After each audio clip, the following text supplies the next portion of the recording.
A service of KIBMradio.com, the Internet's home for an all old-time radio.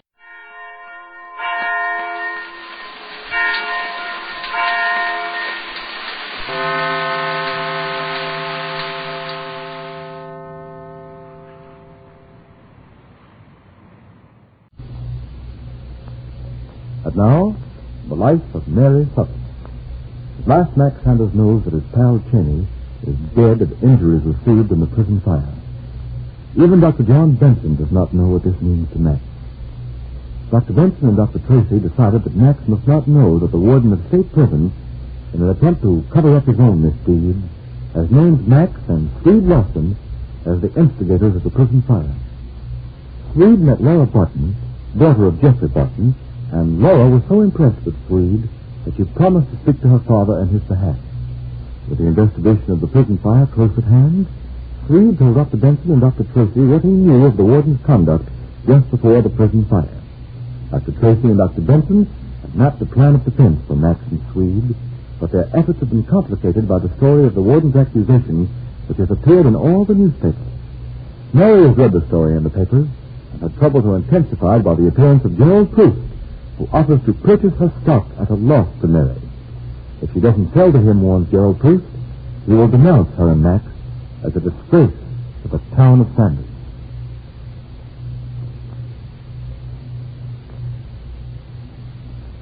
Dr. Benson has returned to the children's clinic to confer with Dr. Cartwright. Mary has remained at County Hospital with Max. It is early evening now, and Dr. Benson sits dejectedly behind his big, old-fashioned desk. Come in. Hello, John. Oh, Merlin. Sit down. Thanks. I can't stay long, though. Mrs. Davis, how is she? Oh, fine, John, fine. Couldn't be better. Well, I've been hearing things. Well, that's what I came here to explain. Merlin, why couldn't you have come to me first? Why didn't you tell me? Because, John, you weren't here when we needed you. You went off to help Max Sanders and Mary. But I thought I was doing the best for everyone. You haven't done the right thing, John. My little niece is up there in the hospital. It may be ours. Faye. I put the case in Dr. Cartwright's hands. I trust that chap, Merlin, implicitly. Oh, I've got nothing against Cartwright. But when I heard you'd gone off and left the kid, I saw red. Merlin, for the love of Mike, don't you trust me? Didn't you believe that I was doing the best I could under the circumstances? Yes, John, we trusted you. But the workers just can't get it out of their heads that you run out on them to help Mary Sanders and her jailbird husband. Merlin Davis, I'll not permit such talk about Max and Mary. Now, don't get sore, John. You and I are not going to get any place shouting at each other. I spent my best years in the clinic here. I worked and pinched pennies to make the clinic go. And the first time I do something for a friend in need, you turn on me. I'm not turning on you, John. You've done a swell job here with the kids, and I've always been the first to admit it. Well? But this time, John Benson, something you've done has hit me pretty close. Little Betty Dillon needed your care. Not only because you're a fine doctor, but that kid loved you. And when she found out that you'd gone away and left us, it hurt her terribly. I know. I did the best I could. And I'm right. I know I am in helping Mary and Max. Heaven knows I tried to help everybody. Now look, Max Sanders in the headlines again. A common firebug. A grandstand mock hero. How quickly you all turn on Max. Not so long ago, you were praising him to the skies. Max Sanders, the man who put the town of Sanders on its feet again. John Benson, if my own brother betrayed the workers as Max Sanders has done, I'd do just as I'm doing now. That's a new one. Max, a traitor to the workers. How did they figure that? I'm very close to the working class, John. I'm one of them. And this is what they're saying. Max Sanders couldn't make the money fast enough, so he joined in their gang of petty gamblers. That's not true, and you know it. Max was trying to drive those gamblers into prison, and he was willing to risk his own reputation. John, can't you see? Max was their idol. They trusted him. And so long as Max retains his stock in Sanders' interests through Mary, there can never be cooperation between the owners and the workers here in Sanders. Well, the thought to get around to that, Merlin. You want Max and Mary to give up all their control in Sanders' interests? It's not my idea, John. But there's much to say for it. Don't beat around the bush, my friend.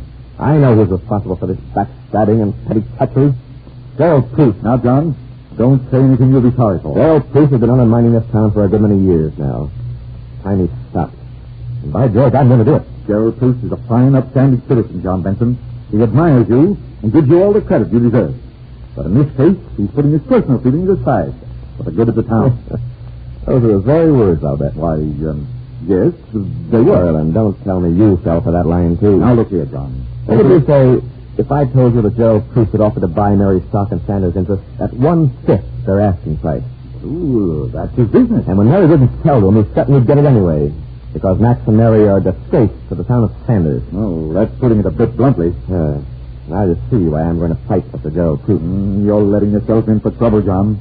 It'll bring the clinic a lot of bad publicity. I'll risk that, Merlin. Well, I'm afraid you'll have to risk it alone, John. If this head of the clinic you fight Gerald Bruce for personal reasons, it'd harm public confidence in the clinic. Are you? That the board? John, I'm giving you this straight. The clinic exists only to serve the workers and their children.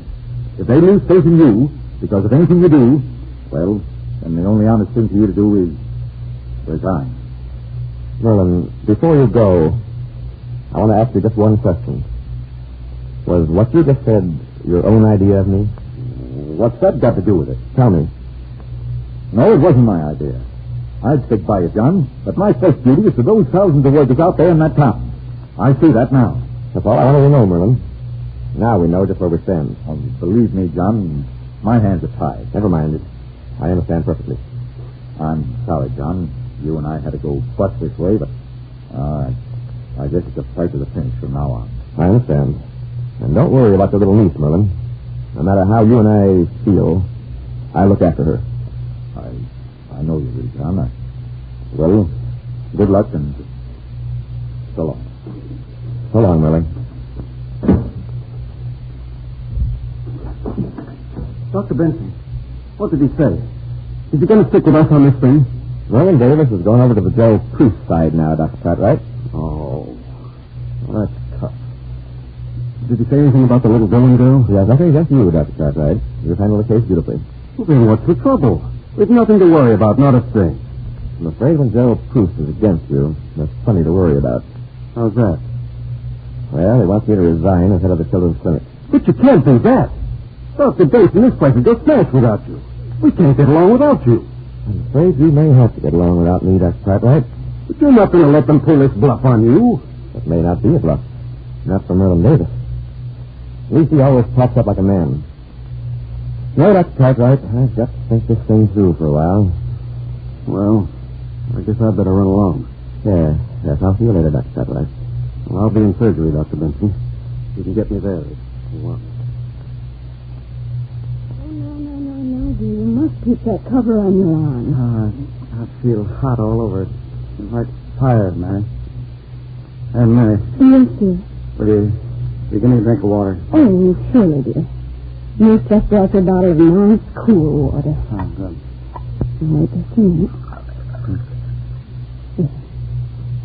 Careful.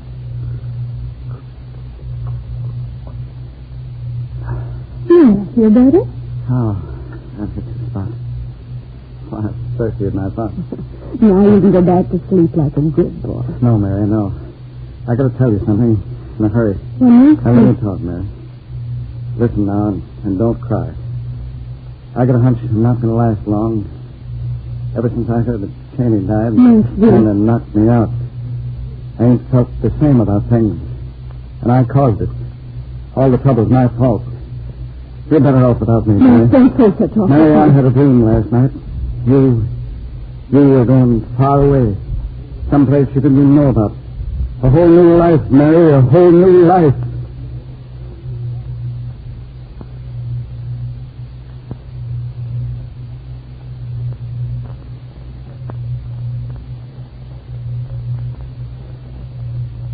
What does Max's strange vision mean for him and for Mary Sanders?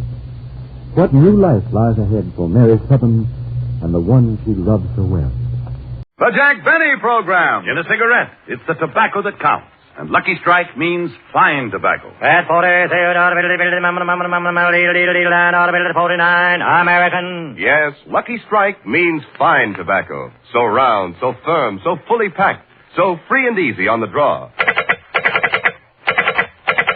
LSMFT, LSMFT, LSMFT. Lucky Strike means fine tobacco. So for your own real deep-down smoking enjoyment, smoke that smoke of fine tobacco, Lucky Strike.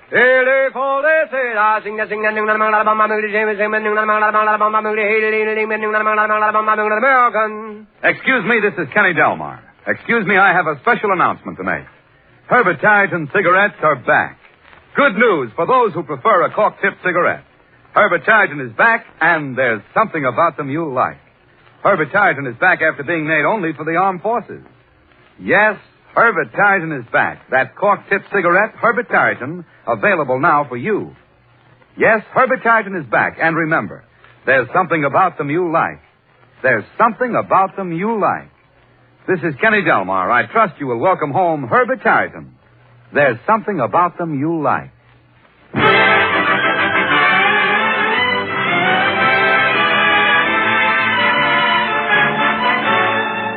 The Lucky Strike program starring Ray Milland with Mary Livingston, Phil Harris Rochester, Larry Stevens, and yours truly, Don Wilson.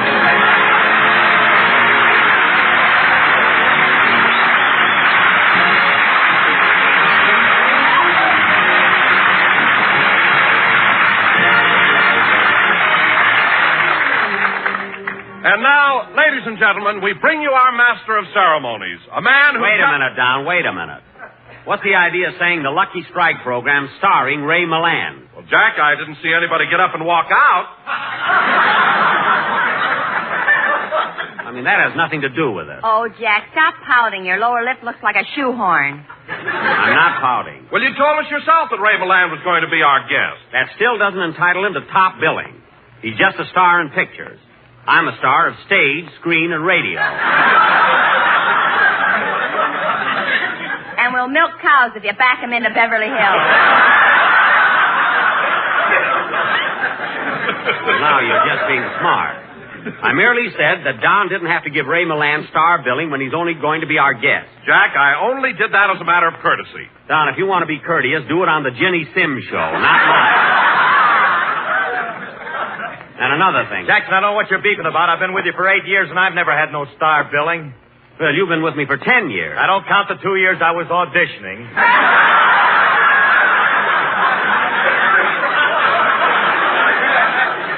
Look, just be happy you got the job. Now, let's get on with... Gosh, Ray Milland should have been here a half hour ago. I can't understand what's holding him up. I saw his picture, Jackson. I couldn't understand what held him up either. Yeah. I saw the picture. I went to the box office, bought a ticket, and they gave me my change in pretzels. Stop with the gags already. I'm going to call Ray's home. Oh, Jack, you don't have to. Ray Milland just came in. He did? Good. Ladies and gentlemen, it is my pleasure to introduce our guest. One of the finest actors in Hollywood, the star of The Lost Weekend, and winner of this year's Academy Award, Ray Milland.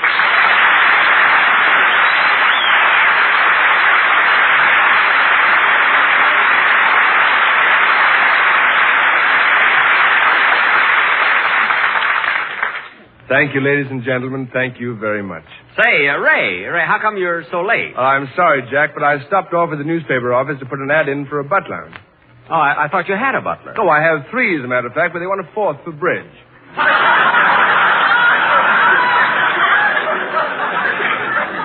Oh, well, wouldn't it be cheaper to teach them gin rummy and let one of them go?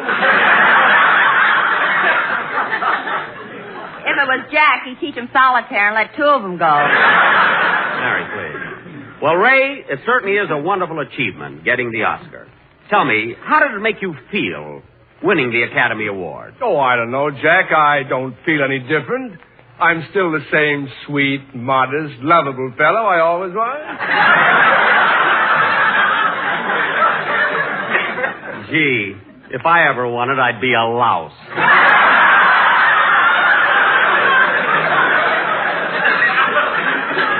Gosh, Ray, what I wouldn't give just to see the Oscar. Well, Jack, by coincidence, I just happened to have it with me. Weighs 25 pounds. He just happens to have it. Let me see it, Ray. Yeah, you are? Gee, isn't it cute? A bronze Oscar with a little ice bag on its head. You know, Ray, this may surprise you, but I've never won an Academy Award. Why, Jack Benny, you haven't?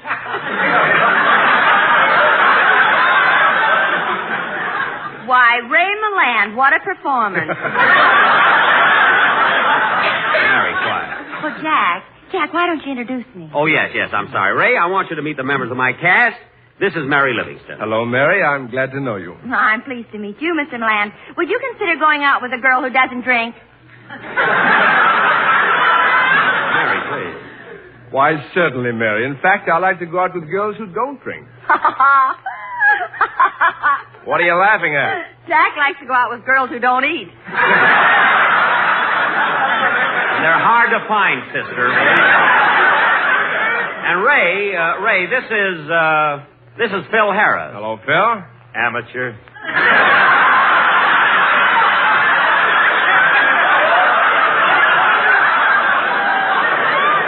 Amateur? Phil, you wouldn't appreciate this, but Lost Weekend was something new, something daring. I doubt if any other actor would have the stomach, the courage.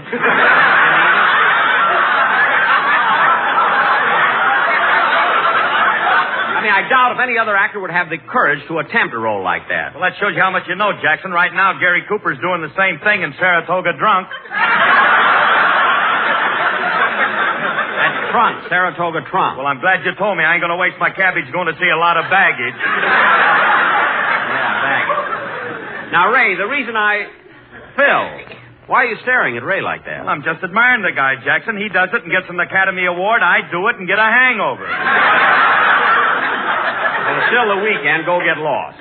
Now, Ray, the reason I asked you Jack, do you mind if I ask Mr. Milland a favor? Why, no. What is it, Don? Well, gosh, Ray, you're such a great actor and everything. Oh, well. You're so sweet and modest and lovable. I know. Well, I read something in Shakespeare that I'd like to hear you do. You know, the speech that starts out, to be or not to be? Oh, yeah, that's Hamlet's soliloquy. Why, certainly, Don. I'll be glad to do it. Good. I copied the speech myself and made just a few minor changes. Well, that's all right. Just give it to me and I'll be glad to read it. Here you are. Thanks. Quiet, everybody. LS or MFT? That is the question. Here. Whether 'tis nobler in the minds of men who know tobacco best to be so round, so firm, so fully packed. Here. Or to be so free and easy on the draw. Here. Where? Here. Oh.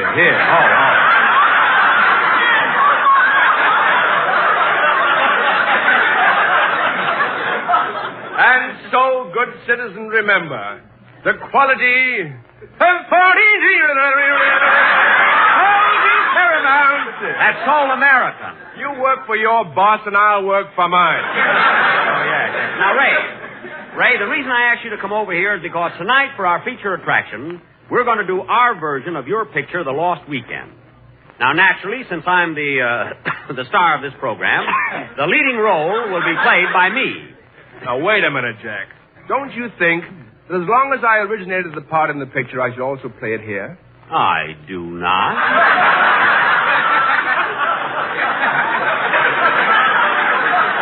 I mean, just because you won an Academy Award has nothing to do with it. After all, when I was your age, I could have won an Oscar, too. Except there were no Academy Awards in those days. There were no movies either. No. And darn few people. There.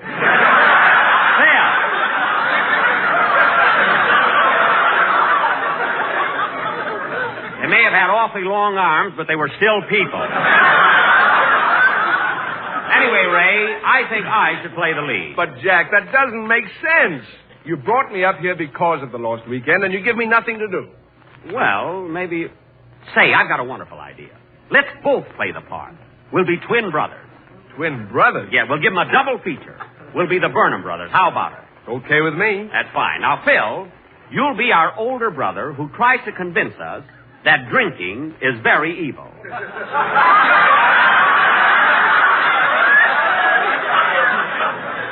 Who's going to convince me? Phil, it's just a part. After all, you know, I don't drink, and neither does Ray.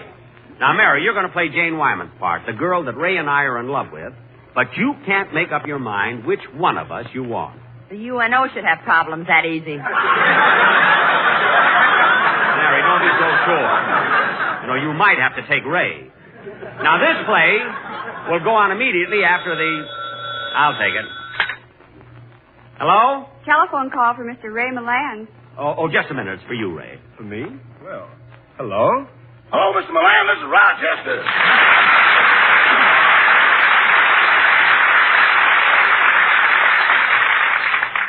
I saw by an ad in the paper that you wanted a butler, and I called up to find out about it.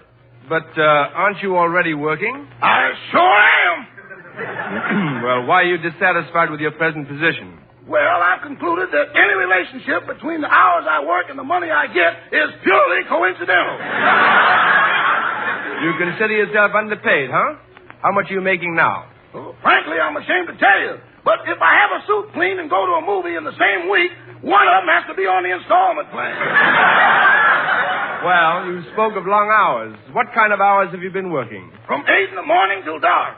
Well, those aren't such long hours for a butler working until dark.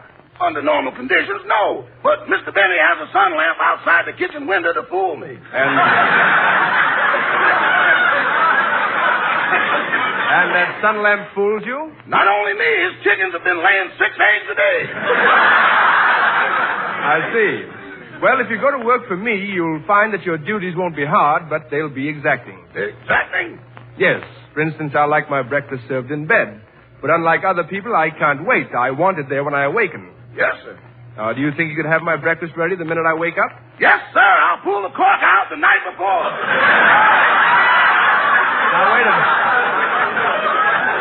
Now, wait a minute. I think you have a mistaken idea about my drinking, Rochester, because I never... Rochester? Ray, let me at that phone. Hello, Rochester. Is that you? Uh-oh.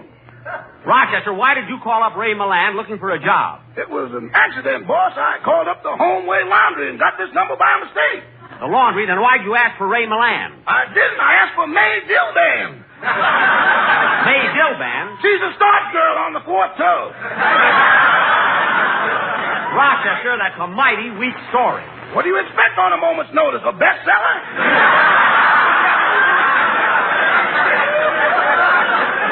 Stop being funny, and I'll talk to you when I get home. Goodbye. Goodbye. Imagine doing a thing like that behind my back. Come on, Larry, let's have a song.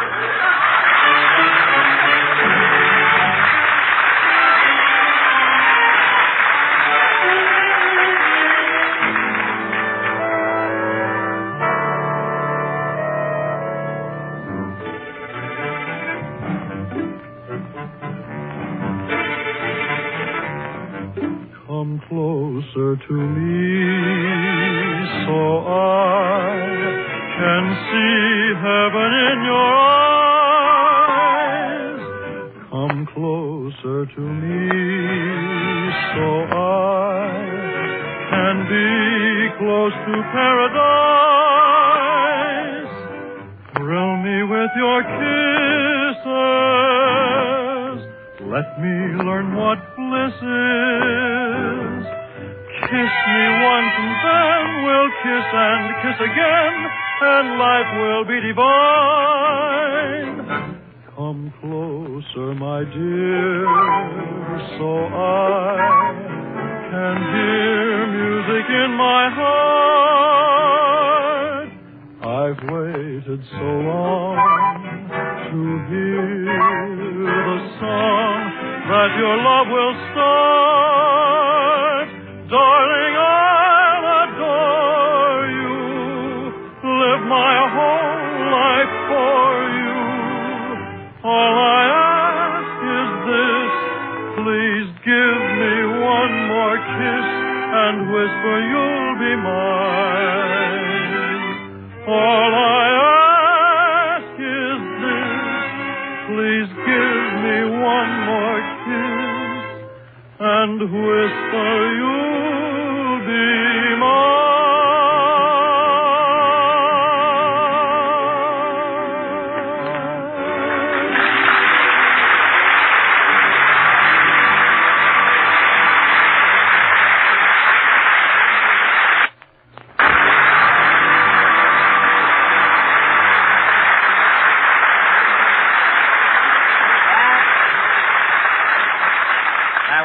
Closer to Me, sung by Larry Stevens. Very good, Larry. I bought that record you made of that song, and it's swell. Thank you, Mr. Benny. And now, ladies and gentlemen, for our feature attraction tonight, our version of the Academy Award-winning picture, The Lost Weekend. As our story opens, Ray and Jack Burnham, twin brothers, have been persuaded by their elder brother, Philip, to go to the country for the weekend. At the moment, the twin brothers are in their room packing. Curtains. Music.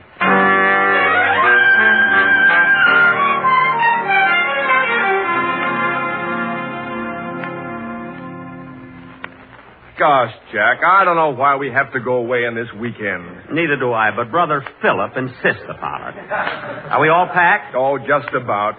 Shirts, ties, sweaters, socks, quarts, fits, and pints. Good. And put the bottles on the other side of the suitcase. My underwear is snapping at them. Now, let's see. Hello, boys. Hello, Brother Philip. Those bottles again. Now, look, boys, you got to stop this drinking because we're all going out the country for a weekend, and the fresh air will do us a lot of good. Well, I'm not going. Now, sure you are. Think of it, fellas. Chickens, horses, rabbits, and the scent of new mown hay.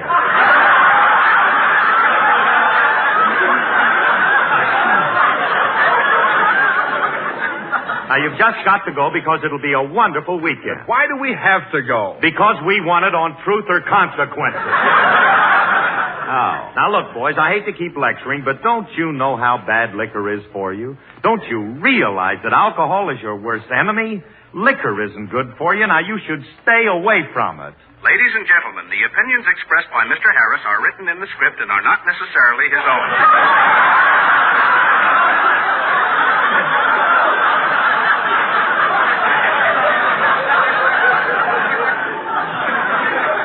All right, we'll go to the country with you. Well, you better get ready. We're leaving on the 7:15 train. Goodbye, boys. Goodbye, Brother Philip. Gee, I hate to go away for a weekend. Me, too. I was figuring on losing this one. Yeah. Quick, Brother Philip's coming back. Hide those bottles. Okay, there. Come in. Oh, it's you, Jane. Hello, boys. I just saw Philip, and he told me you're all going away for the weekend. Yes, we are. You boys are so wonderful. You know, sometimes I regret that you two are twins. I just can't make up my mind. Make up your mind? What do you mean? Well, there are two of you and only one of me. That's funny. We always see two of you.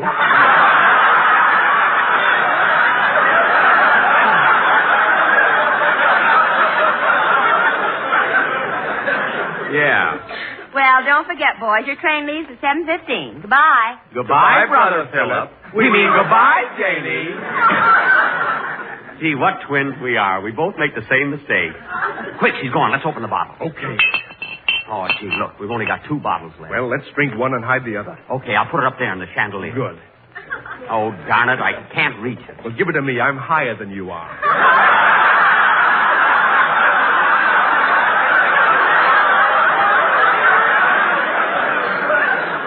You are not. I can do it. All right, but don't screw the bottle into the socket like you did the last time. When I turned on the switch, it blew out a powerhouse at Boulder Dam. Don't worry. There, the bottle's in the chandelier. Now, let's open the other one. Oh, boys. Yes, Brother Philip. Jane and I are going to the... Wait a minute. Give me that bottle. I'm going to pour it down the sink. Oh, no, Brother Philip. Don't pour it down the sink. That's right, Brother Philip. Let Ray drink it. That stuff will eat out the plumbing. Well, I don't care, boys. I'm not going to give it back to you. And remember, you're not to leave this room until it's time to go to the train. We won't, Brother Philip. Come on, Jack. He's gone. Let's go down to Nat's bar room and he'll give us a drink. Okay.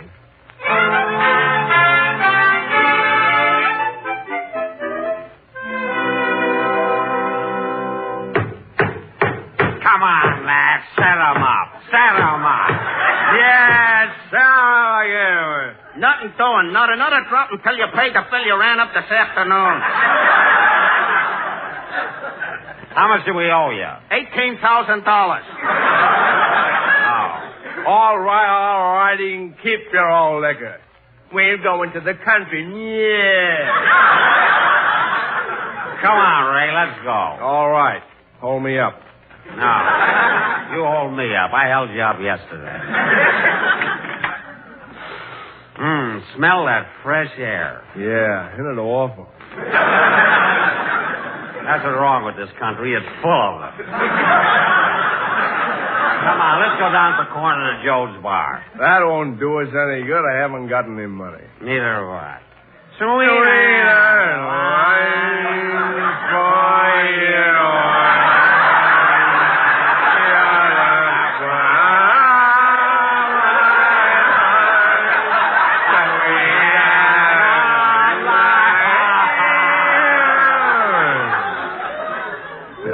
Not a nickel. Let's try the other side of the street. This singing won't get us any drinks. I'll go home and get my violin. That's my line. I'm tired. Let's lie down here in the gutter. Okay. Wait a minute, Ray. Don't you want to put your head up on the curb? No, I always sleep without a pillow. My feet are cold. Pull up that manhole cover. Now I'm comfy.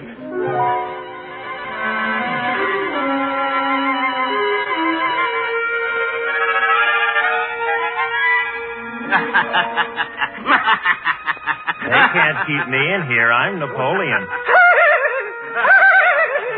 They can't keep me in here. I'm Napoleon. Well, get on my back. I'm your horse.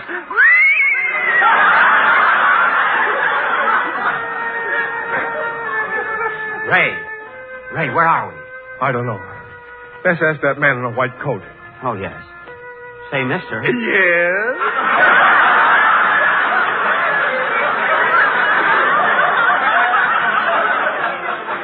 Where are we?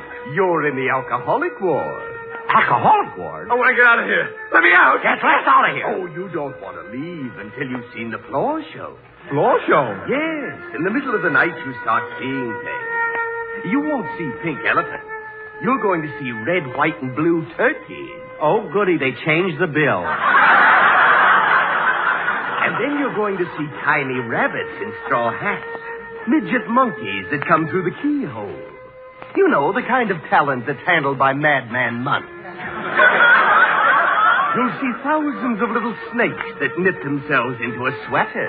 And that isn't all. Stop it! Oh, I can stop it, but you can. You're going to see beetles. 23 of them running in the Santa Anita Handicap. And 11 of them are in the field. There'll be grasshoppers 5 feet tall. And there'll be woodpeckers pecking on your head. Peck, peck, peck, peck, peck, peck, peck, peck, peck, peck. Yes, sir, you bet. And how? Stop it, stop it, stop it. Let us out of here. Not before the floor show. And it'll start as soon as it gets dark.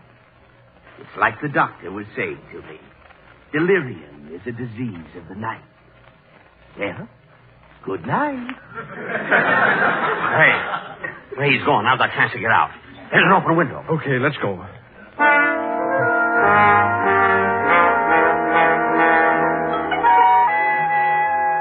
Well, here we are, back in our room. That's funny. We didn't even open the door. No, we crawled in under it. Oh, I see. You know, Jack, we'll either have to give up drinking or get our knees half soled. Come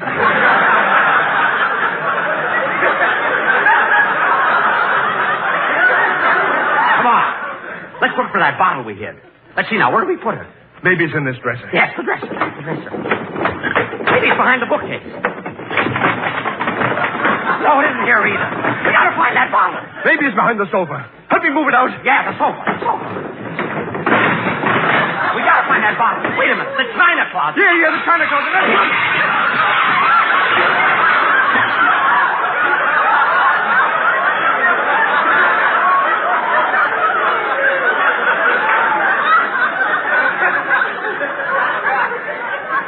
Paper plate.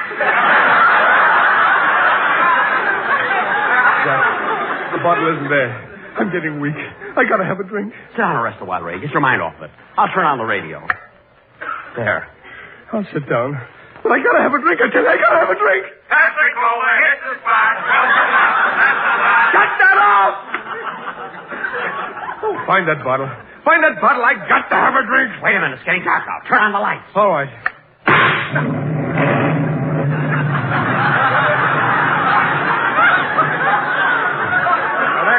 a powerhouse at Boulder.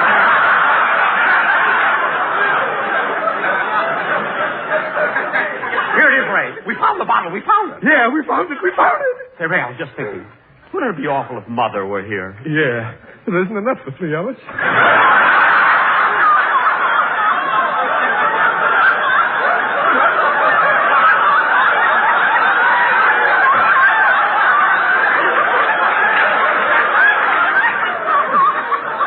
I'm sorry we blew out the lights. Now we're in the dark.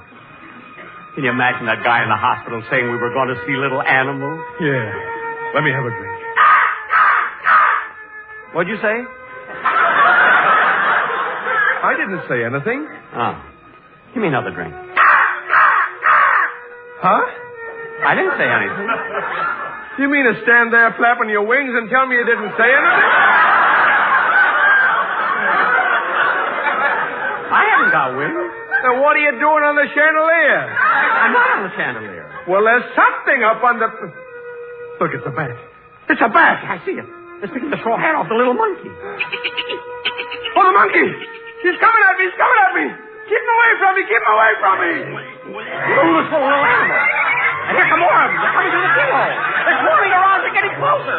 They're surrounding us. Ray, look out! I can't help it! Ray, they're coming at me now. The little animal, get my coat. It's something. Do something. Ray, do something.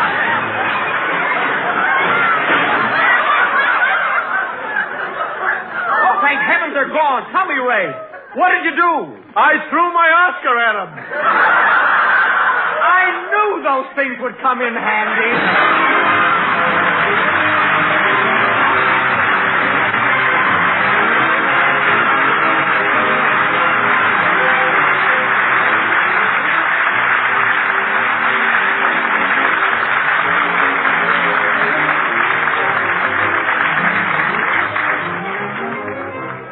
Ladies and gentlemen, 2 years ago, Dennis Day left our program and went into the Navy. At about the same time, another boy was honorably discharged from the Army Air Forces, and we were very fortunate in getting him to pinch hit while Dennis was away. Of course, I'm referring to Larry Stevens. Now that the war is over, Dennis Day will be back with us next week. Larry, I want to thank you for the wonderful job you've done on our show. You were a great asset, and I'm sure that our listeners feel the same way I do. Well, thank you, Mr. Benny. It sure has been grand being with you and your whole gang. Well, it was grand having you. We'll be hearing you on the air and seeing you soon in the new 20th Century Fox picture, Centennial Summer. Good luck, kid. Thank you, Mr. Benny. Through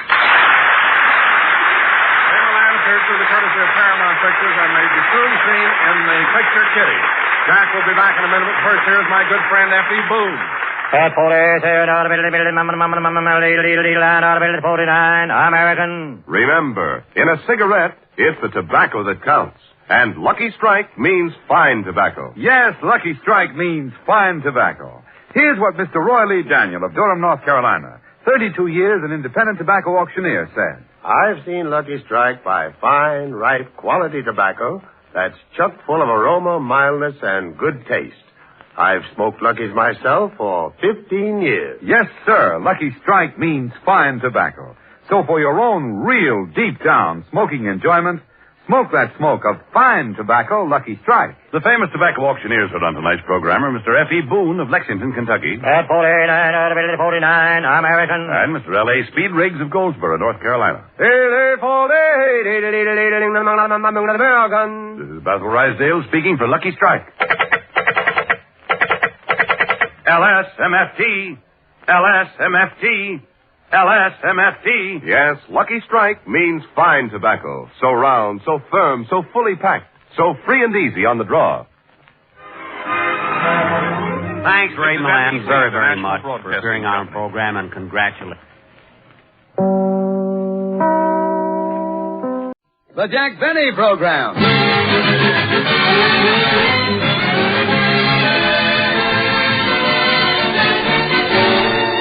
Starring Jack Benny with Mary Livingston, Phil Harris, Rochester, and yours truly, Don Wilson.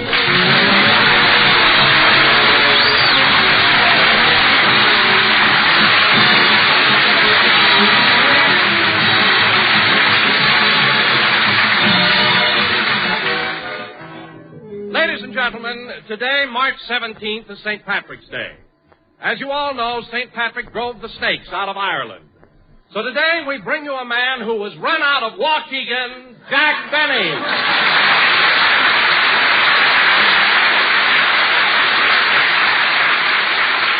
You said man there anyway. Thank you. Hello again. This is Jack Benny talking. And, Don, for your information, I wasn't run out of Waukegan. It was merely a request by the city fathers and mine. And being a sharp guy, I took the hint and 2 shirts and left. Well, let's not talk about me. After all, this is St. Patrick's Day. That's why I'm wearing this shamrock in my lapel. Shamrock? Yes. That's a moth that took a bite out of that $12 suit and turned green. Mary, don't be funny. This is a very good suit. Taste it. Feel it. Anyway, why aren't you wearing something green today? I am wearing something green. See? Oh, yes. What is it? It's that gold bracelet you gave me for Christmas. Mary, that's an old joke. All I know is I polish my other bracelets. This one the gardener takes care of. Well, that's appreciation for. After all, Mary, it wasn't easy to get that bracelet. I spent over 3 hours at that claw machine. And now, ladies and gentlemen... Good. I didn't know it was going to be that good. Hey, Jackson. What? You're talking about St. Patrick's Day. Did I ever tell you the one about that friend of mine who got an Irish car? An Irish car? Yeah, every time you blow the horn, it plays Ireland Must Be Heaven because my motor came from there. Oh, Harris, you're the Barry Fitzgerald of the Bobby Sox. Well, pull out your garters and get out of here, will you? Put on your garters, right? He always tries to run Hey, one... Jack. What? Jack, since this is St. Patrick's Day, don't you think we ought to do This program is starting out like we had no rehearsals at all. And you want to know something? We did it. Everybody walks in any time they want. Hey, Jackson, they holler. What is it? What is it? Well, Jack, this being St. Patrick's Day, don't you think we ought to do a little play for our Irish listeners? Well, we're doing better than that, Don. Tonight, for the first time since his release from the Navy, Dennis Day, the smiling Irish songbird, will be back with us. Oh, so the kid's coming back, huh, Jackson? Yep. Gosh, Jack, Dennis has been gone for 2 years. I'll bet the Navy has changed him a lot. I'll bet it has, too. Anyway, he ought to be here by now. I think I'll call his house and see what's keeping him. Say, Mabel, what is it, Gertrude? Mr. Benny's line is flashing. Yeah, I wonder what Bloomer Girl wants now. I'll find out. Hello, Mr. Benny. Huh? Dennis Day? What's his number? Okay, I'll call you back when I get him. Say, Mabel, did you hear Mr. Benny's program last week? Yeah, Ray Millan was on it. Gosh, he's wonderful, even if he is the Lost Weekend. Listen, Mabel, if you think Millan is the Lost Weekend, you should have a date with Benny. Those are my sentiments exactly. You want to know something, Gertrude? What? The contest has been over for 6 weeks and I still can't stand him. Yeah. You know, Mabel, 2 weeks ago he asked me to go to the Academy Award ceremonies, but I had another date. Gee, Gertrude, how come Mr. Benny always asks you to all those swanky affairs? Well, why shouldn't he? After all, my mother gave him the best years of her life.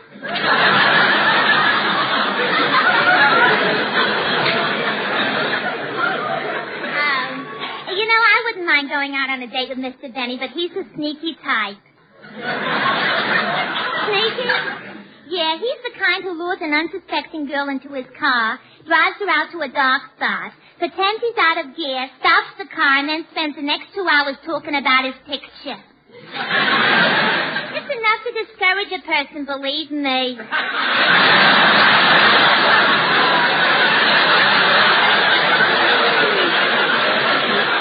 I'll say. You know, Mabel, I got a confession to make. Once I let Mr. Benny kiss me. Why, Gertrude, gear shift.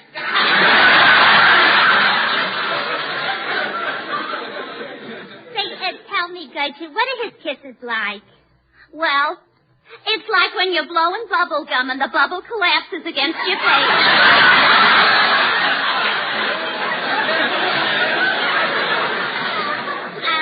Well, between you and me, I'd rather have the gum. Yes. See, Dennis Day's number doesn't answer. I better tell Blue Eyes about it. Hello? Oh, well, try him again later, Gertrude. Goodbye. Oh, say, Gertrude, what are you doing tonight? Tomorrow night? Tuesday night? Wednesday night? Thursday night? Christmas Eve? Oh, you're going to visit your mother. Well, don't be surprised when you walk in, sister. Goodbye. Well, we might as well get on with the show till Dennis gets here. Come on, Phil, let's have a band number.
Played by Phil Harris and his Hour of Harm Orchestra.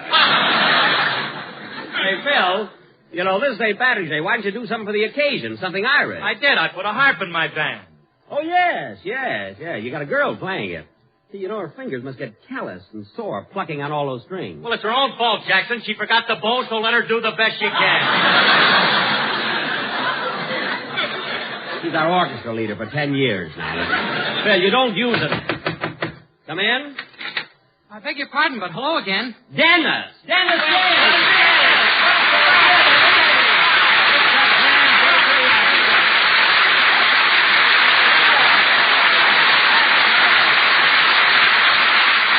Welcome back, kid. Welcome back. Gee, it's good to see you. Gosh, Mary, doesn't he look wonderful? Oh, he sure does. Oh, boy, I never expected this. Are you going to kiss me too, Miss Livingston? Why, certainly, Dennis. Doggone, Dennis, I can't get over. You look so mature. You've changed so. Well, sure he's changed, Jackson. This kid's been in the Navy for 2 years. He's grown up. Yeah, up. Dennis, tell us about yourself. Did you enjoy your 2 years in the Navy? I sure did, Miss Livingston. The Navy's wonderful. I went all over the South Pacific, and I saw plenty. I imagine you did, kid. I bet you had a lot of fun, too. Say, Dennis, I've been wanting to ask you something. Tell me, kid, how about those waves? That's what made me seasick.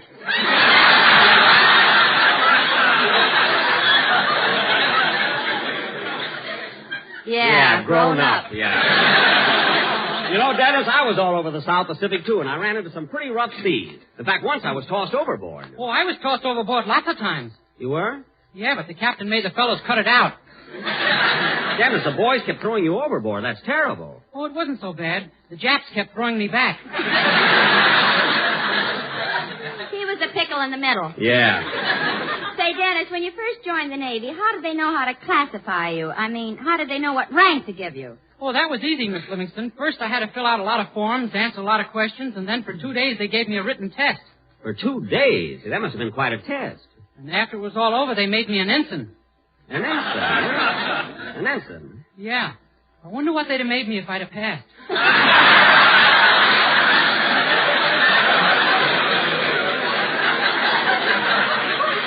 Maybe it's just as well you didn't. We won the war this way. Well, come on, Dennis. We all want to hear a song. What's it going to be? Well, since today is St. Patrick's Day, I thought I'd sing Danny Boy. That's swell. Go right ahead.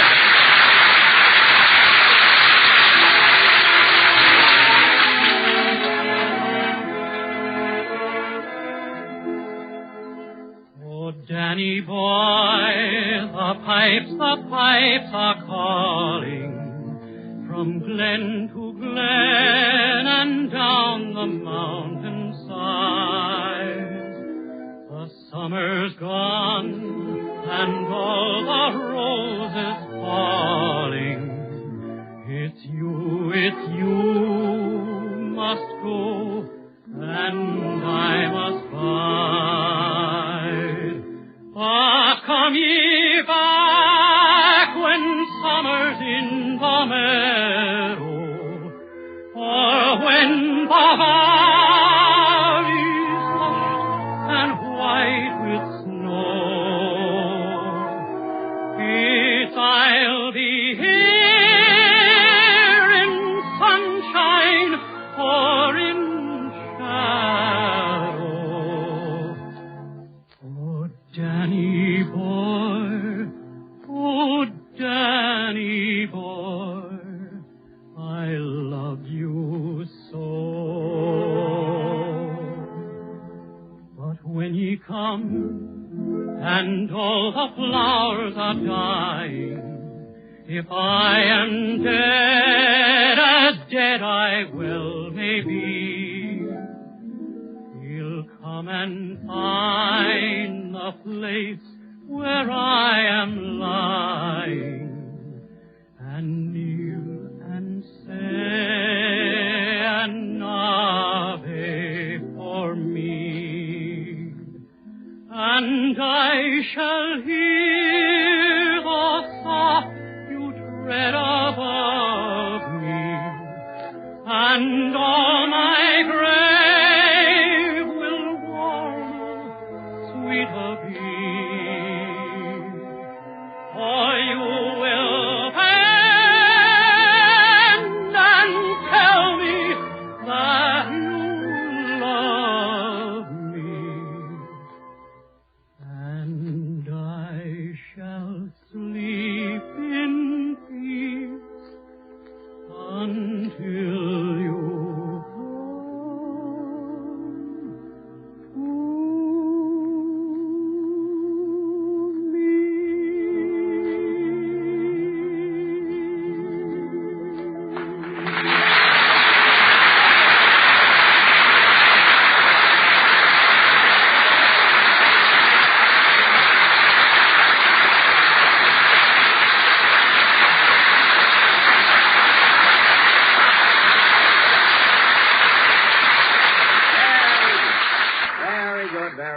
Danny Boy, sung by Dennis Day. And now... Say, Mr. Benny, I meant to ask you, how's Mr. Allen? Who? Fred Allen. Well, kid, it was nice seeing you again. No, Phil. In fact, I'm glad he brought it up. Dennis, I'm happy to tell you that Fred Allen has the same old program, the same old joke, the same old... Oh, wait a minute, Jack. That's not fair. I've heard all of Fred's programs, and they've been very funny. Yeah, Mary, I wouldn't mind if his joke just laid there. But they crawl out of the radio and stain your rugs. Some program. That just shows what you know, Jackson. I think the funniest thing in radio is Allen's Alley. Oh, you do, huh? Yeah. I think so, too. Oh, you do, eh? I think so, too. Oh, you do, eh? I think Mr. Benny is much funnier than Mr. Allen. I think so, too. Oh, you do, eh?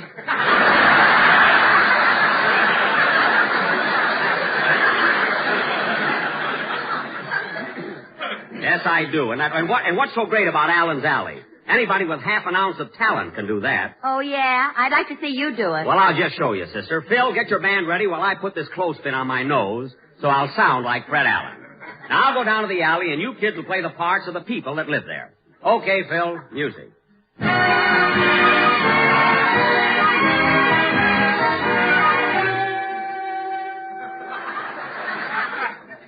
And so, Kenny Delmar, I won't say it's been very windy, but last night...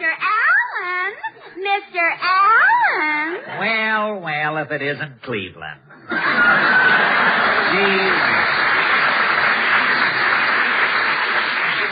Cleveland, Kenny Delmar and I were just discussing the high winds we've been having here. Well, Mama says that all the wind is caused by the pickets. The pickets?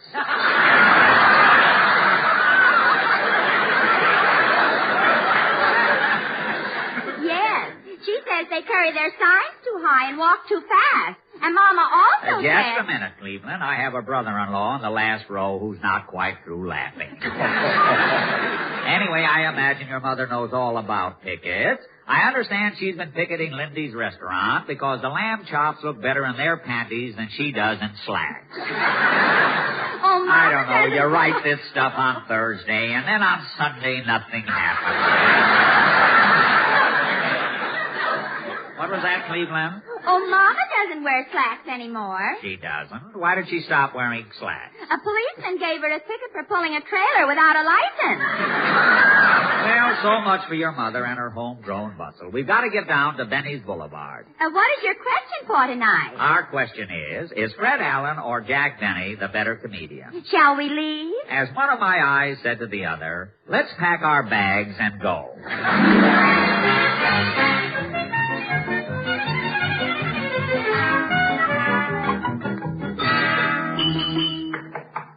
Well, I see Senator Harris is home. There's a 10-gallon hat and a 5-gallon jug on the porch. Let's knock on the bunghole and see what he's got to say. Somebody, I say somebody knock. Yes, Harris is the name. Senator Harris, that is. I'm from the West. From the West, When eh? I'm east of the Mississippi River, I'm in enemy territory. I hate the East. My favorite actress is Mae West. Look. No man living can make me go see Slim. All I right, never go Sam. out of the house on Easter Sunday. Senator. When I bake bread, I won't use yeast. That's yeast. I thought you'd get a rise out of it.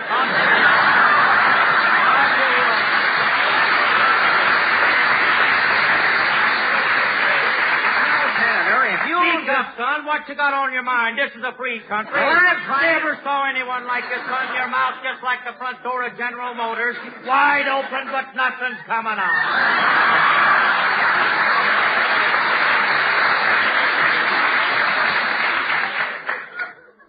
You're tired, eh? Well, Senator, the question tonight is, who is the better comedian, Fred Allen or Jack Benny? I brought it up in the Senate. Now watch this one, son. It's tricky. I brought it up in the Senate, and it made Senator Tidings glad. Ha, ha, ha. Glad tidings. That's a pun, son. I heard it. That's an anecdote, you nanny goat. Now, wait a minute. You're like a midget, son. Everything goes over your head. Own up, son. You got a mind like a chicken. What? A cluck, that is. Look, Senator, just tell me which comedian you like best, Allen or Benny. Where's Allen from? Boston. How about Benny? He's from Waukegan. Waukegan's west of Boston, ain't it? Yes. Benny's the one. So long, son. So long. Remember the words of Horace Greeley. Go west, young man. West, that is. So long. So long. So long. So long. So long. Where's that sound effect man? Always late. Late, Benny.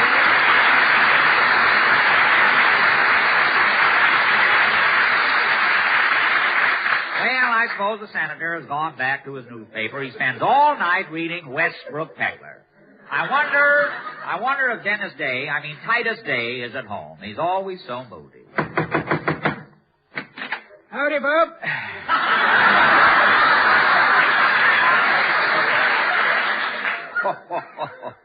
Well, Mr. Day, I see you're at home.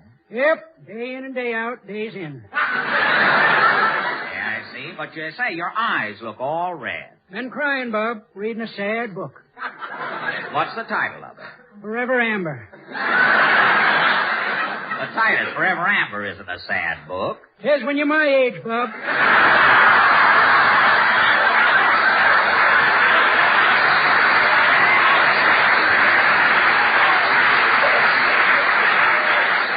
Well, I have a very important question to ask you tonight.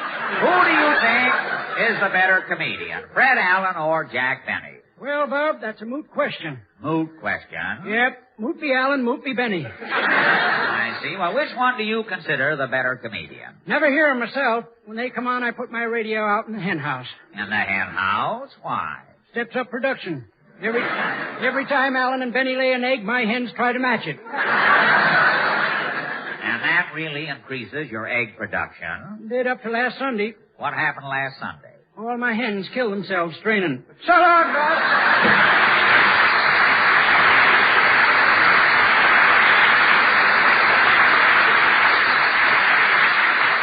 Well, I guess Mr. Day has his troubles, just like the city folks. Let's try this next house.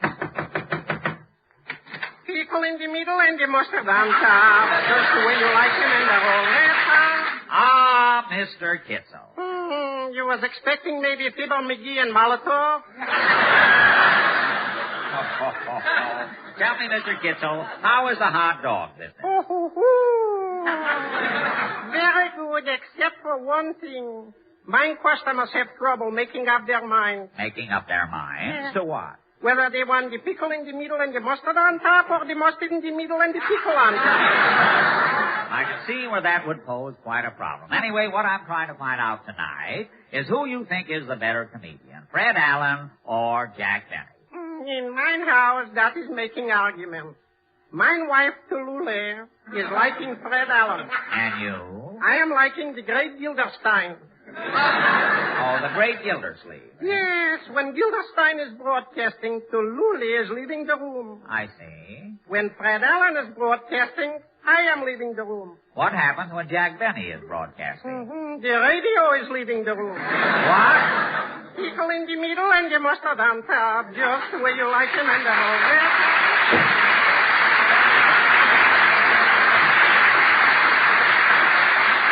Suppose Mr. Kitzel's life would be complete if people could just make up their minds where they want the mustard. Well, here's the last house in the alley. I wonder what a knock here will bring. Greetings all. It's time for play, for Roger's here with Rondelay.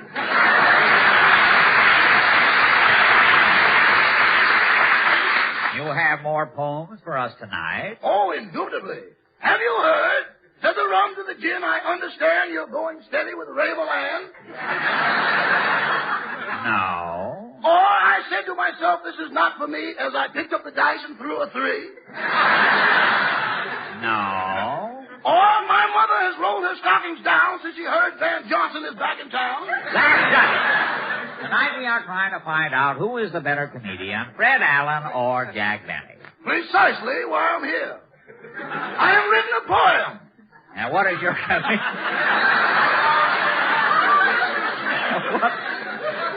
Wait till I get this on tight. What is your comedian's poem called? Allen or Benny. How does it go? Allen or Benny. The question rings, and the nation is put to a test. From city to hamlet, you hear the cry, is Allen or Benny best?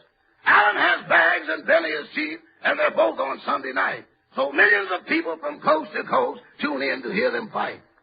And I often wonder just what it means as they hurl their epitaphs. For while they're knocking each other out, Cass Daly gets all the laughs.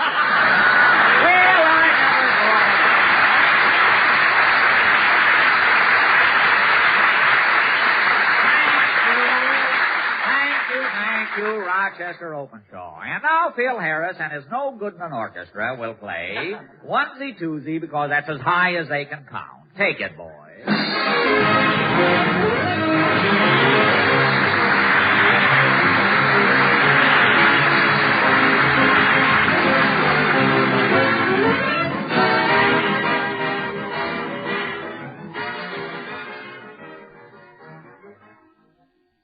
Good health to all from Rexall.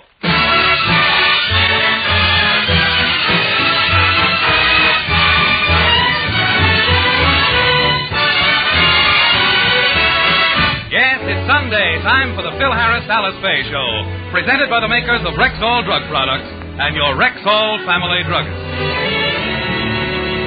Good evening. This is your Rexall family druggist, taking a little time from behind the prescription counter this Sunday evening to speak for all 10,000 of us. The 10,000 independent druggists who have added the word Rexall to our own store names. You can always tell us by the orange and blue Rexall sign on our windows. The sign means that we carry the 2,000 or more drug products made by the Rexall Drug Company. They range all the way from aspirin to penicillin, and they're as fine and pure and dependable as science can make them. We independent druggists recommend them to our customers because we know you can depend on any drug product that bears the name Rexall.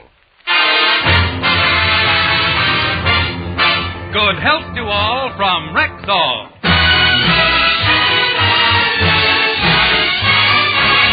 And now your Rexall family druggist brings you the Phil Harris Alice Faye Show.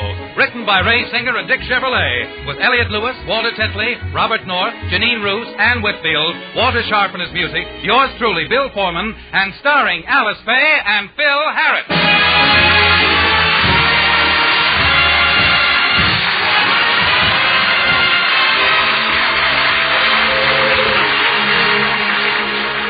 Last week, the Harris family went to Washington to attend the President's inaugural ball. They returned to California yesterday, and as we look in, we find Alice, Phil, and the children at home. Phil, wasn't that a wonderful trip to Washington? Sure was. You know, we met a nice group of people there. You know something, honey? Our president, Mr. Truman, is a pretty regular guy. I'll say he certainly is. But while I was dancing with him, I thought it was very rude of you to keep cutting in on us. It was not rude. I was being very respectful. Everybody said it was an honor to dance with the president, so I thought I'd ask him.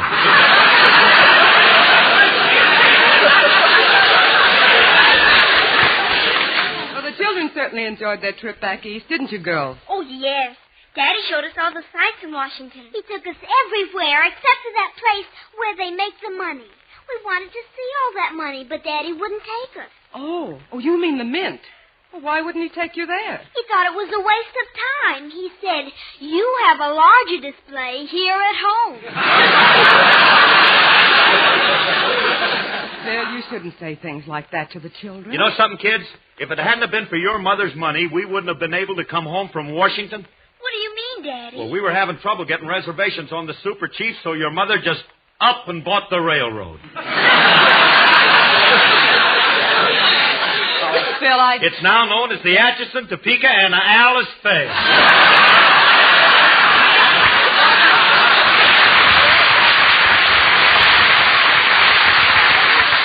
Oh, will you please stop? Girls, I think you'd better run along now. Look, Alice, all kidding aside, if your brother Willie ever finds out how much you spent in Washington, he's going to blow his top. There's a guy that saves every penny he gets his hands on. Oh, Phil, that's unkind. William is very generous. Oh, yeah. That kid just throws his money around. He don't care what bank it lands in. How can a girl as generous as you have a brother as cheap as Willie? I heard that. I resent it. You're uncouth. You're a cad. And good morning, Philip.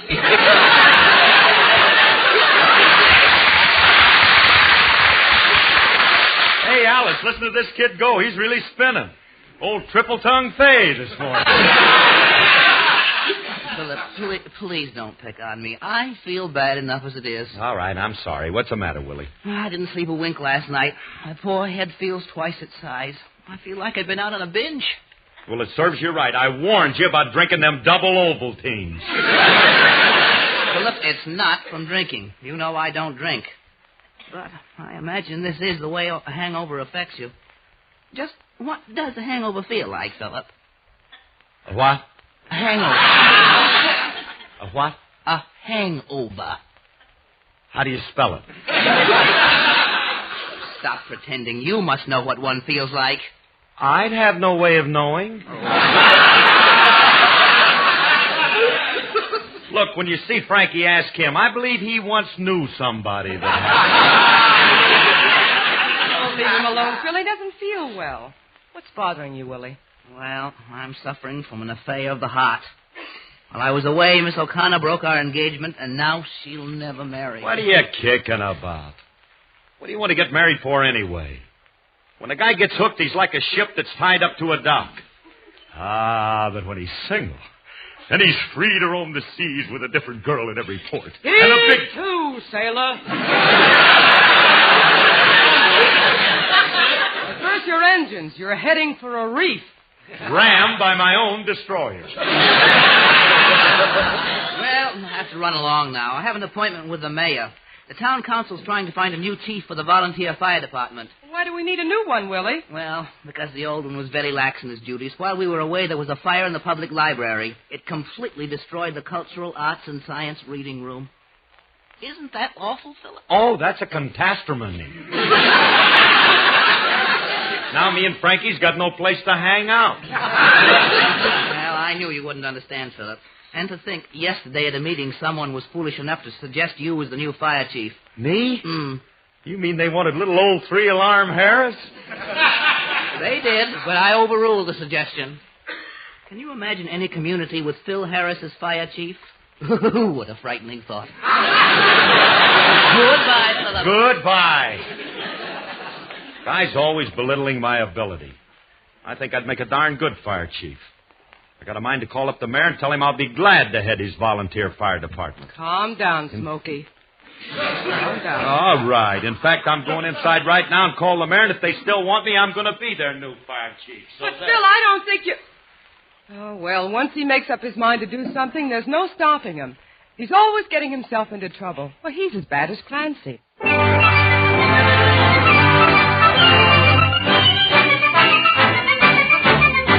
Now, Clancy was a peaceful man, if you know what I mean. The cops picked up the pieces after Clancy left the scene. He never looked for trouble, that's a fact you can assume. But nevertheless, when trouble would press, Clancy lowered the boom. Oh, the Clancy, oh, the Clancy. Whenever they got his Irish up, Clancy lowered the boom, boom, boom, boom, boom, boom, boom. Now, O'Leary was a fighting man, and they all knew he was tough. He strutted round the neighborhood, a-shooting off his guff. He picked a fight with Clancy, then and there he sealed his doom. Before you could shout, O'Leary, look out! Clancy lowered the boom. Oh, the Clancy, oh, the Clancy. Whenever they got his Irish up, Clancy lowered the boom, boom, boom, boom, boom, boom, boom. Now, Mulrooney walked into the bar and ordered up a round. He left his drink to telephone, and Clancy drank it down. Mulrooney said, who drunk me drink, I'll lay him in his tomb. Before you could pat the top of your hat, Clancy lowered the boom. Oh, the Clancy, oh, the Clancy. Whenever they got his Irish up, Clancy lowered the boom, boom, boom, boom, boom, boom, boom. Now the neighbors all turned out for Kate O'Grady this wet night. McDougal said, let's have some fun, I think I'll start a fight. He wrecked the hall, then kissed the bride, he pulverized the groom. Then quick as a wink, before you could think, Clancy lowered the boom. Oh, that Clancy, oh, that Clancy. Whenever they got his Irish up, Clancy lowered the boom, boom, boom, boom, boom, boom, boom, boom. Clancy lowered the boom. The back of me hand here.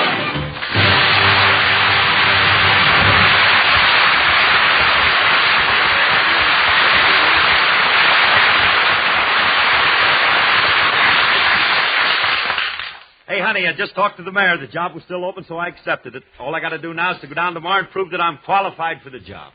Phil, please don't go through with it. Please, please. But I gotta. They need me. Oh, you ought to be proud. Your husband's going to be the new volunteer fire chief. Excuse me. Where you going? To call all the women in town and tell them to have their houses, husbands, and children fireproofed.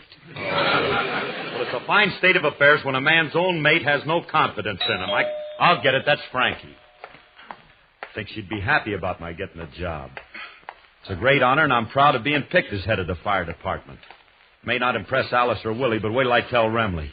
Guarantee you'll be proud of me. Hiya, Curly. Oh, hello, Frankie.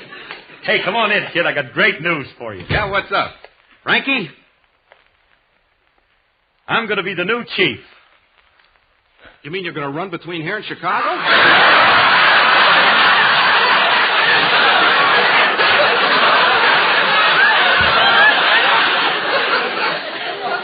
Remley, they've conferred a great honor on me. I'm an important guy. If you were really important, they'd make you the super chief.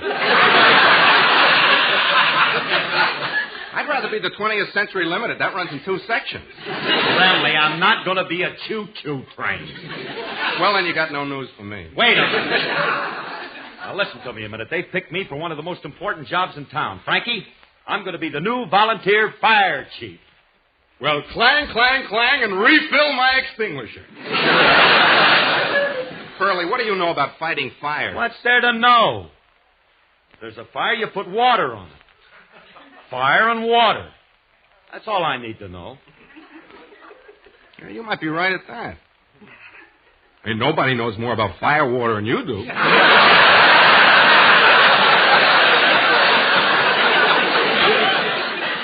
Curly, there's more to being a fire chief than throwing water on a fire. What do you know about fire prevention measures? Everything.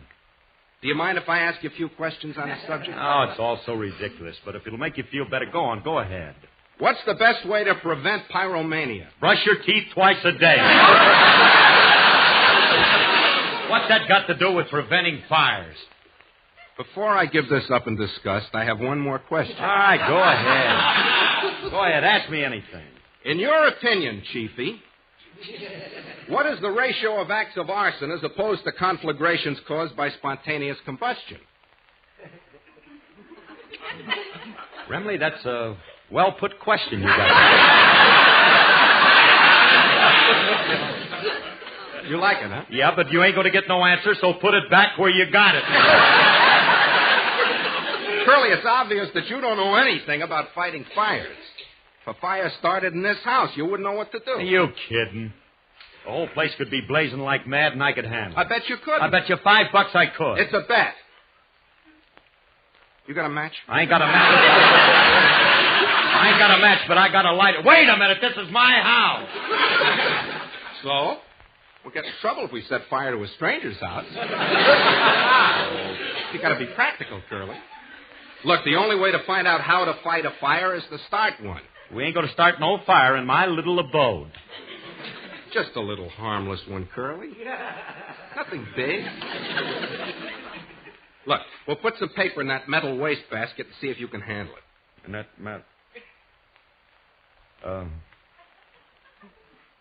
you sure nothing ain't going to happen? Will you please trust in me? Now then, have you got any paper we can start the fire with? No, there ain't no paper around here. Wait a minute. How about this magazine? You can't burn that, Remley. That's a February issue of Radio Stars and Television magazine. It's got my picture on the cover. So? Won't be the first time you've had a glow on. I just put it in the basket. Yeah. Now, I'll start the fire and you put it out. All right, but be careful, Remley. All right. Just put this match to it. Hey, Curly, it's starting to catch. As soon as it really gets going, Did you see my... Phil, the living room's on fire. Put it out. You just got it started, Frankie. Frankie, throw some more paper on it now and keep it going. Get a great big one. Okay. Have you two gone crazy? Frankie, you put that fire out. Sorry, madam, you're in the wrong department. I just keep them going. The chief puts them out. Oh, never mind. I'll take this seltzer bottle and put it out myself. Alice, don't. Leave it alone. Don't put it out. Don't. Oh, look what you did. You put out my little fire. Now I'll never become the chief. Phil, forget about being chief. Call the mayor and tell him you can't accept the position. Well, go ahead. Call him. We don't want to. Frankie, if you don't mind, I'm talking to my husband. I don't mind. Go ahead and talk. We'll listen, but I'm warning you, we ain't going to pay no attention. Phil, listen to me. If you so much as light another match in this house, I'll cut every wire in your permanent wave machine. You wouldn't dare. Alice, I have to practice. Now, you heard me. I don't want any more fires started in this house. And that's an order. Yes, ma'am. And don't you forget it. No, ma'am.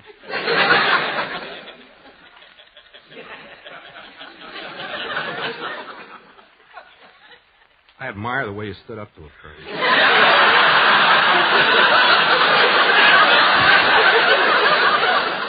Now, wait a minute, Remley. She's the boss around here. Mm-hmm. Must be difficult living under a totalitarian regime. Maybe we can have her exiled to Siberia. Stop picking on Alice. She wouldn't like it there. After all, you can't blame her for not wanting to start a fire in her own living room. Now, come on. Let's go upstairs in my den. Yeah, that's just the place. That room's all wood. It ought to burn good. Now, wait a minute. We ain't going to start no fire in no room. We're going to play it safe, and we're going to put a fire in the fireplace. Yeah, fireplace. That'll be perfect. We can close the flue and fill a room with smoke. That'll give you the chance to practice rescuing a person from a smoke-filled room. Yeah. Certainly. Hey, that rescue work, that's an important part of a fireman's duty, huh? Sure. Hey, look, Remley, what? When I take over, this town's going to have the best chief they ever had. You know something? What? I'm going to write the mayor and thank him for the opportunity. Why thank him? Well, just to let him know I'm grateful. Yeah? You got to show your gratitude. Look, Remley, don't forget that in the wisdom of the sages who have lived in all the ages, you'll find a thread of thought that carries through. And then if you'll only take a good look through the pages of the good book, you'll find what was behind their point of view.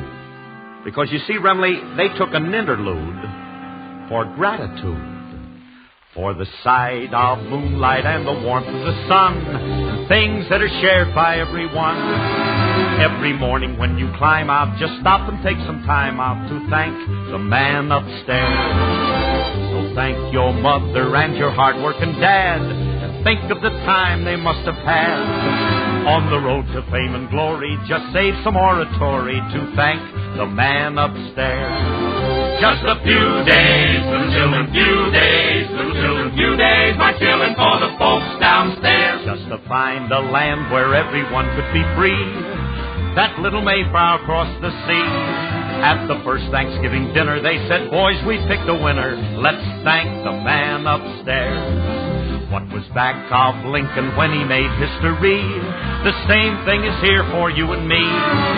When you face your darkest hour, you know where to go for power. Just thank the man upstairs. It'll be a new day, little children, new day, little children, new day was made for all the folks downstairs. When things looked hopeless, think of General George. What did he do at Valley Forge? There he stood one winter sundown and made his soldiers kneel down to thank the man upstairs.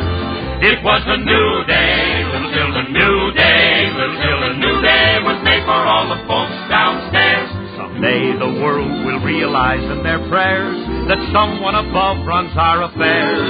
So every night before you slumber, for blessings without number, just thank the man upstairs.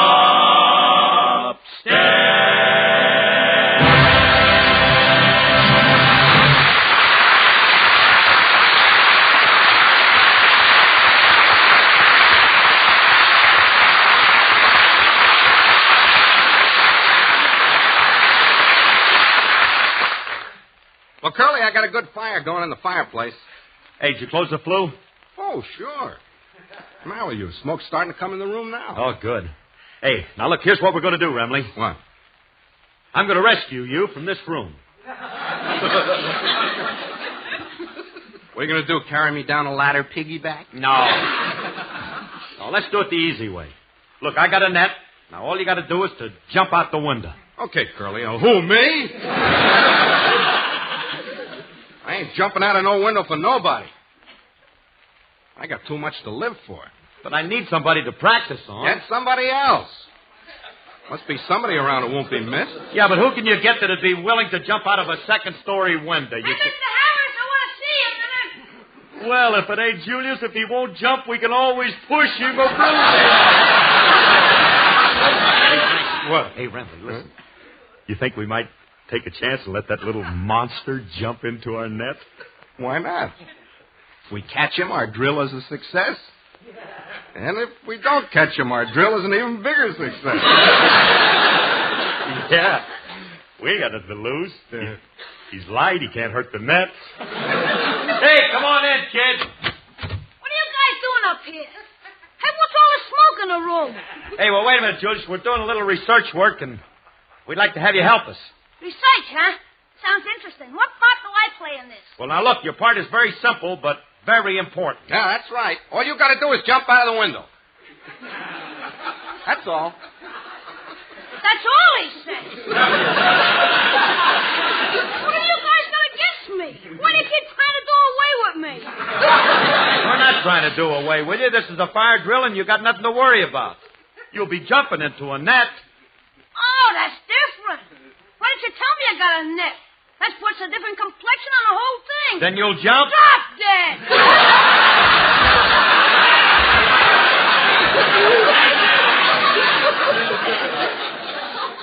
Let me handle him, Curly. I'll shame him into jumping.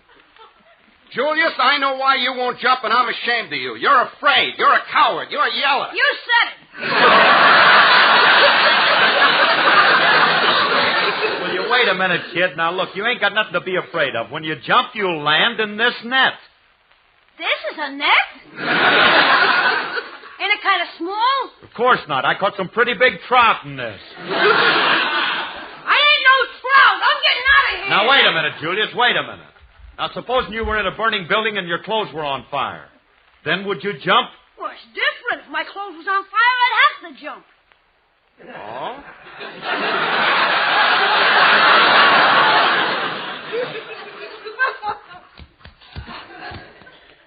Darn, this cigarette lighter never worked. Frankie! Stop trying to light Julius. It ain't human. Don't do that. Besides, he's still wet behind the ears. He wouldn't burn well anyway. You guys got the most gruesome sense of humor. Come here a minute, Curly. I got an idea. What? Look, if we lock Julius in this room and the smoke gets thick enough, he'll have to jump. Yeah. Sure. Yeah.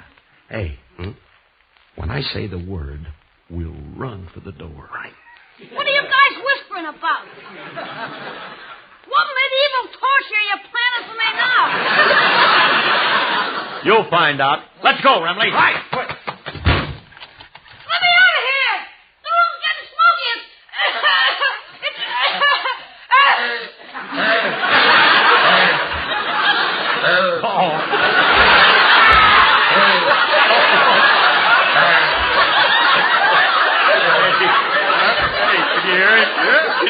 There goes old Seal Face again.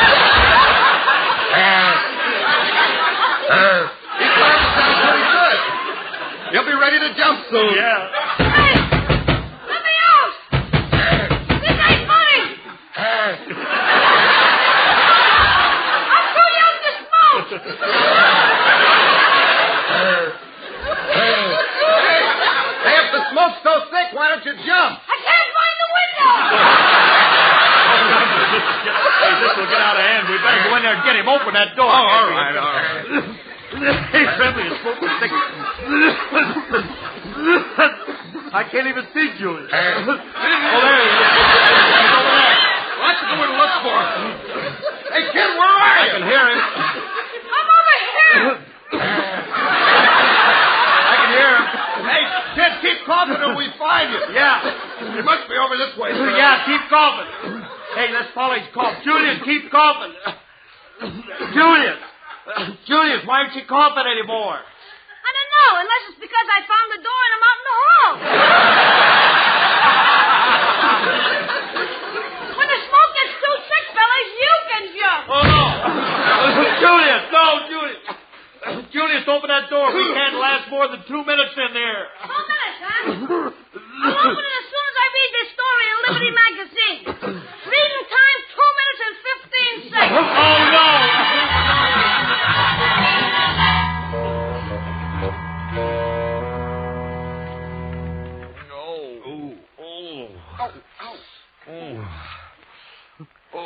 Thank goodness you're all right, fellas.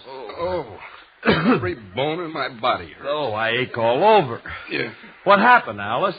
You were overcome by smoke, and Julius saved both of you. Oh. Bless his heart. Hey. Gee, thanks, kid. Yeah. Hey, how'd you do it? Oh, it was easy.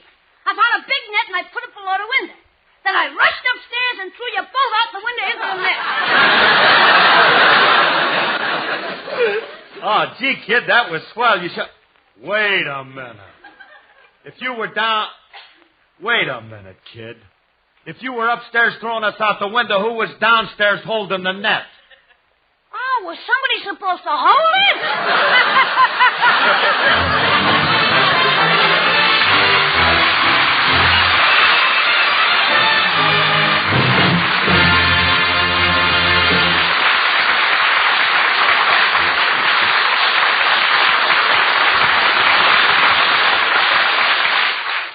Phil will be back in just a moment. Meanwhile, our Rexall family druggist gets a customer just before closing time. Why, Mrs. Simpson, I was just about to close up. How come you're out on a blustery night like this? I need some cough syrup for the children, or I'd be right in front of the fireplace. Oh. Ooh, that wind goes right through my coat. Maybe we should try overcoats made of wood. Overcoats made of what? Oh, I don't mean what you think. I was just thinking of those snug little wooden jackets that are placed on the bottles of flavoring oils in Rexall's laboratories. Oh, why? What are they for? Well, we'll take this cough syrup, for instance. Certain fine oils are added to it to give it a pleasant flavor and aroma, so those children of yours will like it better. But those oils lose some of that nice odor and flavor if they're kept in metal containers or exposed to light. So the makers of Rexall drug products keep them in glass bottles, which are then placed in little wooden jackets to seal out the light. My heavens. All that trouble just so my youngsters won't make a face when they take their cough syrup. Well, that's the way the Rexall people are, Mrs. Simpson. They give that same extra care and effort to all of the 2,000 or more drug products they make. It's just one more reason why we independent Rexall druggists are always telling our customers, you can depend on any drug product that bears the name Rexall. You know, I'm beginning to realize more and more why you're always out polishing that orange and blue Rexall sign on your window. Well, can you blame me? That sign means ours are the only stores where you can get Rexall drug products. Good health to all from Rexall.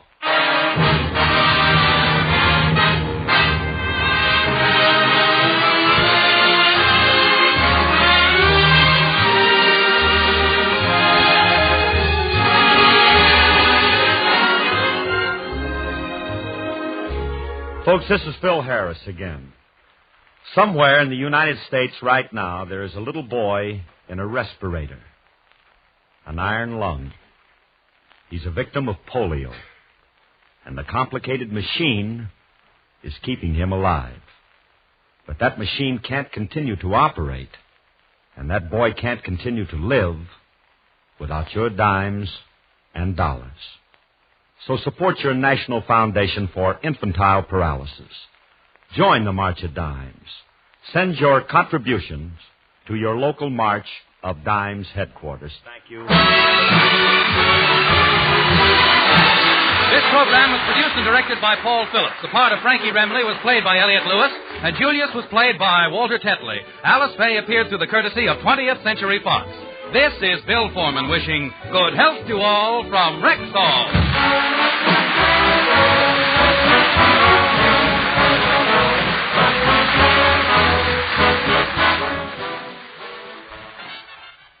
This is boy, don't tickle those musical fugitives from a pawn shop yet. I want to remind a little old lady in Boston that the Fred Allen Show follows immediately over NBC, the National Broadcasting Company.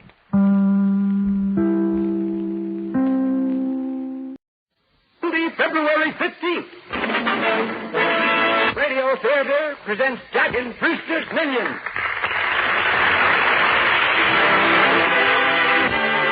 Presents Hollywood.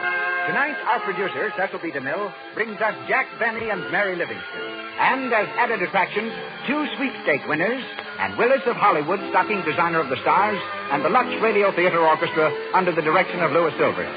So, to the makers of Lux Flakes, those gentle, marvelously effective soap flakes, welcome you to another hour in Hollywood.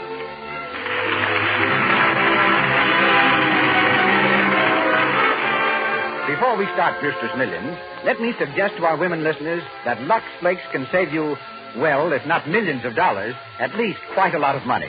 For example, take this experience a Massachusetts woman had with Lux Flakes. I each bought a pink silk suit at the same time. She was first along to hers. When she told me how it shrunk and was almost white, well, I was discouraged and put off washing mine. At last I had to, and using Lux as I always do, I found it didn't shrink in any way, and the color hadn't changed at all. I then asked my friend what she used, and it was not Lux. Just remember, Lux Flakes are different. They are so pure and gentle that they're safe for anything that's safe in water alone. It's a waste of money to have nice dresses spoiled in washing. So, always use Lux Flakes and play safe. And now, the producer of the Lux Radio Theater, ladies and gentlemen, Mr. Cecil B. DeMille.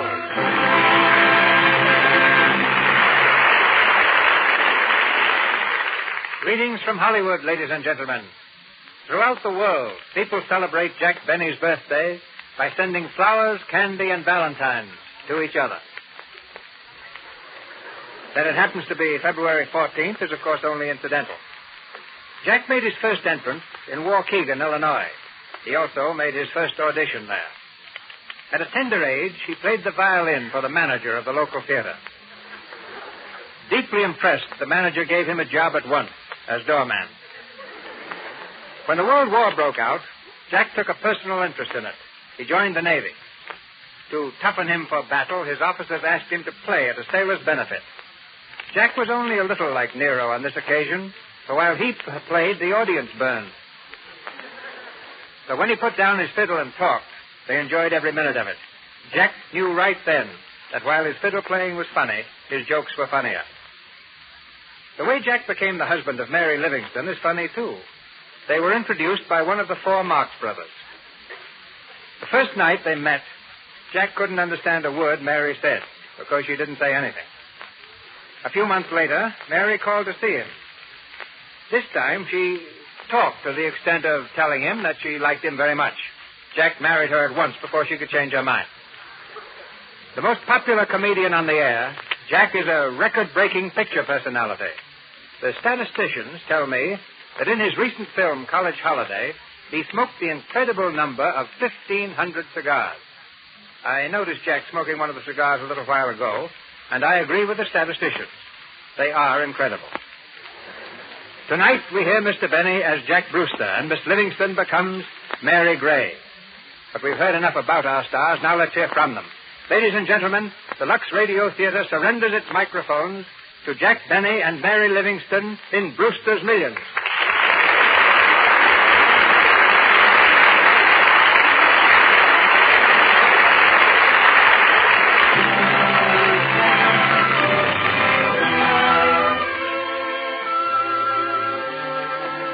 We're in the offices of Grant and Vanderpool, attorneys at law. For months, the two senior partners have been trying to locate one Jack Brewster, who has recently fallen heir to a huge fortune. At last, their efforts have been rewarded. Grant, one of the attorneys, reads from a typewritten report. Jack B. Brewster, sex, male, color, white, dark complexion. Living now in New York boarding house run by Mrs. Bridget Gray, 822 West 46th Street. At the present time, Brewster is unemployed, single, evidently in desperate financial condition. Type of regular employment unknown, but claims to be a musician. Well, there you are. That's the detective's report. Jack B. Brewster. Are you sure that's the man we want? It seems to be. The middle initial must stand for Benjamin, his uncle's name. In desperate financial condition, eh? Looks like a pleasant surprise in store for him. A cool million would be a pleasant prize for anyone. $1 million. Is that the final reckoning? Well, it's 1 or 6, depending upon Brewster himself. If he lives up to the terms of the will, he'll inherit $6 million at the end of the year. Have you notified him yet? No. We'd better break it gently. Hello.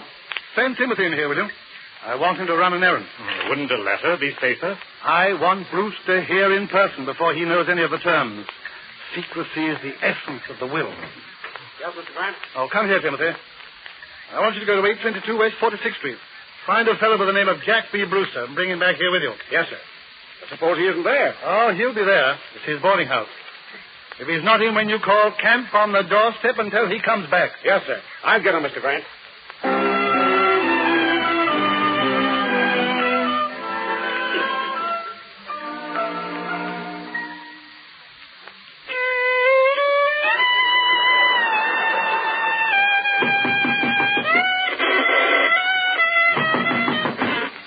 Oh, come in. Hello, Jack. Oh, it's you. Mary, you know you shouldn't interrupt me when I'm practicing. Gee, somebody should. Never mind that. What do you want? That man is here again. What man? You know, the fellow from the law office. He wants to see you. Says it's very important. Oh, important, eh? Well, not to me. And what does he think I am, a dope? I don't know. He didn't say. Say, listen, I've been dodging that fella for a week, and he's not going to get me now. Why don't you find out what he wants? I know what he wants. He's got a claim against me for something and probably thinks he's going to attach my assets. Well, he's got another thing coming. Yes, he thinks he can find any assets. I'll tell him I'm not here. Tell him I've moved. Tell him I'm in China. I did. Oh, you did, huh? What did he say? He said he'd be back in 20 minutes. 20 minutes? Must have a pretty rough idea where China is. No, but he's got a pretty good idea where you are. Well, I'm wise to these lawyers' tricks. I've been dragged into court so often I'm beginning to look like Exhibit A. But I get along all right. Gee, Jack, you're smart. Oh, I don't know. I don't like to brag, but I guess when it comes to money matters, I'm about as smart as the next fella. You know, Mary, I've got ideas. Big ideas. Why, if I had $10,000 or $20,000 right now, I could turn it into $250,000 like that. $250,000? Maybe $500,000, maybe $2 million. There's no limit to what I could do. Gee, that's wonderful. Yeah. And before I forget, Mother says if you don't pay your back rent by Wednesday, you'll have to get out. There you go. It's a fine way to treat a man with big ideas. And bills to match. And another thing, it's a nice attitude for your mother to take or as her future son-in-law.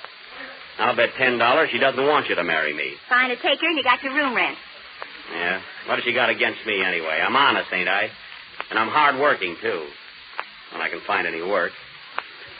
Being broke isn't any disgrace. Now, there are 10 people living in this boarding house right now who owe her lots more than I do. Why does she always pick on me? You're her favorite. Oh. But don't let it worry you, Jack. I still feel the same. Do you, Mary? Of course I do. Well, that's all I need. If you have faith in me, I can lick the world. We'll get married yet. You wait and see. Sure we will. Say, Mary, remember the first time we met? Gee, that was a great day for me. I'll never forget it. I tried, and I can't either. And then the day we went to Coney Island, remember? I held your hand all the way home, and when we got inside, I put my arm around you, and... And you said, Mary, will you marry me? Yeah. Yeah. Gee, 8 years can go fast. 8 years. You're always bringing that up. Well, it is 8 years, isn't it? Well, that's not my fault. I can't help it if I can't find work. Well, don't yell at me. Who's yelling? You are. May I come in? Oh, hello, Miss Smith. Sure, come on in. Thank you. I was sitting in my room, and I thought I heard voices in here. That's funny. I didn't hear a thing. Did you, Jack? No. Oh, now. You were having a little spat, weren't you? Just a little one, yes. But it had possibilities. I thought so. Now, you ought to be ashamed of yourselves. Just sit right down, both of you. What for? I'm going to read you the last chapter of my new novel. It's called Girl Meets Boy. Girl Meets Boy? Wait a minute, there is a story called Boy Meets Girl. Well, this is Girl Meets Boy. Oh, a leap year story. Anyway, it's all about a young couple just like you. It'll do you good to listen to it. Now, look, Miss Smith, there's no use wasting your voice and your energy reading it to us. You ought to save your strength for reading it to the publishers. She read it to 5 of them already. That's enough, Mary. You said it. Now, listen, children. Girl Meets Boy by Sophie Smith, Chapter 10. Chapter 10? What happened to the first 9? What's the difference? Oh. No. I want to start with Chapter 10 because that's the reconciliation scene that brings the lovers back together. And that's what I want you to hear. Very well. Go ahead. In the gathering shadows of the midsummer twilight, Gwendolen stood in the garden of the inn with Theodore. Oh, Gwendolen, he murmured. Oh, Theodore, she answered. His arm flew round her waist, and pressing her close, he kissed her full on the lips. A long, blistering, lingering kiss. Now we're getting someplace. So is Theodore. Mary. Go ahead, Miss Smith. Carried away by the ardor of his love, Theodore seized her in a mad embrace, flung his arms round her, and crushed her closely to him. Mary, what are you laughing at? Theodore goes wild. Mary, please, it's getting interesting. Continue, Miss Smith. Oh, my sweet, he said. Me? Oh, pardon me. It's been so long since last we held each other in this close embrace. So long. Yes, she said. 8 long years. Hey, stop. What are you trying to do? Start some more trouble? Mary. Yes, Ma? Oh, here you are. Oh, good morning, Mrs. Gray. Good morning, is it? Do you know what time it is? I come up here to tell you once and for all I'm serving breakfast up to 11 o'clock. And if anyone can't come on time, then he gets left. Come on, Jack. Ask one down. Sits on the piano stool. Okay.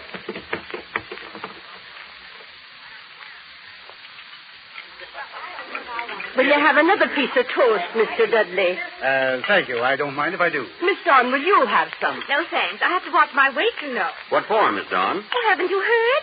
I'm going to have a tryout this morning for the Winter Follies. Mr. Crane, the producer, is very interested in my voice. Say, I've been hearing that story for the last 6 months, but nothing ever happened. Is that so?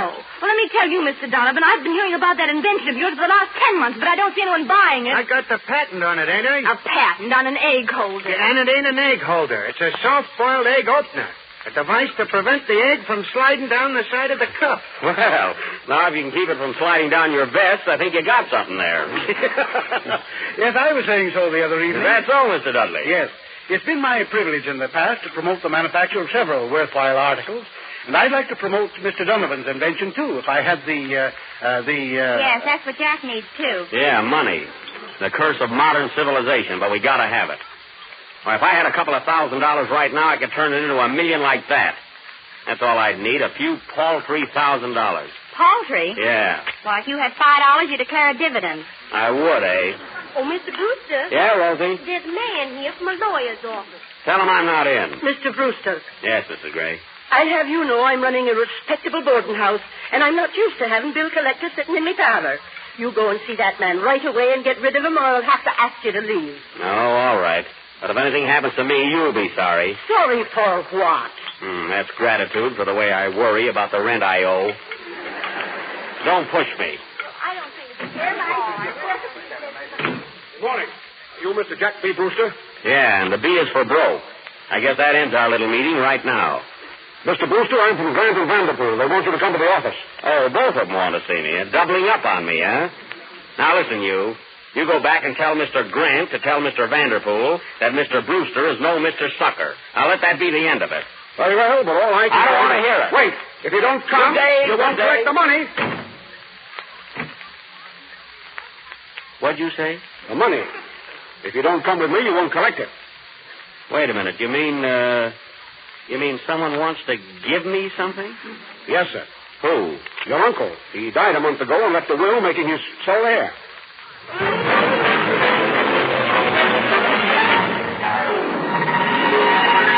Shall I get some more water, Mr. Grant? Rub his wrist. He said he's faint. You should have broken it gently. Mr. Brewster, are you all right? No. Oh, good. He's coming around. Now get into the outer office, Timothy, and don't let anyone come in here for an hour. Yes, sir. Mr. Brewster, look at me. Are you all right? Where am I? You're in my office, don't you remember? My name is Grant.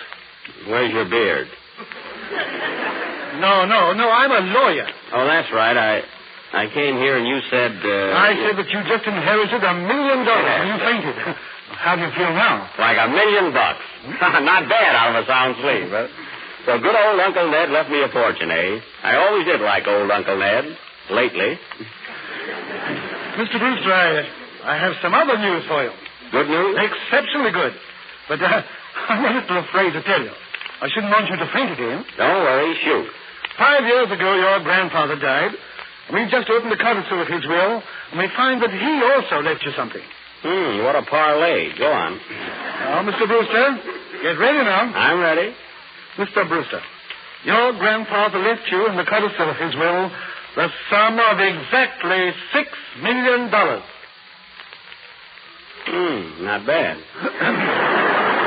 You're not going to faint? I don't think so. You know, they say the first million is the hardest. Well, I'm relieved.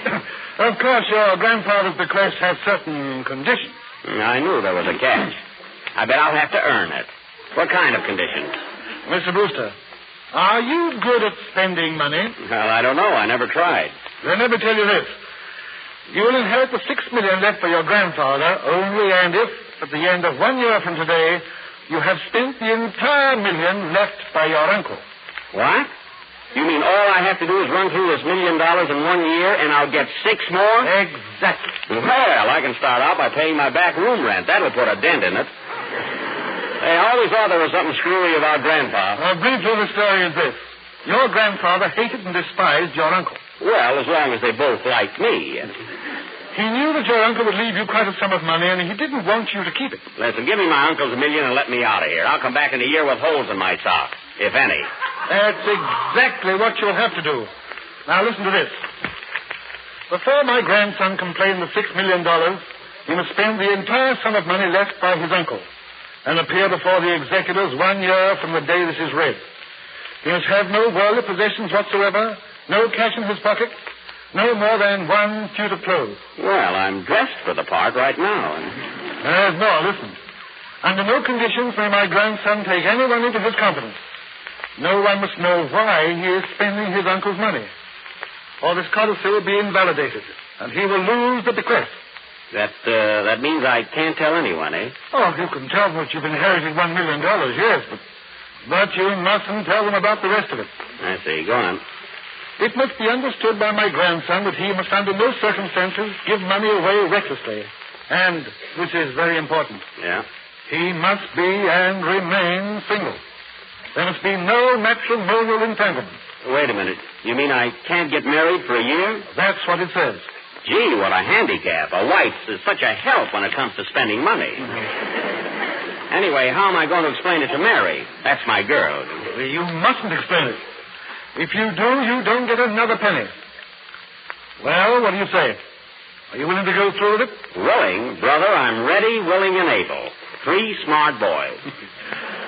Well, come to the office at 9 o'clock tomorrow morning, and I'll have a check for you. But don't forget, you've got to spend every penny of it. Leave it to me. $1 million in a year, why, all I have to do is spend about $3,000 a day. Someday I'll spend 6 and relax a day. Well, Mr. Brewster, good day and good luck. It sure is and was. Just think of this. This morning I didn't have a dime, and now I'm a millionaire. Well, so long, Mr. Grant. So long. Oh, I almost forgot. Lend me a nickel, will you? I want to go home on the subway.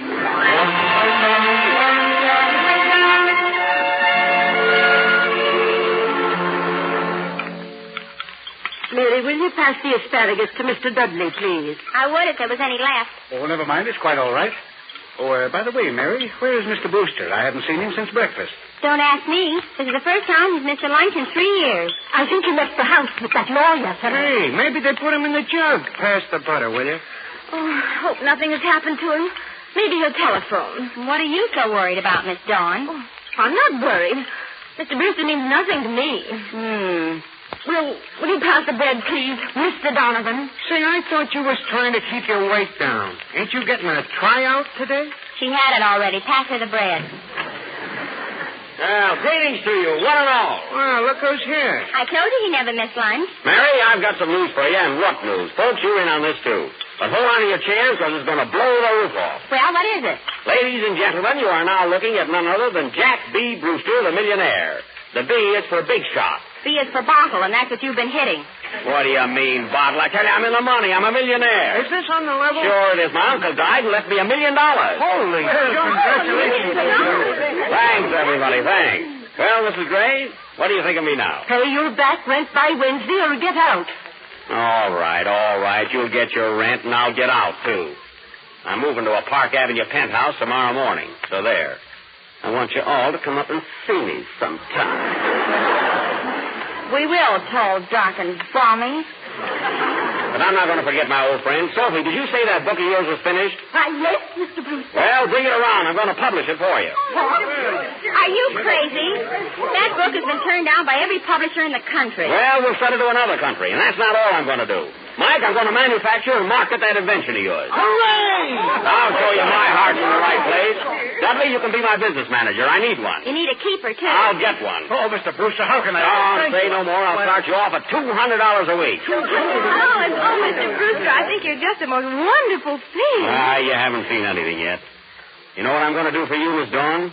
I'm going to finance a new show, the biggest thing that ever hit Broadway. And you're going to play the lead in it. Oh, Mr. Brewster, this is too much. Yeah. Don't worry, it won't last long. Dudley, get busy. Engage me a suite of offices in the Empire State Building. Take a whole floor. We got to do things right. You're doing things right, all right. A year from now, you won't have a nickel. That's the idea. I mean, what's the difference? You're spending your dough like a wild man. Sure, Wild Jack Brewster, that's me. Before I'm finished, I'll make Diamond Jim Brady look like Sir Harry Lauder. Mike, run outside and order me a taxi cab. Sure, Mr. Brewster. Tell him to pull up to the door and stand there until I come out. Are you leaving already? No, but I have an appointment at 9 o'clock tomorrow morning, and I want the cab to wait.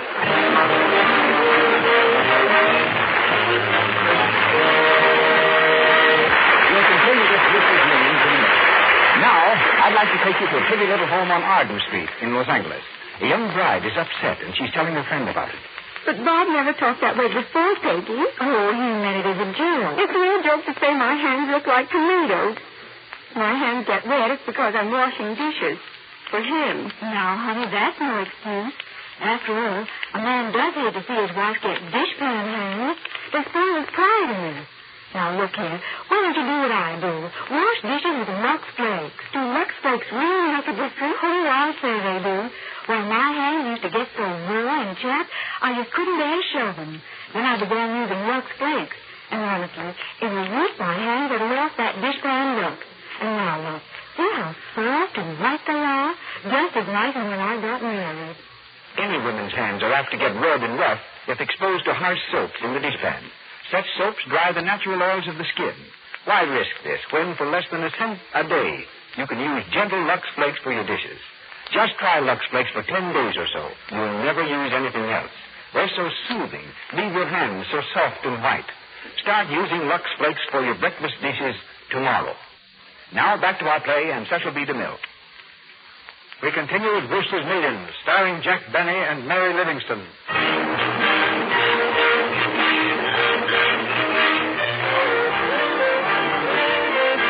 Faced with the enviable task of spending $1 million inside of a year, Jack has gone on a mad buying spree. Nothing is too much, nothing is too good. But his romance with Mary, he's at a complete standstill due to the conditions of the bequest. He can't marry her, nor can he tell her the reason. As our scene begins, we're in Jack's suite of offices. Mary and Dudley, the business manager, are in deep conversation. I tell you, Miss Gray, he's throwing his money around like a madman. He's run through $100,000 in the last 30 days, and what has he got to show for it? A lot of canceled checks. Exactly. Now, look at this. $710 for typewriters. How many did he get? 10. And he's hired 5 stenographers. Gee, they'll have to use their feet, too. Oh, Miss Gray, you've got to do something. If he keeps on at this rate, he won't have a penny to his name. And he's in the market, too. He just bought 1,000 shares of stock that's headed straight for the bottom. They sell him out, it'll cost him about $40,000. $40,000? And he's going to buy more this afternoon. It's absolutely worthless. I tried to tell him, but he won't listen to me. Will he listen to me? I've got a couple of things I'd like to speak to Mr. Brewster about. Well, look who's here. Good morning, Mary. Good morning, Dudley. Good morning, Mr. Brewster. There's a man waiting to see you in the outer office. I'm too busy to see him now. Send him a check. A check? What for? I don't care. Whatever he's selling. Well, Mary, how are you? Oh, I'm all. I'll take it, Dudley. You skip along outside. Yes, sir. Excuse me, Mary. Hello? Yes? All right, yes, 1,000 shares. That's right. Oh, going down, eh? We'll buy another 1,000. Sure, I mean it. I'm a bull. I said I'm a bull. Like in baloney. And listen, if it goes down again, keep buying. Right. Well, Mary, how are you? Oh, I'm all. Excuse me. Hello? Yes? Why, of course I'll contribute to a deserving charity. What's the name of the organization? The Society for Helping Joe Dugan. I see. All right, Mr. Dugan, come and see me in the morning. Well, Mary, how's every little... Oh, I'm all. Excuse me. Hello? Yes, that's right. I'm putting on a new show.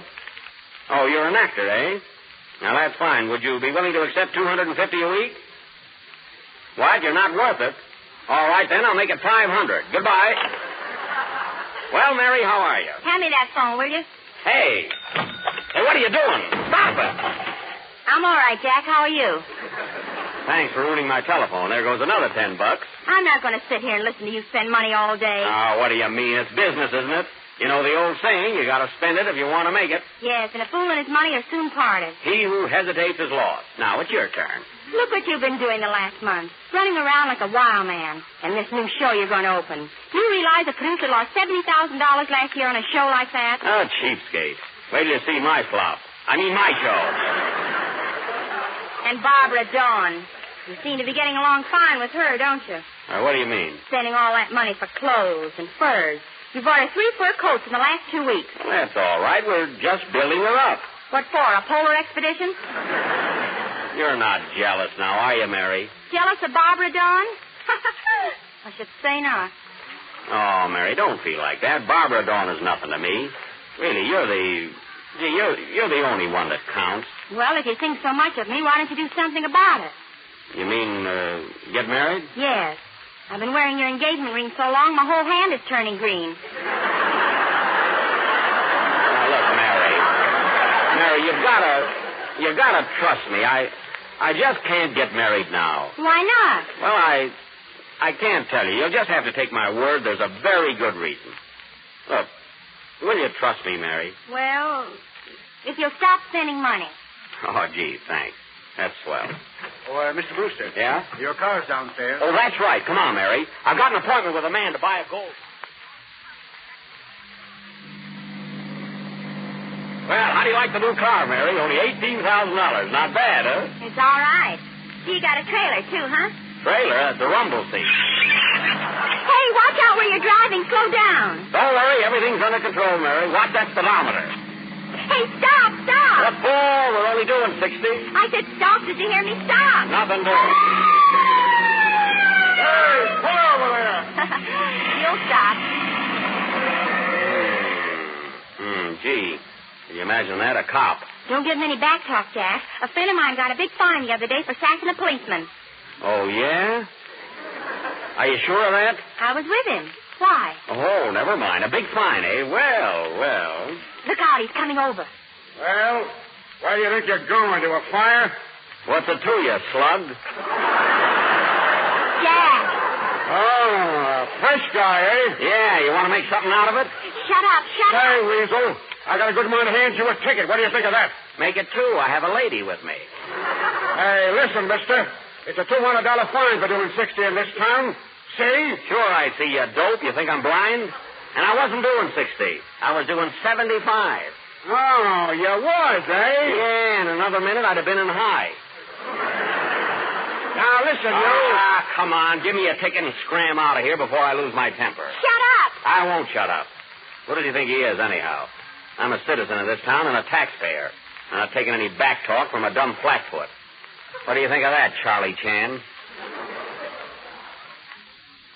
I guess you're right, mister. What? Maybe I was too hasty. I'm sorry. Hey, wait a minute. After all, it's folks like you who are paying my salary, and I got no right to get fresh with you. Excuse me.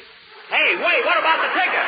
What about that $200 fine? Oh, that's all right. Forget it, mister. So long. Hey!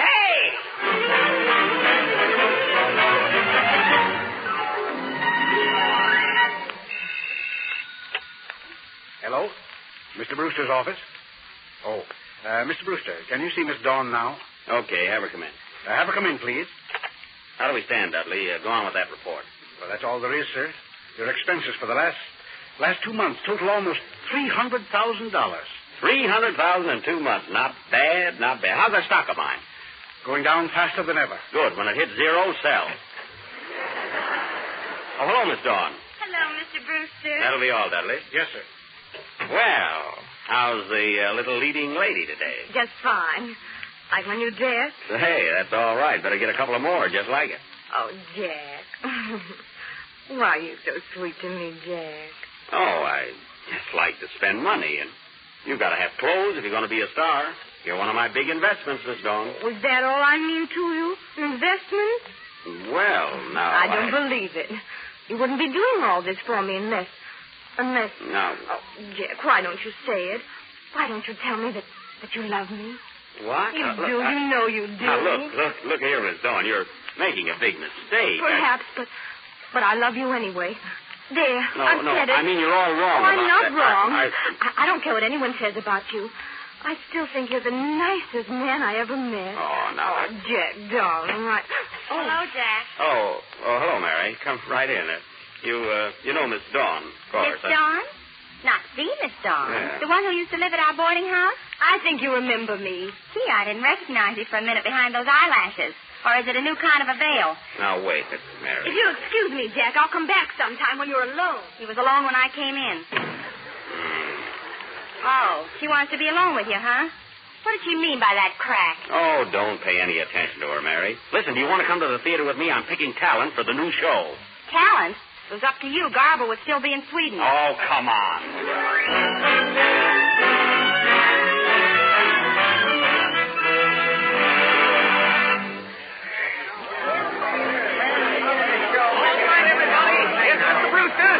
Right this way, Mr. Brewster. Okay, Gallagher. Mary, you sit next to me. We got plenty of talent here this afternoon. Plenty and loud. Quiet, everybody. Quiet down. Well, all right, let's see. Who's first? We are, Mr. Brewster. Yeah, we were here, boys. Well, what are your names, boys? Moisey and Slade. You know those two funny guys? I'm Moisey. Yeah, he's Moisey. I guess that makes you Slade, then. Yeah, we're comedians. Ain't we, Moisey? Yeah. Well, that's very funny. Let's hear your act, boys. Don't tell me there's more. Mary. Well, I come out, see? I walk across the stage. Slade comes out from the other side, and we bump into each other. We bump into each other. Make it hard. And I say, hello, Slade. Now, wait a minute, fellas. Wait. You don't have to go any further. You're killing me. Take these fellas outside and sign them up. Take them outside and hang them up. This way, boys. I beg your pardon, Mr. Brewster, but may I have a word with you? What is it? I don't wish to waste my time here any further. I am a tragedian. I have trod the boards as Hamlet, as Macbeth, as Othello. Have you an opening for me? Well, There's a manhole just outside. Quiet. See, Mr. Gallagher, tell him I said you can play prologue. I thank you. Now, who's next, folks? We are. Come on, Goldstein. Sure. How are you, Mr. Brewster? Oh, hello. We're Gillis and Goldstein, and we're writing up smash hits for singing. Songwriters, eh? Did you ever write any hit number? Listen, you ever hear Mother McCree, Old Man River, the St. Louis Blues? Yeah, sure. We write good ones. Listen, I got a song will be sweeping the country by storm. Yeah, what's the name of it? My Hoochie Coochie Kid. Swing it. Be good for our show, rather. I got a Hoochie Coochie baby, down on Hoochie Coochie Isle. And if she's something, believe me, mister, she's the swellest gal in town. Hot stuff, eh? It burns me up, too. Listen, Mr. Goldstein, are all your songs like that one? If such a thing is possible, some of them are even better. If such a thing is possible. Wait a minute. No use going any further with this talent business. Now you're getting smart. Hey, Gallagher. Yes, Mr. Brewster? Give everybody here a contract. Rehearsal start tomorrow. We should be ready to open in a month. If such a thing is possible.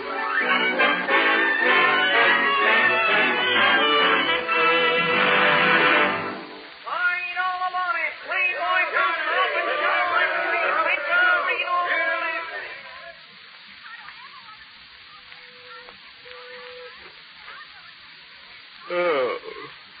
Hello, Dudley. Hello, Miss Brewster. I'm sorry to bother you at this hour, but I've got to see you. Well, sure. Come in. You see the opening tonight, Dudley? Yes, sir. But that's not what I've come to talk about. Hey, you look worried. What's the matter? Mr. Brewster, I've got a confession to make. At 2 o'clock in the morning? Yes, sir. I couldn't sleep. It's been on my mind for a week, and I can't bear it any longer. Wait, here. What's wrong? Mr. Brewster, I'm a thief. A thief? A swindler. An embezzler. I've stolen money from you, gambled with it on the market. I thought the stock would go up, but it didn't. And now I've come to confess. Oh, do what you want with me. I don't care. I'm no good. I see. What stock did you buy? American Timber. How much did you lose? $22,000. That's loyalty for you. You get a hot thing like that, and you don't let me in on it. What? Take another $10,000. Buy some more. You mean you're not going to send me to prison? Of course not. That isn't not unless the stock goes up. But I'll pay it back. I swear with every penny. I don't want it back. But I want to give it to you. $22,000. I said I don't want it. Now listen. Have you seen the newspaper account of my new show? Why, no. Well, get this. It's practically certain that Playboy Brewster, that's me, has backed the biggest flop ever seen on Broadway. Before it is withdrawn, it will probably cost him over $200,000. There. And you come around with your paltry $22,000. Get out of here.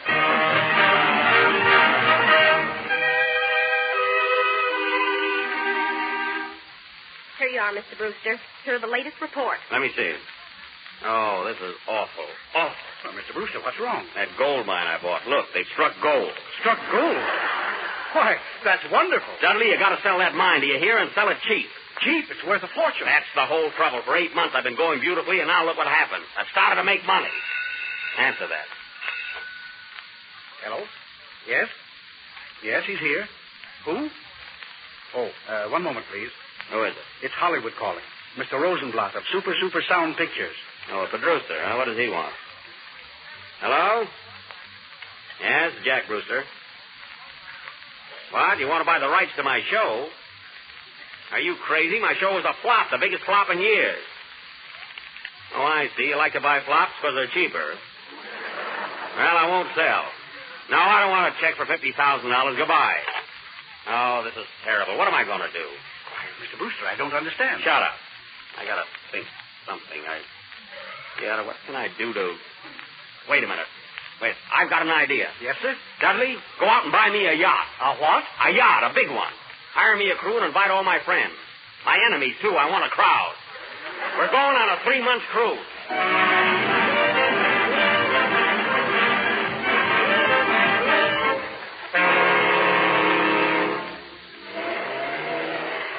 Say, Skipper, where did you say we were? About 30 miles off the coast of Virginia, Miss Gray. Is that all? You mean we've been sailing around out here for 6 weeks and we're only that far? We've been going in circles. I heard Mr. Brewster give the order. I advised him to turn around and head for port yesterday, but he won't do it. Head for port? What for? The barometer's falling fast. We're in for a heavy storm. A storm? Holy smoke. I can't understand, Mr. Brewster. I asked him why he wanted to stay out, and he said he can't run the risk of making money on shore. I think he's going batty. Where's he now? He's forward with Miss Dawn. Oh, he is, eh? I've suspected that for a long time. I mean, he's in the fore part of the boat. He and Miss Dawn are making plans to produce another show. What? Another show, eh? Wait here, folks. I'll tell him a thing or two. You see, Miss Dawn, I figure the ballet alone will cost about $70,000. Oh, that's wonderful. I think there's a storm approaching. You said it, fathead. I want to speak to you. Oh, a tornado, huh? Hello, Mary. What's the idea of putting on another show? Didn't the last one cost you enough? Not quite. You see, Pardon me. I'm not wanted here. I'll leave. You got something there. Goodbye. Now, listen, Mary. You listen to me. I'm sick and tired of the way you're throwing money around. And I'm sick and tired of waiting for you to make up your mind about getting married. Oh, why are you getting excited? Excited? I don't want a honeymoon on the Townsend plan. Mary, look, give me 2 months. That's all I ask. Just 2 months. What are you talking about? Oh, Mary, I can't explain it now, but the show will cost about $250,000. That's exactly what I have to get rid... Oh, don't ask me. All right. But listen to this. If you throw another penny away on a new show, or any other crazy idea, we're through. Washed up. Oh, Mary. I mean it. If you do one more crazy stunt, I'll never look at you again. Mr. Brewster. What do you want, Skipper? We've got to turn around and head for port, sir. We're listing badly. But I don't want to go on shore. We've got to. If we don't start now, we'll have to be assisted by the Marjorie O. She's standing by to help us. Oh, I don't care. Do what you want. Yes, sir. But if the Marjorie O assists us, she'll get salvage value. The whole boat will belong to the owners of the Marjorie O. What? It's maritime law. You'll lose $250,000. Wait a minute. Are you sure of that? Yes, sir. Oh, put out to sea. What? Are you crazy? Yes, sir. Put out to sea and notify the Marjorie O. We need assistance. Tell her we'll give her salvage rights and a bonus to every sailor. Go on. Go on.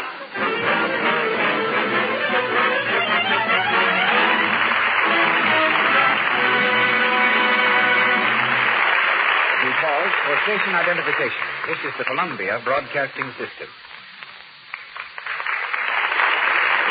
This is KNX Los Angeles, the voice of Hollywood.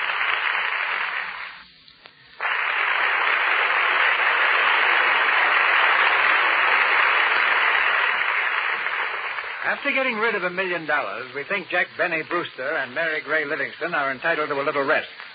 So before continuing our play, we bring you another couple who also find themselves the possessors of sudden wealth. As the result of a $2.50 investment in the Irish sweepstakes, Marjorie Wood and Norbert Jansen of Los Angeles have just received $50,000. I've asked them here to tell us what it's like to get pennies from heaven. Ladies and gentlemen, Marjorie Wood and Norbert Jansen. First, what are you going to do with the money? We put it in the bank. In a joint account?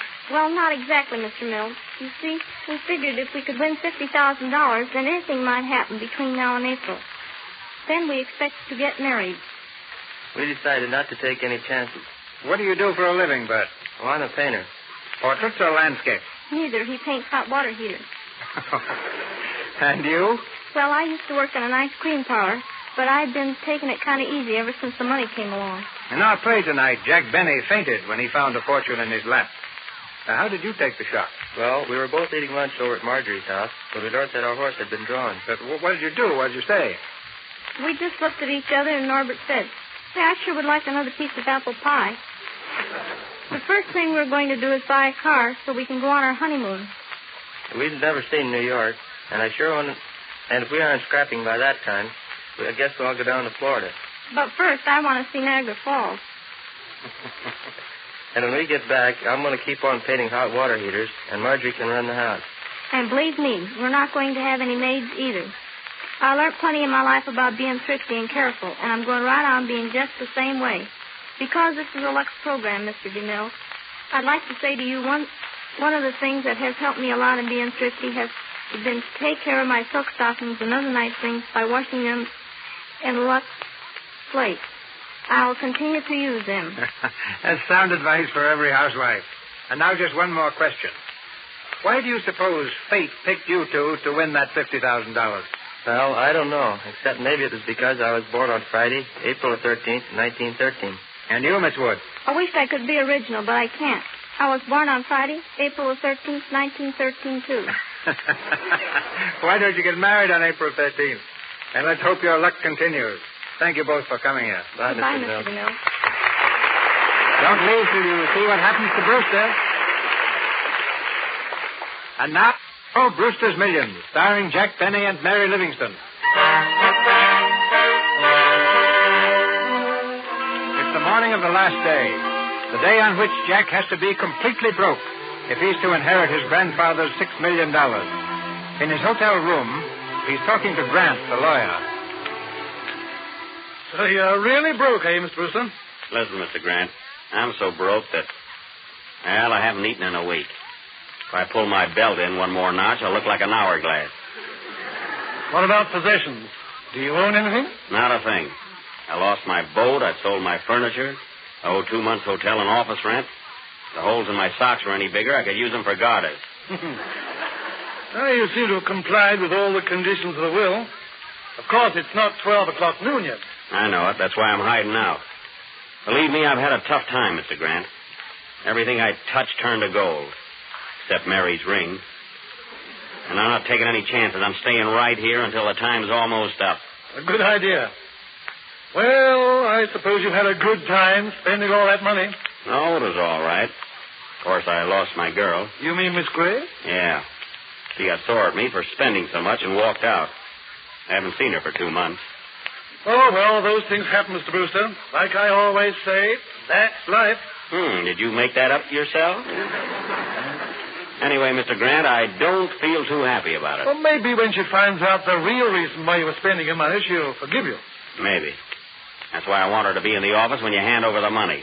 And I've asked the whole crowd to show up. I'll be delighted to explain it to her. Well, it's time I left, Mr. Brewster. I'll see you at exactly 12 noon. That's right, at the office. Until that time, don't take any nickels, wooden or otherwise. I could have used you in my show.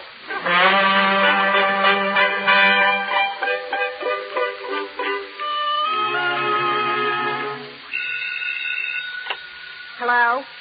Yes, this is Mr. Brewster's office. No, he ain't here. Yeah. Well, I want to see him, too. He owes me 13 weeks' salary. Say, do you know a good lawyer? I want to bring a suit against that guy myself. Here, put down that phone. It's a fine thing you're doing, asking for a lawyer so you can sue your own boss. That's loyalty, that is. Aw, dry up. What about my back salary? I only owe you 13 weeks. You're not superstitious, are you? You'll get your back salary as soon as I get what's coming to me. And I hope it's soon. I'll remember that remark, Miss Higgins, when it's time for bonuses. Anybody arrive yet? Yeah, they're inside. Say, where is that guy? Oh, here you are. Oh, hello, Mary. Gee, it's good to see you again. Yeah. Well, I didn't come because I wanted to. Mr. Dudley dragged me. I didn't ever want to see you again. Oh, gee. Don't talk like that, Mary. I'm crazy about you. No fooling. Don't mind me, folks. I don't work here anymore. You may go, Miss Higgins. Sure. Mary, let me look at you. Gee, you look swell. Thanks. If you look better, I'd return the compliment. Well, I've been on a sort of a diet. Haven't eaten much of anything for a week. You know, life has its ups and downs, Mary. Sometimes you're on top. Sometimes you hit the bottom. You must have landed with an awful thud. Well, You're broke, eh? Well, sort of. In other words, you're right back where you were 9 years ago. No money, no job. That's right. Only this time, I haven't even got a girl. And what happened to that Dawn dame? Oh, Mary, she meant nothing to me. Only 3-4 coats a week. I wish I had the lining of one for a suit. Oh, well, I don't want to talk about her. Look, Mary, do you think that... would it be possible... Oh, you probably won't believe me anyway. Probably not. Mary, I've been a fool. I'll be a different guy. Wait till you see. You mean you'll really reform? From now on, you won't know it's the same fella. I'll let you be the boss. You can even handle the cash. That'll be easy enough. What do you say, Mary? Is it a go? Can we start all over again?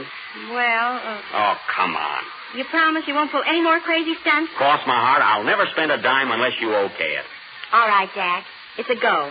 Oh, gee, Mary. Some fun, eh? Yeah. Come on, we better join the others. They're waiting for you. That's right, I forgot. Where are they, in here? Yeah. Gee, I'm not even hungry now. Hello, folks.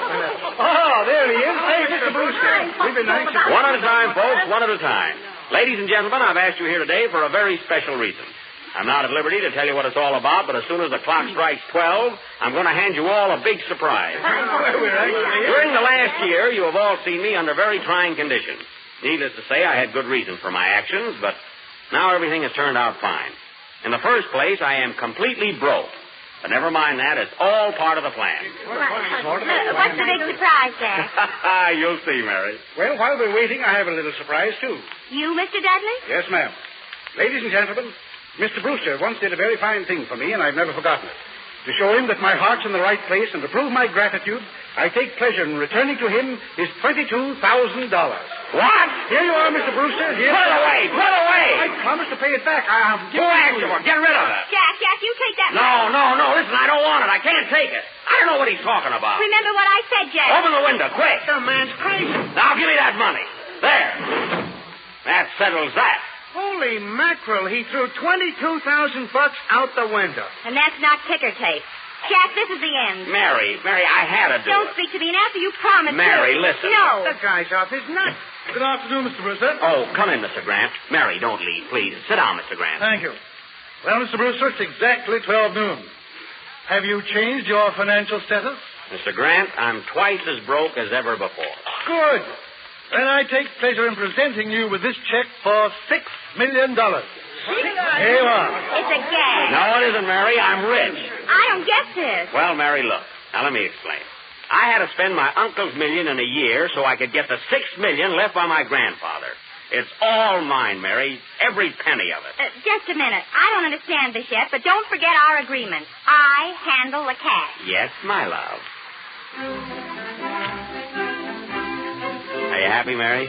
Oh, Jack, it's wonderful. You know, from now on, you can have anything you want. Anything? Yeah. You mean it? Of course I do. Well, let's run out and get a hamburger. I'm starved. Okay, and the treat's on me.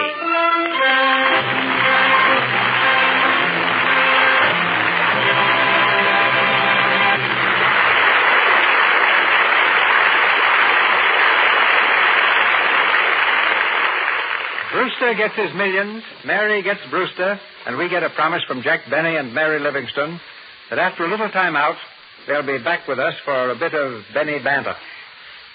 Willies of Hollywood is not a term referring to the jitters of the film capital. Willies is really William Monshine, the man who sheathes the handsome legs of many Hollywood stars in silk stockings. His rise is one from canvas to silk, for Willie started his career as an amateur prize fighter, winning 60 out of 85 bouts by knockouts. But then silk stockings caught his eye, and he's been designing them ever since, for motion pictures and such Broadway shows as Earl Carroll's Vanities. Ladies and gentlemen, Willies of Hollywood. Thank you. A woman's vanity can be blamed for a lot of things, ladies and gentlemen, but not for silk stockings. For it was none other than King Henry VIII who first exhibited the fatted calf in silk. His daughter, Queen Elizabeth, was the first woman to wear silk stockings. Her first pair were 2 months in the making. Now, you tell us about the stocking feet of Hollywood's royalty. Right now, many of the stars are wearing sandal stockings, those that have neither toe nor heel. This is a type that now graces the international famous legs of Marlene Dietrich. Lily Pons wears them, afternoon and evening. Grace Moore prefers them, and so does Greta Garbo. Miss Garbo is frequently accused of large feet, but I assure you she wears the same size stocking as the average woman, 9.5. Ginger Rogers is very fond of iridescent stockings. Jean Hollow invariably wears nets, mesh hose for both street and formal dress. Well, this may be a little shock to the husbands in our audience, but didn't you tell me that a woman should have 20 pairs of stockings? That's quite true. But they'll last a full year if properly cared for. Here's the advice I give the motion picture wardrobe directors here in Hollywood. When you use Lux Flakes, you preserve the elasticity of silk. And naturally, stockings fit better and wear longer. You should never soak stockings or rub them. Just dip them into Lux suds that are lukewarm or cool. Then rinse in almost cool water. After this, you can roll them in a Turkish towel to take out the moisture. Then shape them a bit and dry away from heat. Never dry stockings on a radiator. Here are some tips about selecting the right stockings. If you're a little on the heavy side, you'll find that stockings with clocks or net stockings with perpendicular lines will slenderize wide calves and ankles. If your legs are a bit too thin, get stockings with a very low heel. I hope I've been of some help. Thank you. Good night, Willies of Hollywood. According to the clock, it's now time for tonight's star to make a second entrance. I welcome her with a bouquet of freshly plucked congratulations. Ladies and gentlemen, Miss Mary Livingston.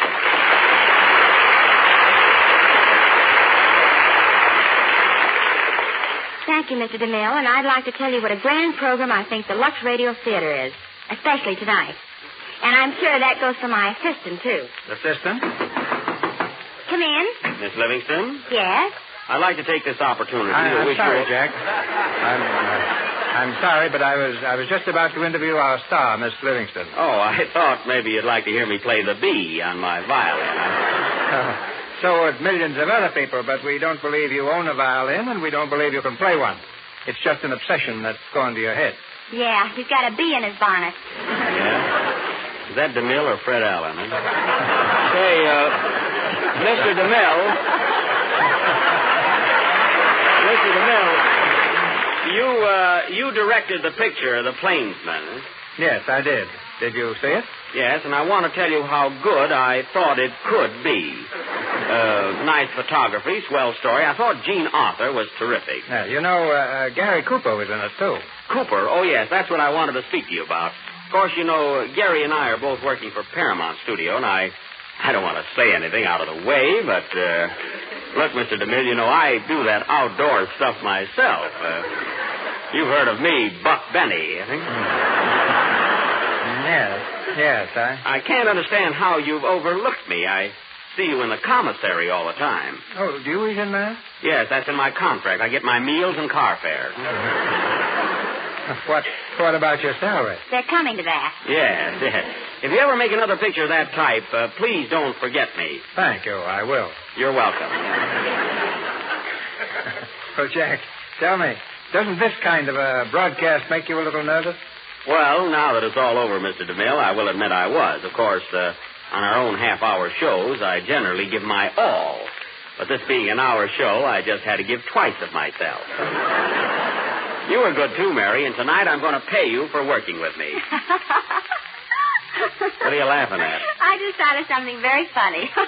All right, what is it? This is my lucky day. Remember our own products, Mary. Jack, I want to thank you and Mary for coming up here tonight.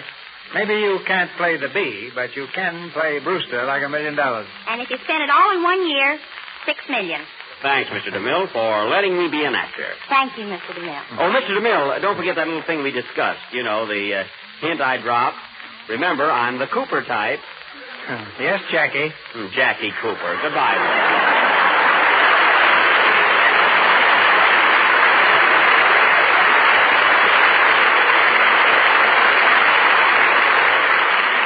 Thank you, Jack Benny and Mary Livingston.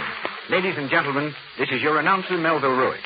There's a rare dramatic thrill awaiting us next week, and Mr. DeMille tells us about it in just a moment.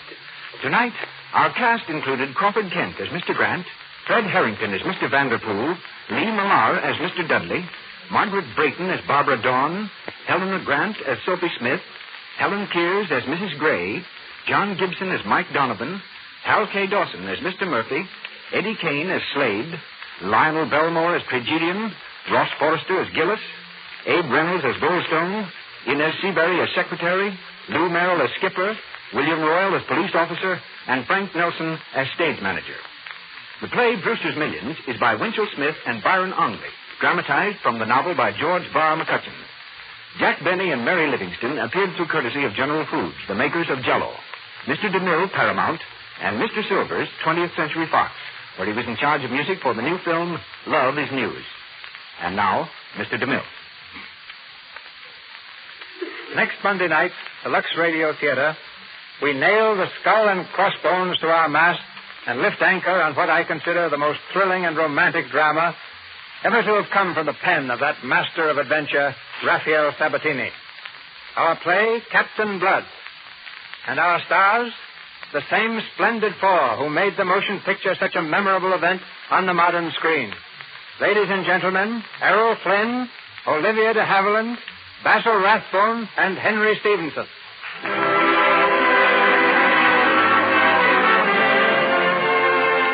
Our sponsors, the makers of Lux Flakes, join me in inviting you to be with us again next Monday night when the Lux Radio Theater takes us back to the days of cutthroats and cutlasses in presenting Errol Flynn and Olivia de Havilland in Captain Blood with Basil Rathbone, Henry Stevenson, and Donald Crisp.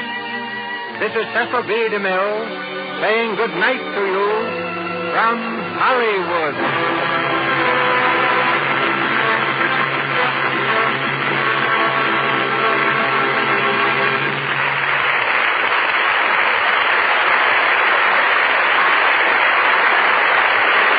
This is the Columbia Broadcasting System.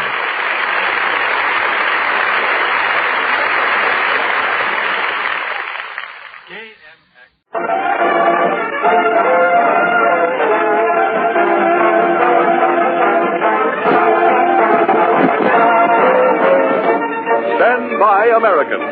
Stand by, fighting men of the United Nations. Here is Mail Call, one big package of words and music and laughter delivered to you by the stars from whom you want to hear. In answer to the request you send to Armed Forces Radio, Los Angeles, USA. Tonight we extend special greetings to the fighting men from the state of Illinois. And standing at the microphone now to speed this airmail special letter on its way is a star who is not only a great comedian, but a fine artist. That favorite son of Illinois, the pride of Waukegan, Jack Benny.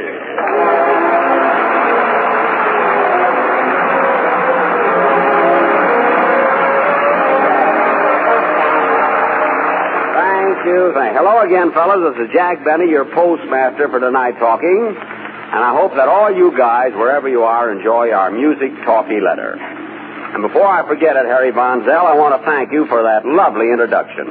Favorite son of Illinois. Pride of Waukegan. That was really very nice. Oh, it was nothing, Jack. I'm full of baloney, you know. Well, baloney or not, this old ham loved it. Anyway, I'm proud to be from Illinois. It's a wonderful state. Yes, you're right, Jack. I visited some relatives there last summer. They took me to a beautiful park called Starved Rock.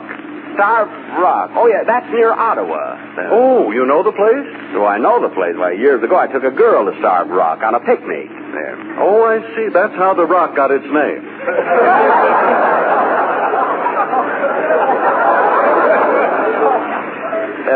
You're wrong there, Harry. It couldn't have. You see, she brought a wonderful lunch. 2 chicken sandwiches, 2 sweet pickles, 2 olives, and 3 hard-boiled eggs. What a battle we had over that extra egg. Romantic, wasn't it, Harry? Romantic? Well, for goodness sake, what's romantic about an egg? Plenty, if you understand about roosters and hens.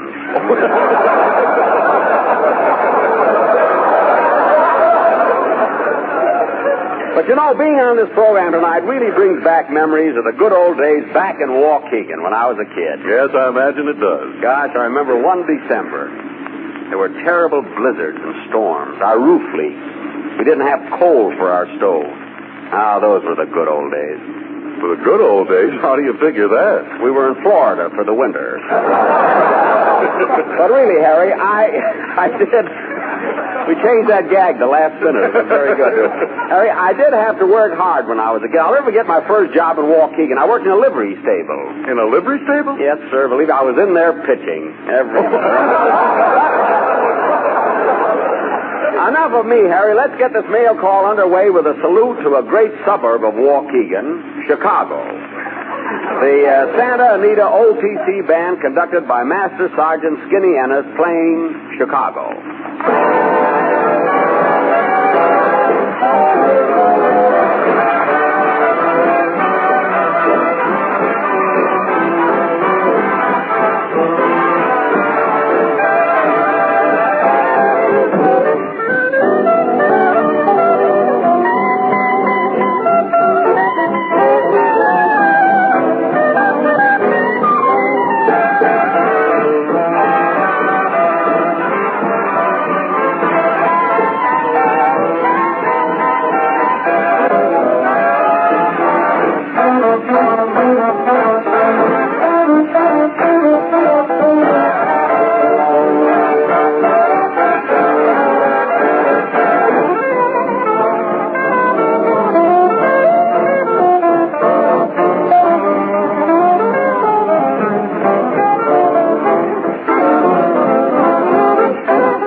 Swell, Skinny. You sounded like Phil Harris on his one good day. You and the boys did a great job on Chicago. The Windy City, the stockyards. It's a bad combination, but a good town, you know? Now, fellas, here's a great combination singing Paper Doll, the Delta Rhythm Boys.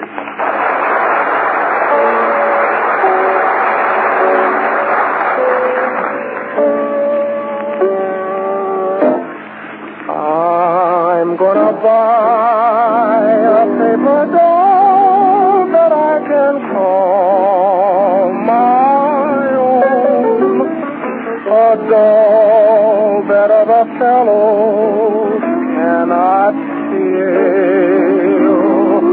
And then the flirty guys with the flirty eyes will have to flirt with dollies that are real. When I come home at night, she will be waiting. She'll be the truest doll in all this world.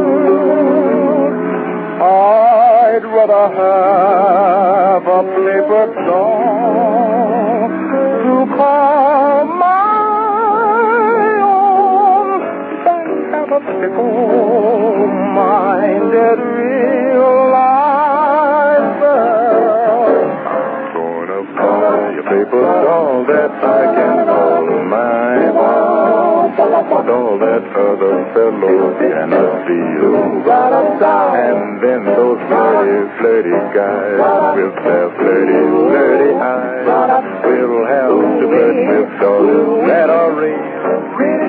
Now, when I come home at night, she will be waiting. Yes, she'll be the truest doll in all this world. I'd rather have a paper doll just to call my own than have a fickle-minded real-life girl. I'm gonna buy a paper doll that I can call my own. A doll that other fellows cannot steal away. 'Cause Jack, I'd rather have a doll that I don't have to buy.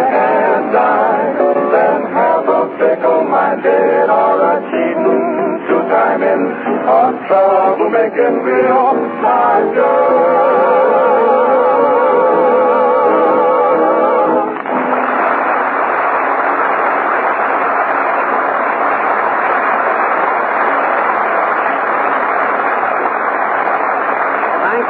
Thank you, Delta Rhythm Boys. And now, fellas, I want you to meet a guy who is one of our most prolific songwriters. He's turned out such great hits as Blues in the Night, Black Magic, Tangerine, Dearly Beloved, Lazy Bones, Strip Polka, and here he is in person, Johnny Mercer.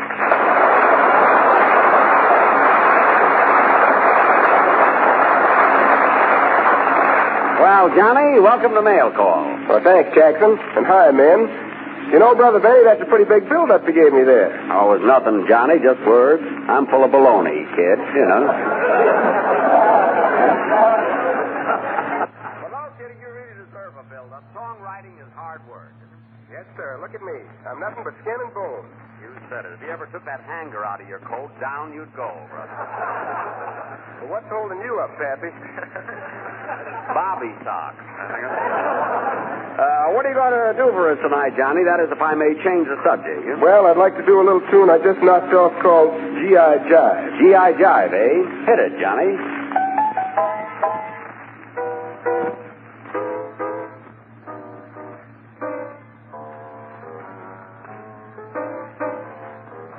This is a G.I. Jive, man alive.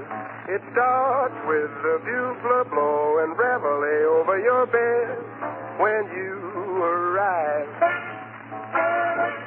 Jack, that's a G.I. Jive. Roodly toot, jump in your suit, make a salute. Boot. After you wash and dress, more or less, you go get your breakfast in a beautiful little cafe they call the Mess. Jack, when you convalesce out of your seat into the street, make with the feet, reach. If you're a PPP, your duty is to salute the L-I-E-U-D.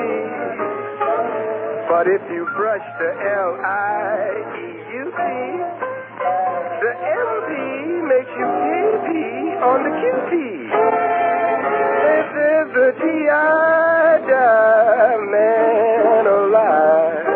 They give you a private tank that features a little device called Fluid Drive.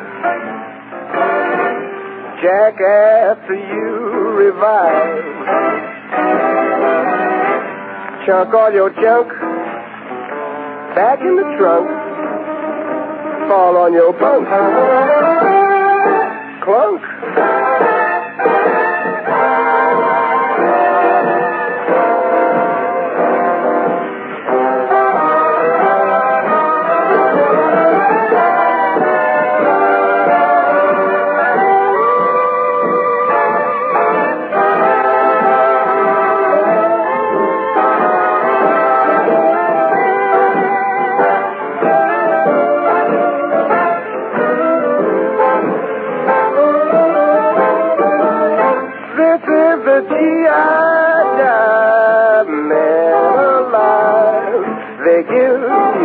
Private tank that features a little device called a Fluid Drive. Jack, after you revive, you chunk all your junk back in the trunk and fall on your bunk, clunk. Soon you're counting sheep, but before you count to 5, seems to right back singing that G.I. Jive.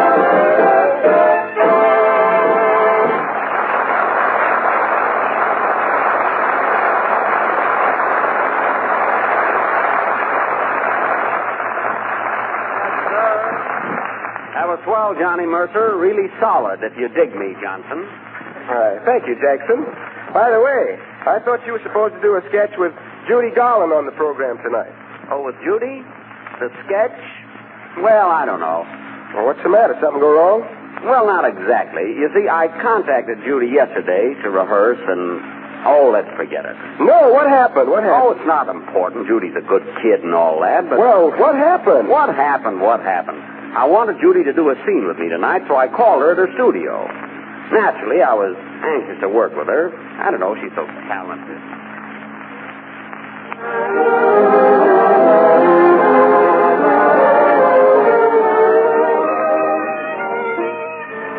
Hello, Metro-Goldwyn-Mayer? Yes? I'd like to talk to Miss Garland, please. Judy Garland. I'm sorry, but I'm not allowed to disturb her. She's on the set. Oh, it'll be perfectly all right. I'm an old friend of hers. Oh, well, why didn't you say so, Mr. Rooney?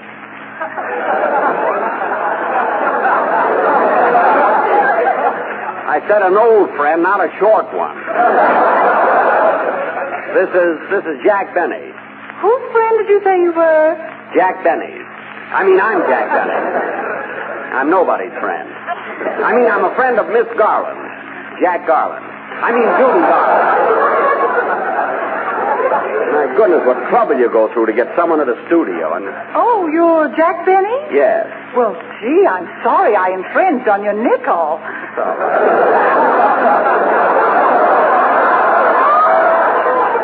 I'll give you the set. Thanks. 1 moment, please. I'm a fine operator. I'd have gotten better service if I dialed a coffee grinder.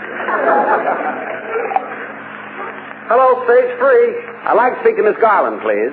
Okay, would you hold the line a minute? She's going to shoot a scene right now. I'll wait. Quiet, everybody. Quiet. We're rolling. I wonder how long I'll have to wait. All right, Miss Garland. Start talking as you open the door. Action. Oh, Robert. Robert, darling.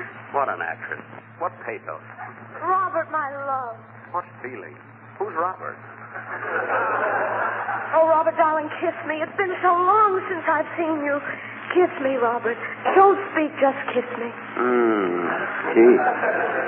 Kiss me again, darling. Oh, boy, that was a long one.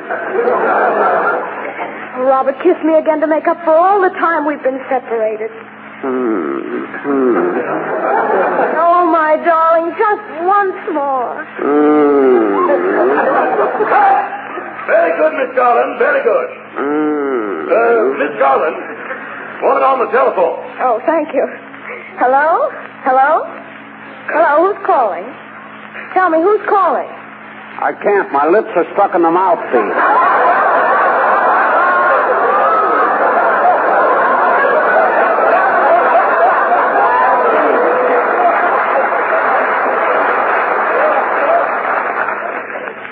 I said, it's all right now.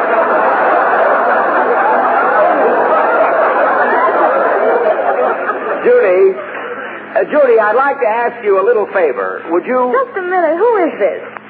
Can't you guess? Well, really, I haven't the slightest idea. Oh, come on, guess. Well, I'll give you a hint. Who used to have the dressing room next to yours? Oh, hello, Rosalind.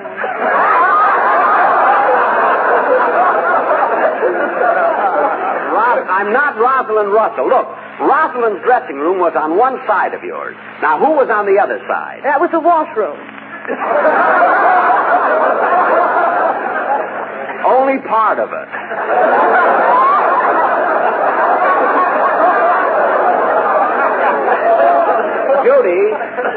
Judy, this is Jack Benny. Oh, Jack, how are you? I'm fine, Judy. And I called you Yes, I know, Jack. I'm awfully sorry, but I had to buy my Christmas cards from somebody else this year. I'm not calling about that. Now. Listen, Judy. The reason I called you, you see, I'm going to be on the mail call program with you tomorrow. Yes? And I thought as long as fate had thrown us together, I thought that maybe we could do a scene from your picture for me and my gal. Oh, but, Jack, I don't remember any part in that picture that fits you. Oh, sure, Judy. You know, the man you're in love with.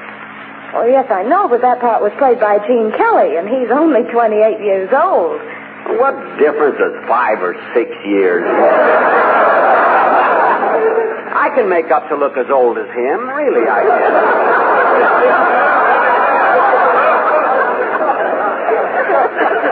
Now, look, Judy. Well, all right, Jack. You come over to my house tonight at 8 o'clock and we'll run through the scene. Okay, see you later. Goodbye. Goodbye. Oh, by the way, Judy, shall I come for dinner? Oh, well, some other time.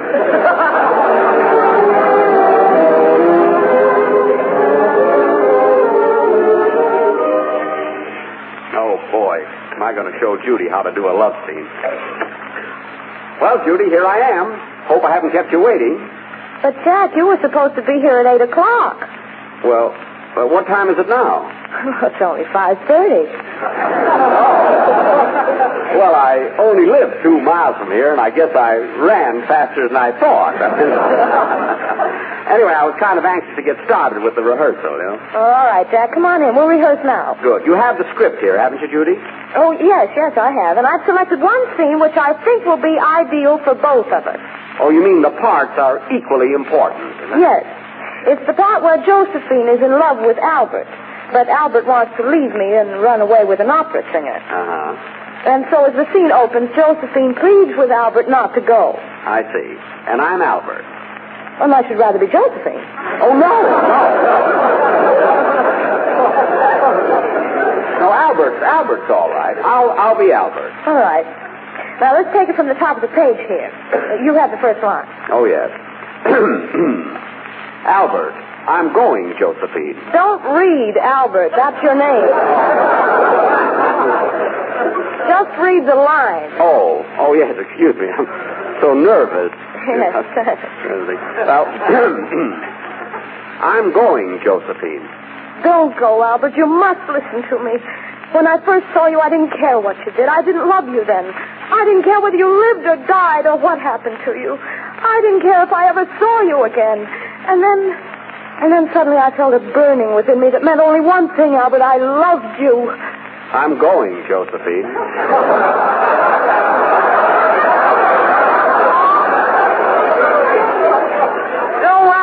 Albert, before I met you, life held no happiness for me.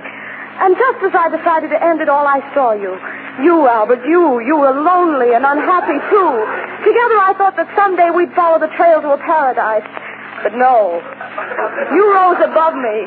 You found other things. Because the things I could give you were only love, respect, and unselfishness. I'm going, Josephine.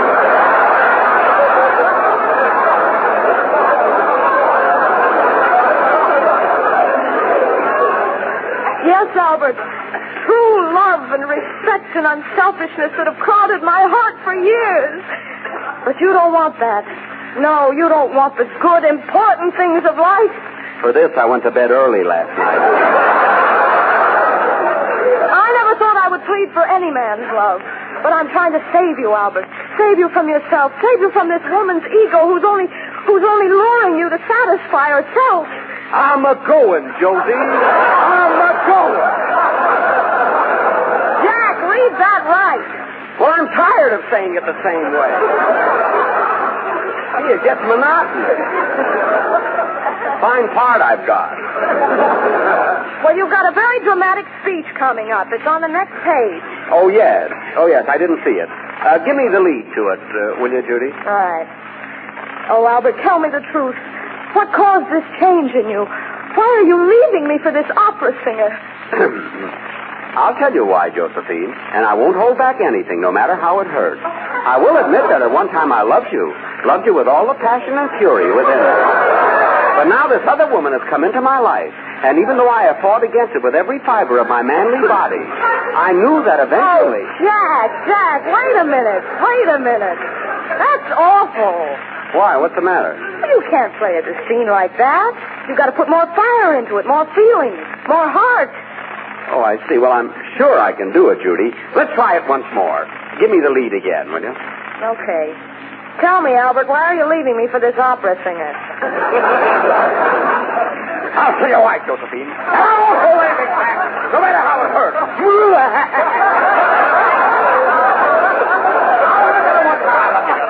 Love you with all the passion and fury within me. But now this other woman has come into my life. And... No, Jack, no. Please stop. What's the matter now?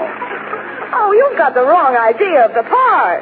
We can't go on a mail call program like this and make fools of ourselves.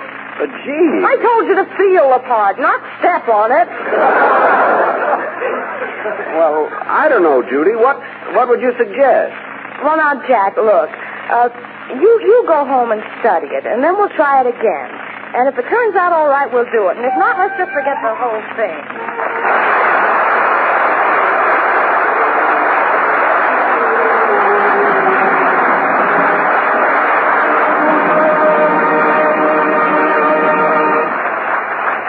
Well, that's what happened, fellas. But Judy was only kidding. She thinks I'm wonderful. Of course I do, Jack. You see?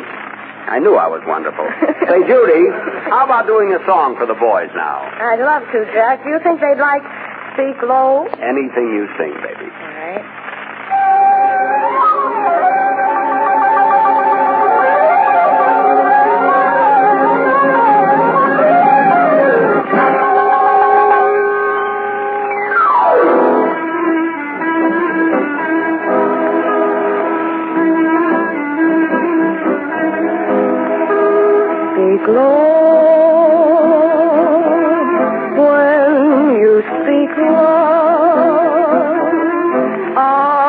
Summer day withers away too soon,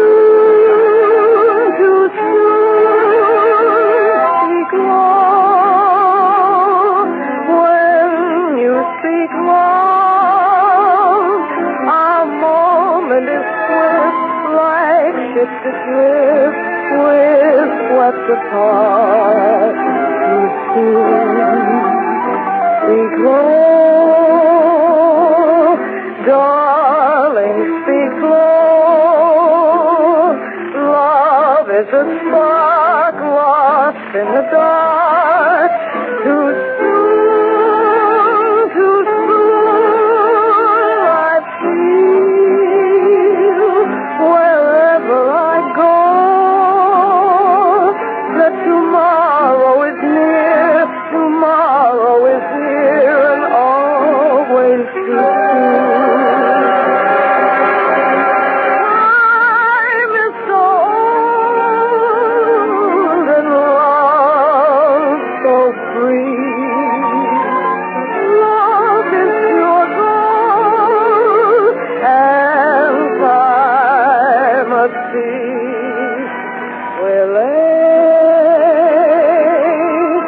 Darling, we'll lay the curtain descends, everything ends too soon, I wait, darling, I wait. Will you speak low to me? Speak low.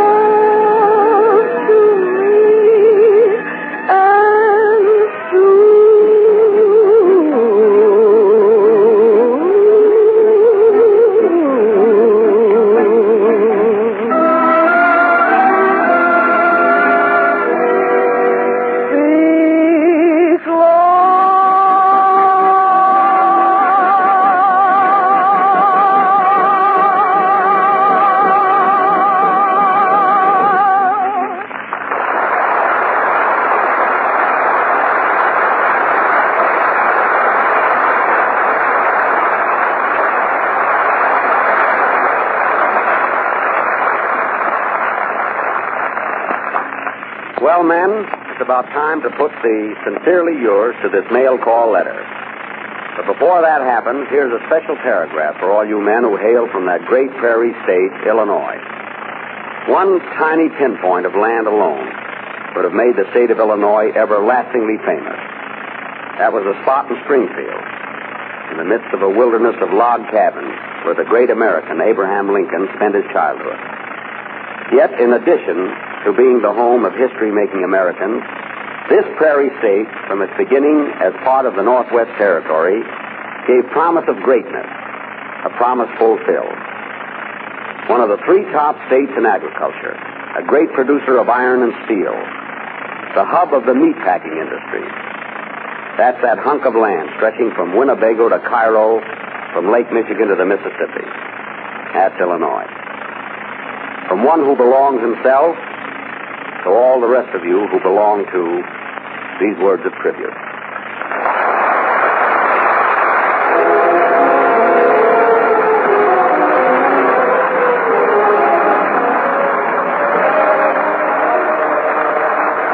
That's it, fellows. The end of another mail call letter.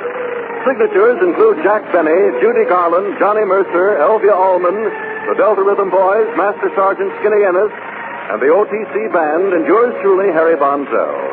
This program was arranged with the cooperation of the Hollywood Victory Committee. Another mail call will be coming your way the next time you hear...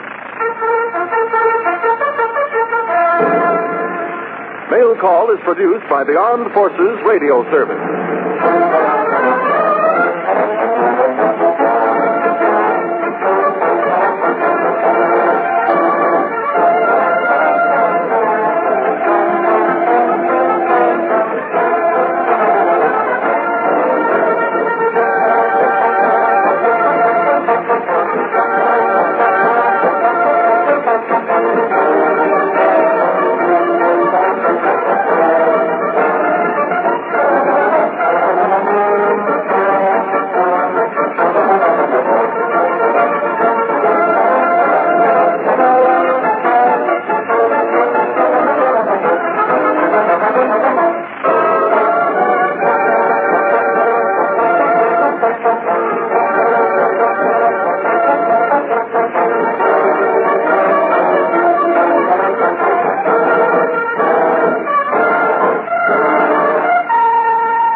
Dennis Day.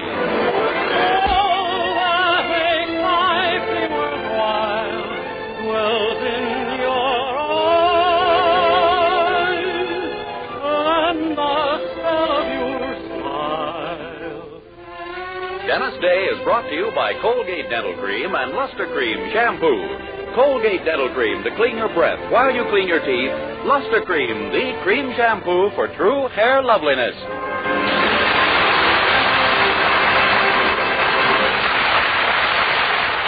The Dennis Day Show with Barbara Eiler, B. Benaderet, Dink Trout, Charles Dant and the orchestra, and yours truly, Vern Smith, is written by Frank Galen and stars our popular young singer in A Day in the Life of Dennis Day. Here's Dennis to sing the title tune from the new Edgar Bergen motion picture, Fun and Fancy Free. I'm full of fun and fancy free. That's the way I want to be. I don't let my troubles trouble me. I'm fancy free and full of fun. Got no time to worry none. I'm too busy singing in the sun. If you should have a chronic ache, pills won't make you strong. The only tonic you should take is a teaspoonful of song. So if you really like to be happy, lucky, just like me, drown your frowns, my friend, and you will see that you'll be full of fun and fancy free. If I should see a gloomy gust, I'd never hang around. You'd see me raising quite a dust, 'cause I'd be elsewhere bound. So if you really like to be happy, lucky, just like me, drown your frown, my friend, and you will see that you'll be full of fun and fancy free.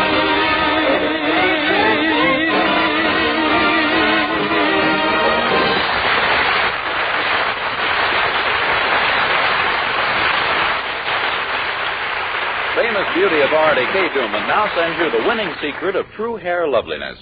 Your hair can be your most captivating charm with one touch of magic, Luster Cream Shampoo. Yes, whether your hair is honey blonde or raven black, sunny brown or fiery red, it's your natural hair appeal that men love. And more women of all ages are discovering that Luster Cream Shampoo brings out the fullest natural glory of their hair. Not a soap, not a liquid, Luster Cream Shampoo is an amazing new dainty cream that whips up luxurious lather like magic in hard or soft water, sweeps dullness away, and in its place leaves hair heavenly soft, shining, obedient. Out of her wealth of cosmetic lore, Kay Dumet blended lanolin with special secret ingredients to achieve this almost magic new cream that offers your hair a stunning new sheen and finish. Try that economical dollar jar of Luster Cream Shampoo, now at all cosmetic counters. Also 30-cent and 55-cent sizes. Thrill to all those admiring looks coming your way when you begin using Luster Cream, the cream shampoo for true hair loveliness.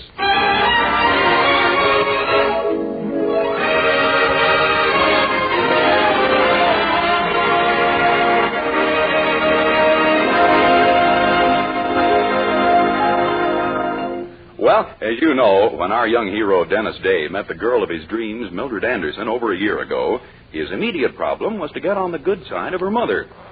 Unfortunately, he's made very little progress with that problem. In fact, he hasn't even found out yet whether she's got one to get on.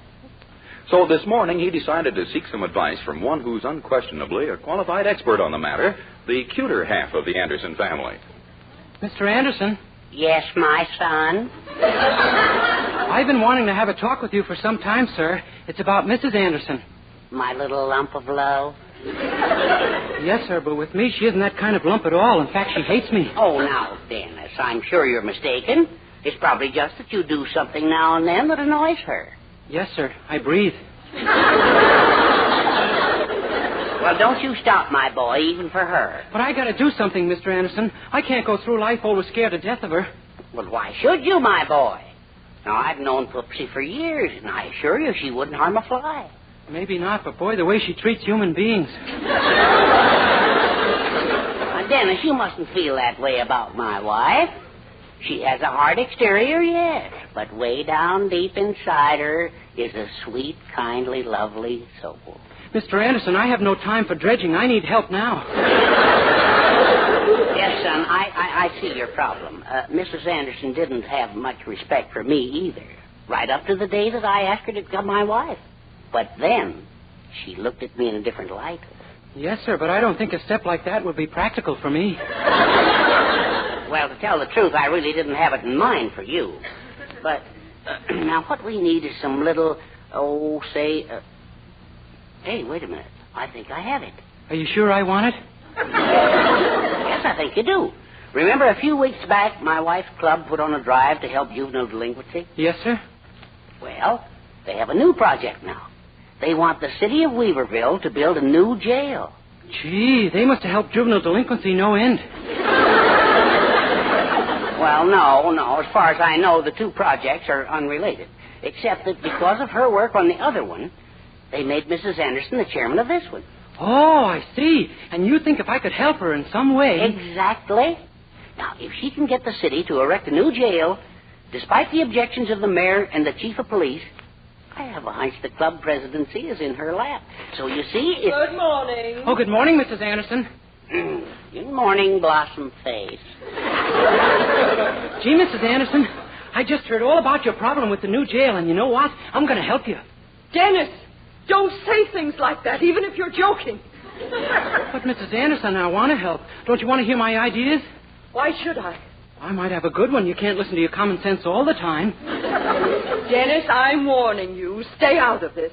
We're taking a public opinion poll on a new jail, and that's all that should be necessary to convince the mayor and the chief of police. But I know the chief of police personally, and I could have a talk with him and present your side of the case. Certainly not. Let's at least keep our old jail. If you get mixed up in this in any way, young man... Good morning, everybody. Oh, good morning, Mildred. Good morning, Mildred. Just remember what I said, Dennis. Come along, Herbert. Get your Hoover. This is your thorough cleaning day. Yes. My goodness, Dennis, what's the matter? Oh, I just offered to help your mother with the new jail, and as usual, I made quite a bit of backway. Oh, gee, they really should have a new jail. Prisoners escape from this old rat trap in droves. It'd be wonderful if you could do something. Say, wait a minute. An idea, huh? Oh, a beauty. Look, I'm the secretary of the committee headed by Mrs. Phillips to take a public opinion poll on the new jail. Yeah? Well, suppose I list houses to call on where we're sure no one's home. This is a beauty? Well, sure. Because there will be someone there. You. Me? Of course.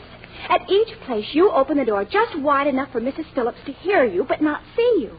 Then in a different voice each time, you vote yes on the poll. Wonderful? Wonderful. That's trespassing, illegal entry, housebreaking. Not if we don't get caught. We'll pick places that are unoccupied or up for sale. Come on, let's go. You know what, Mildred? If you passed your ideas around to everyone in town instead of just me, they'd have to build a new jail.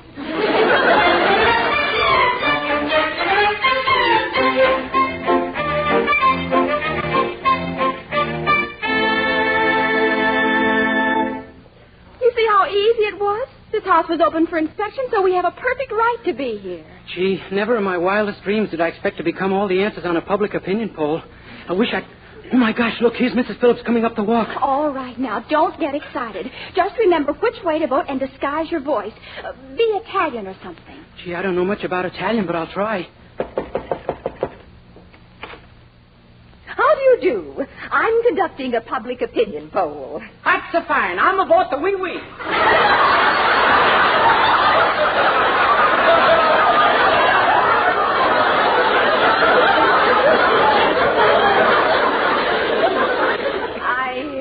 I don't quite understand. What's I mean, my shoe? I'm in favor of the new jail. Why, how did you know that I was going to ask you that? Well, that is the question on everyone's lips, you know? Yes? Well, you happen to pass by just when it got a Bible to mine. Good night, please. Dennis, you've just got to be more careful after this. Yeah. Come on, her next stop is 349 Elm. Okay.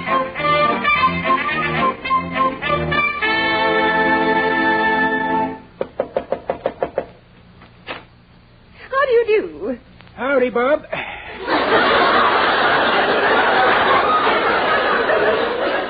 Bob! Sorry, Bob S.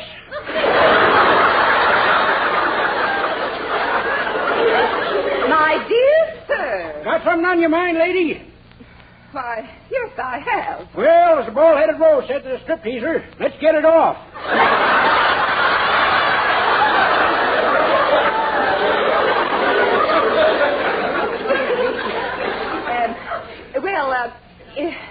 In your opinion, does the city of Weaverville need a new jail? Why, sure, ma'am. As the clerk in the girdle department said to the fat lady, there ain't no getting around that. Well, thank you very much. Oh, much better, Dennis. All right, let's go.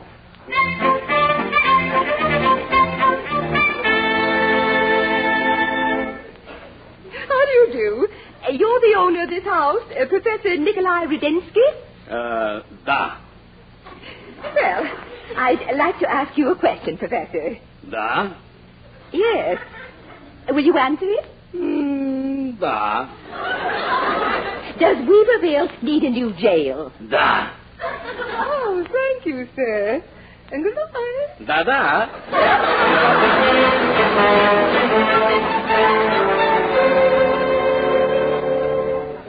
Okay, lassie, I got my opinions, but they're no for free. Now, if you'll give me a halfpenny for my thoughts. Ah, thank you, ma'am. I vote aye.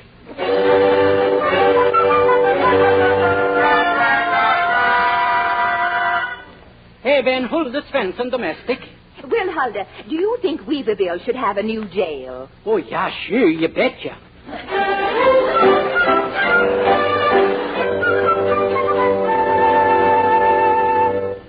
Oh, sure, me all the same a flavor on new jail for Weaverville, you betcha. Well, thank you very much. And may I have your name, please? Me all the same hip long on fasting dang ding dong bong from Hong Kong. Could you repeat that? Oh, no, very sorry. Just made it first time.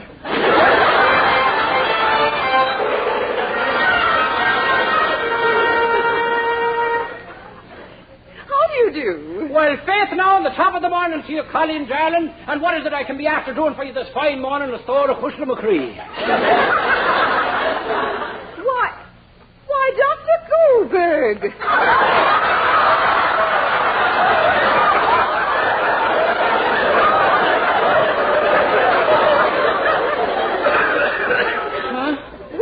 That's what your sign says outside the door, Dr. Goldberg. Oh.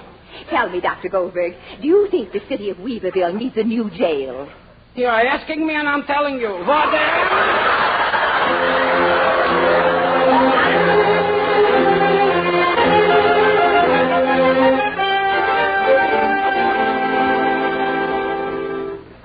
Well, so far so good, Dennis. And this is the last place. Yeah, but I'm running out of voices. I can't think of anybody else to be. Dennis, just use your imagination. You've got to think of one. Oh, my gosh, here she comes. I'll run out and try to stall her while you think of something. Okay. You, Mrs. Phillips? Oh, Mildred. Yes, I knew you'd be passing by here, so I thought I'd meet you. How's the poll going? Oh, my dear, it's a landslide for us. But you know, the strangest thing, I never see anyone. No, they just open the door a crack and put their foot in it. Oh, really? Yes. And oddest of all, they're all wearing the same clothes. Light brown slacks and sneakers. Even Huldah Swenson, domestic. Oh, you don't say. Mm-hmm. I do believe it's a trend, my dear. I must wire Adrian immediately. Well, I wonder who I find in this last house. They've all been so unusual today. Good day. I beg your pardon, but could you open the door just a bit wider? No, I can't, because I'm only 3.5 years old, so there, too, sir.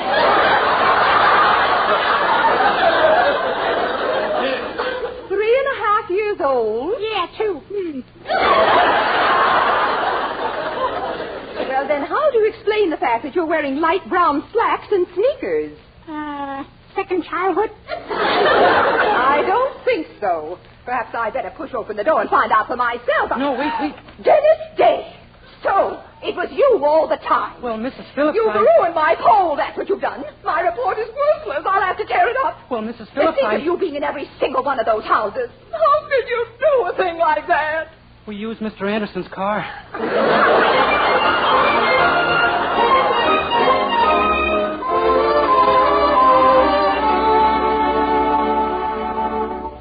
What if the idea did blow up in our faces? You're not going to quit, are you? Yep. Dennis Day, are you the kind of a man who takes a beating lying down? Nope, I get up and run. Well, you're not giving up.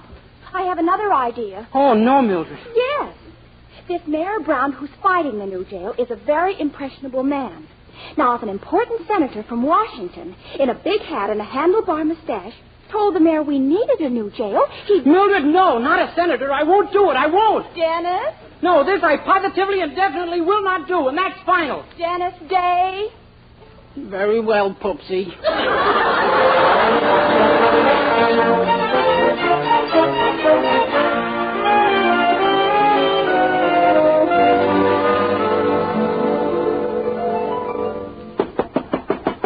Come in. Mayor Brown, my name is Gregory. I'm a big senator from Washington, D.C., that is. Senator, why, this is a pleasure. Sit down, sir. Thank you, old master. Mayor, we hear reports in Washington that you'd make a mighty good congressman. Congressman? Oh, Senator, not really. Yep. Now, how do you stand on price control, Mayor? Labor, foreign relations, housing, the tariff? Well, gosh, I don't believe I ever gave any of them a thought. By George, you might even make the Senate. Gosh, Senator, honest? You bet, son. Only there's something standing in the way of your career. We hear you got a bad jail. A bad jail? Mighty bad, son. We hear it's so bad that you got to lock people in it. But they're prisoners, Senator. They vote, don't they? Well, yes. I love every one of them. But what can I do, Senator? Build a new jail, son, and fast. I've got big plans for you, but you've got to cooperate. Now, the first thing that we do... here's our chief of police. Chief, I want you to meet someone. Oh, hello, Dennis. Hello, Chief. Now, as I was saying, man... Wait a minute. You know this man, Chief, and he's not a senator? A senator? Dennis Day? That kills me. I don't think it's going to do me much good either. Impersonating a senator, eh? Day, do you know I could have you jailed for this? But I did it for a good cause, Your Honor. That jail you've got is an old rat trap. Why, anybody could break out of it. Anybody, huh? Why, sure, they... Chief, why are you looking at me like that? You said anybody could get out, didn't you? Are you... Is somebody going to get a chance? We're going to hold you on a technical charge of impersonating a senator, wise guy. And if you can get out of our jail, we'll agree to build a new one. Me? You're going to put me in jail? Why, you'll be out in an hour. You said yourself it was an old rat trap. Yeah, but suppose I was wrong. You'd leave a boy of my type in jail with those hardened criminals? That's their tough luck. They should have thought of that before they committed their crime. Come on, you.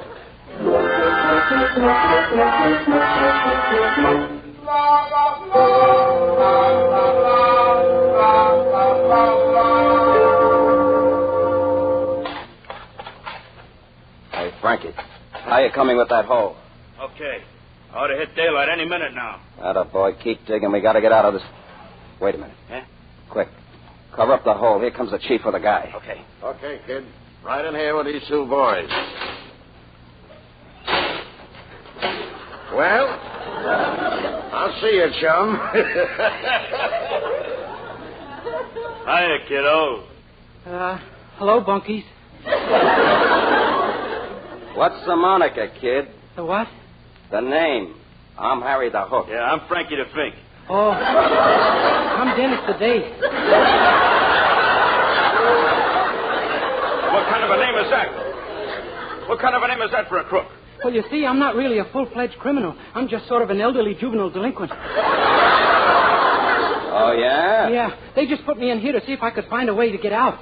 Say, you boys don't happen to know anyway, do you? Oh, so that's it. You're a stoolie, huh? Huh? All right. Talk, kid. How much do you know? Beg pardon? Oh, don't give me that. Spill it. How much do you know? Well, I went through junior high.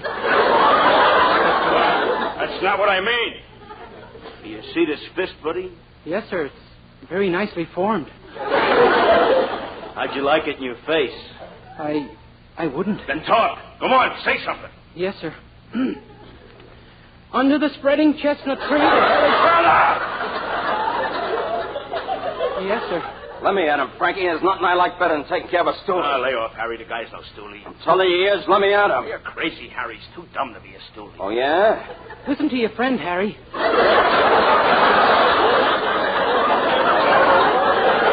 A wise guy, huh? I'll show you how we handle stoolies around here. What's it? You push him right into the... Hey! Gee, look, a big hole in the floor. Imagine that. Yeah, imagine. Say, we better tell the chief, huh? A prowler could sneak in here that way. You hear that, Frankie? He wants to tell the chief.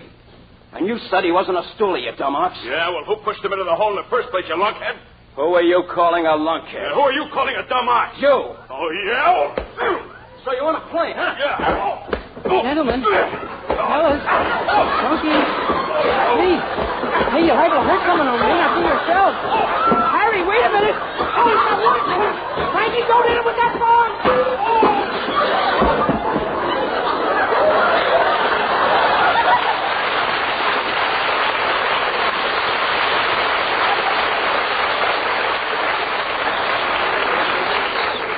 Gee, I guess I just bring out the beast in people. Hey, what's going on here? Oh. Holy smoke. Frankie and the Hook, both out cold. It's my fault, Chief. You see, Your fault? Why, you little tiger. Huh? What's this? A hole in the floor. Yes, sir. That's what started it. You see, Dennis, are you all right? Mildred and Mrs. Anderson, what are you doing here? The mayor phoned us. We came down to get you out. What is this? What's going on here? This kid just cooled off both these thugs. What? Dennis? How did it happen? Well, the way I figure it, the kid dug that tunnel to make the break he said he was going to make. And those two thugs demanded to be taken along. They got tough about it, so Day here, well... Let's have the rest of it from you, Day. Oh, no, go right ahead. You're doing fine.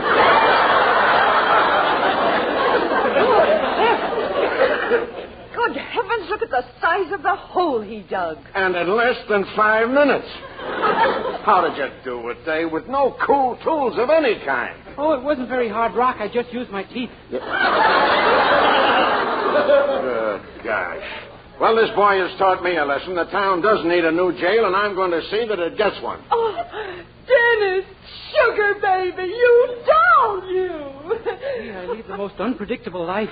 Oh, Dennis, I'm so proud of you. I could just kiss you. I'm going to kiss him. I think he's just the most Dennis Day, come up out of that hole. Yes, ma'am.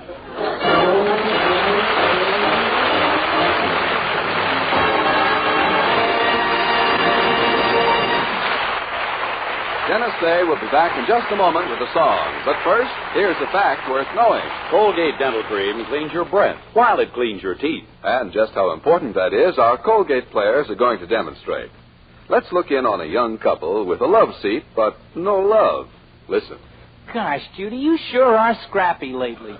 I've been spending more time in the doghouse than Fido. Well, Jim, I don't like these cat and dog fights any better than you do. Well, then tell me what the trouble is, Judy. Well, Jim, your dentist can handle that subject better than I can. So ask him, won't you? And here's what Jim found out. Scientific tests prove that in 7 out of 10 cases, Colgate Dental Cream instantly stops unpleasing breath that originates in the mouth. And Colgate's safe polishing agent brings out the natural sparkle of your teeth, cleans them thoroughly and safely. Yes, Colgate Dental Cream cleans your breath while it cleans your teeth. And Colgate Dental Cream is famous for its wonderful wake-up flavor, too. Nationwide tests of leading toothpastes prove that Colgate's is preferred for flavor over other brands tested. So to clean your teeth thoroughly and safely, for a wake-up flavor everyone enjoys, use Colgate Dental Cream. Remember, Colgate Dental Cream cleans your breath while it cleans your teeth.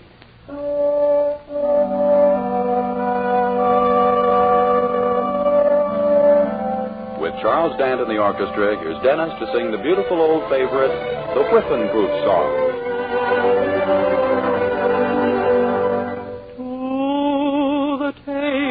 Down at Maurice, to the place where Louis dwells, to the dear old Temple Bar we love so well.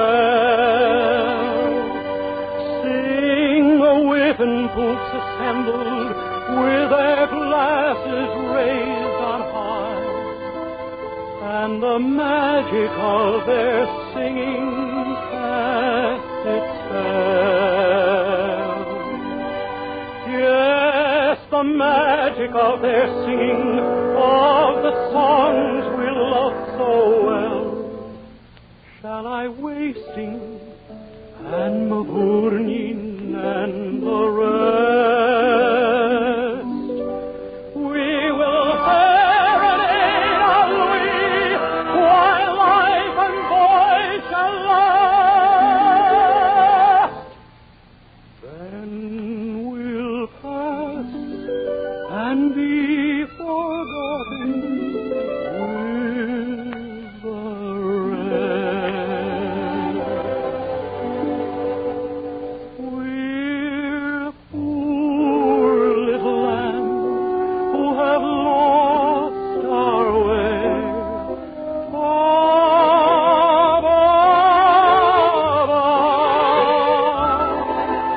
We're little black sheep who have gone astray.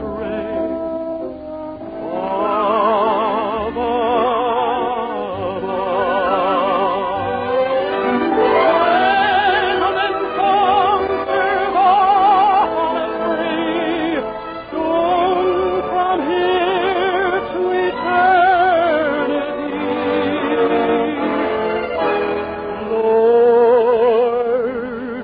mercy on such as we.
Remember, doctors prove the Palmolive plan brings 2 out of 3 women lovelier complexions in 14 days.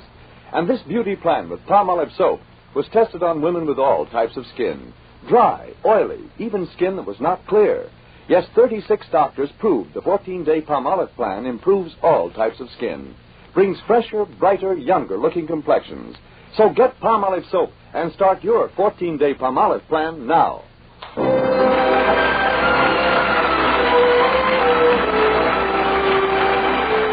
This is NBC, the national broadcasting company.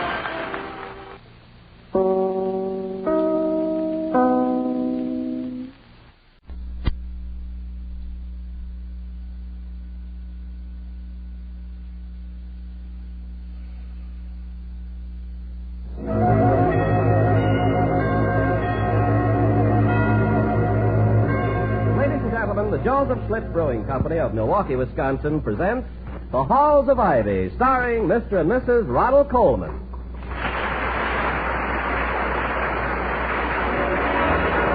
I was curious. I tasted it. Now I know why Schlitz is the largest selling beer in America. No wonder it's the beer that made Milwaukee famous. If you like good beer, you'll find it pays to be curious and learn about Schlitz for yourself.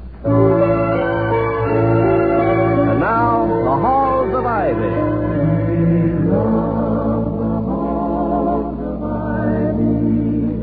That surround us here today, and we will not forget, for we depart away. Welcome again to Ivy College, that is, in the town of Ivy, USA. The campus has taken on an air of serenity and peace. There are no whistling students or singing co-eds on the streets. All is quiet because final exams are on and the college year is almost over.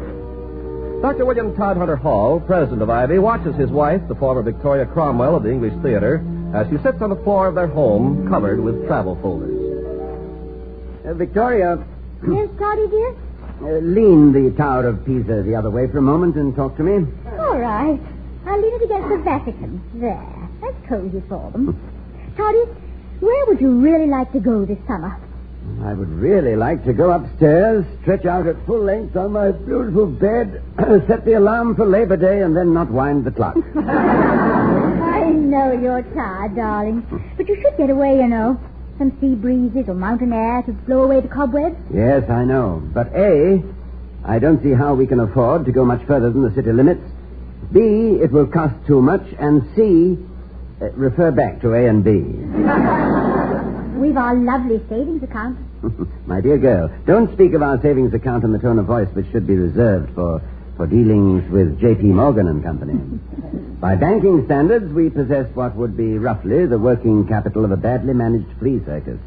And it was set aside for a rainy day. Well, we don't have to wait for a cloud burst, do we? I mean, there'll be rain this summer. The almanac says so. Vicky, I'm afraid you're improvident.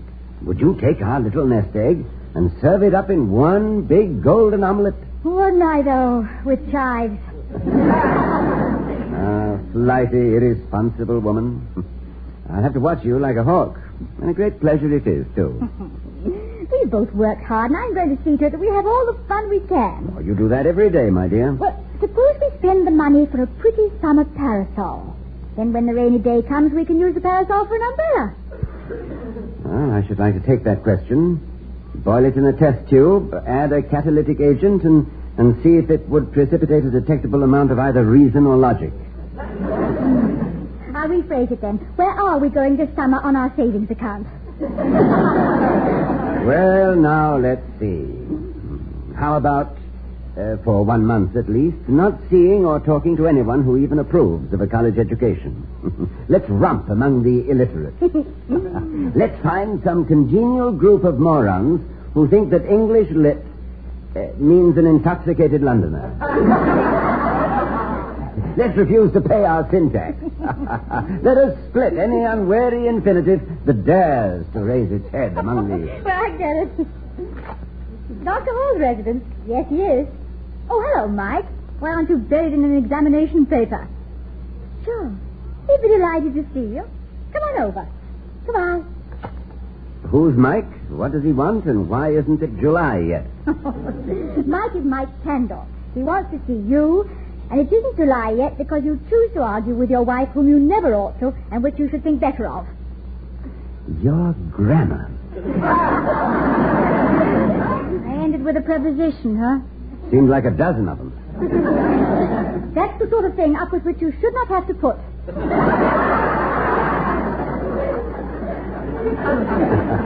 I'm afraid you must have been studying my Fowler's English usage.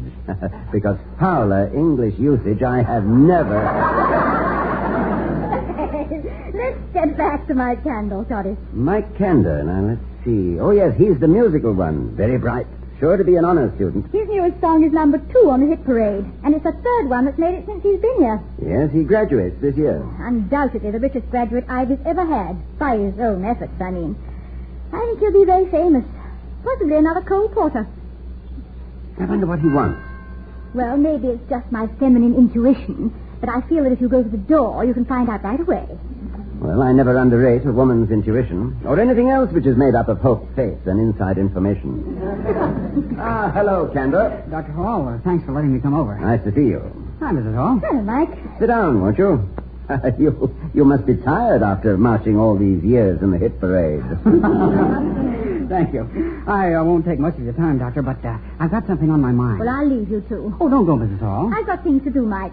Besides, I want to see if Dr. Hall can run this college without me. I'll see you later. Well, Mike? Doctor, I've been pretty lucky here at Ivy. Lucky? Well, I know that you love music and have been extremely successful with it.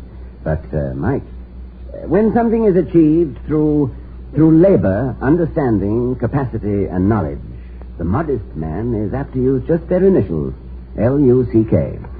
Well, thank you, Doctor, but I'm not that modest. Sure, I've been successful. I was sort of pushed into it. That's how I came to Ivy.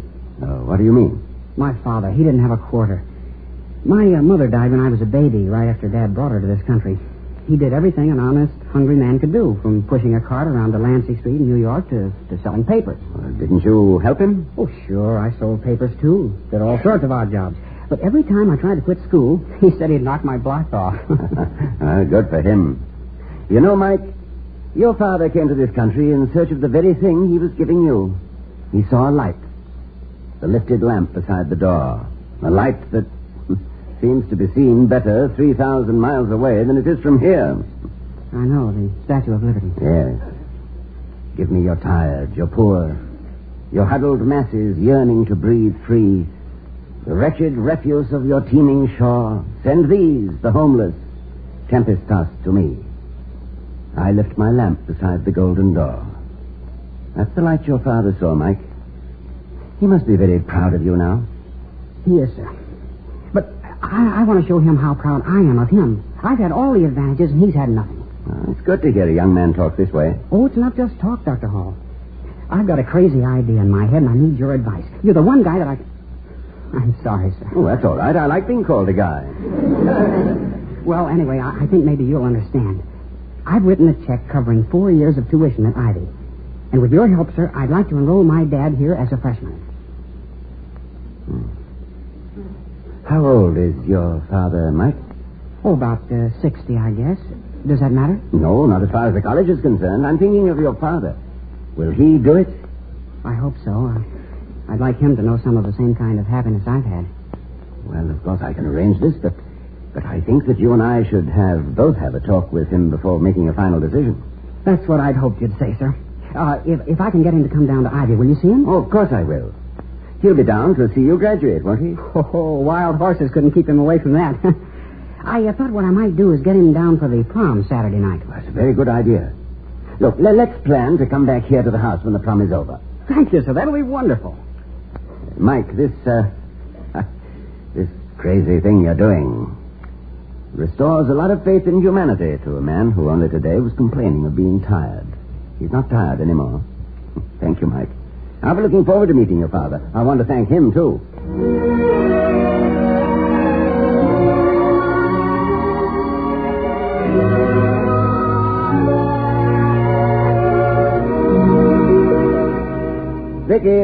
Vicky, are you ready? I'll be right there. Chaperones at proms have to be on time, you know. I'm already sorry to keep you waiting. Ooh, look at you. Have you ever thought of going into the movies, Dr. Hall? Rather impertinent way to talk to a college president. As to you look simply beautiful. Your gown is a triumph, your hair is perfect, and you are talking complete nonsense. Well, if I were a co-ed, or if I had a date with a halfback, and you walked in the door in that dinner coat and black tie, you know what would happen? Oh, what? Boing!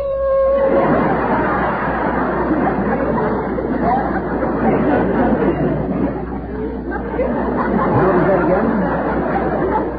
I just learned it. Do you like it? Well, as depicting the mainspring of a generation coming suddenly unwound, it is definitely onomatopoeic. Ooh, how you talk, Governor. Yeah, I bought you a carnation. Let me put it in your lapel. Oh, I meant to buy you some flowers, darling. Forgot completely, of course. Well, I couldn't wear them anyway with this dress. There's no place to fasten them. Yes, I wondered about that. Did you really? Yes. You know, Vicky, before you came down, I was thinking about Mike and his father. Yes. Isn't it easy as it looks, is it? Oh, actual enrollment at Ivy is possible, of course, but what can we really do for the old boy? He's probably had little or no primary education and naturally no credits. Of course, we could overcome that by selecting a curriculum of special courses. I think you're really worried about him. Oh, I am. Think about it. Is it possible to be transplanted successfully from one background to a completely strange one once we're grown up? I did it? Oh, yes, you did, my dear. But I know. It doesn't apply. We have each other. It doesn't matter where we have to go. Exactly, and Mike's father will be alone. His son will have graduated. And how can he be happy, surrounded by a generation 1/3 his age? That's why I'm worried. Oh, and incidentally, Mike is bringing him to the party tonight. Is he really? Come on, then. I know you'll work it out. You always do. Are you going to dance with me? Oh, I imagine so, after I've done my duty dances. Your duty dances with whom? Well, there's the chairman of the prom committee. Sally Corbett. She's the prettiest girl in town. And then there are a few girls in English literature who, of course, insisted on putting my name in their program. They're just taking that course to see you when I'm not around. I know them all, sly pussies. However, I still have 1 or 2 dances left open. How about the supper dance? Well, thank you, Doctor. And all the rest? What about your duty dances? These are them. Come on, Vicky.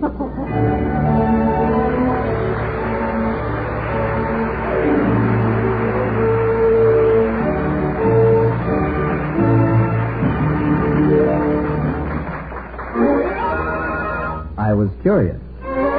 I tasted it. Now I know why Schlitz is the largest selling beer in America. No wonder it's the beer that made Milwaukee famous. We'll return to the halls of Ivy, starring Mr. and Mrs. Ronald Colvin, in just a moment. But first, let's hear the story of how one businessman really profited from an evening's work. Well, I worked late at the office the other night. There was some paperwork that I couldn't put off any longer and a semi-annual report to finish up. About 7 o'clock, I decided to take a break and go down to the restaurant lounge in the corner for dinner. I found an empty table, flagged down a waiter, and ordered a steak medium rare. I was in a hurry, and when the waiter asked me if I would like a bottle of beer before dinner, I'm afraid I sounded a little curt when I said no. I leaned back, trying to relax, and looked around me. As I let my mind drift, I found myself counting, of all things, the bottles of Schlitz beer on the surrounding tables. There were so many, and the people who were drinking Schlitz seemed so pleasant that I began to regret my quick no. You see, I couldn't help wondering if Schlitz would taste as good to me as it seemed to taste to the others. So I called my waiter over, told him I'd changed my mind, and asked for a bottle of Schlitz. He was back with my order in a minute. I took a cautious sip, and then another, then a deep swallow. How did it taste? Well, the look of satisfaction that spread across my face said it better than any words possibly could. But let me add this just for the record. No wonder Schlitz is the largest selling beer in America. No wonder it's the beer that made Milwaukee famous.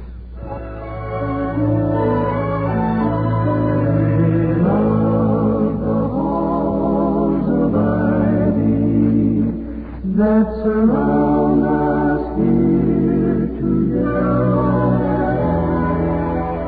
As we return to the halls of Ivy, we find Dr. and Mrs. Hall back at home after the prom, sitting down to a midnight snack with their guest, Abel Kander, Mike's father. This is very kind of you, Doctor. It is so late, I don't... Mr. Kander, we're so delighted you're here. I'm very proud of that boy of yours. Mikey? Doctor, don't get me started.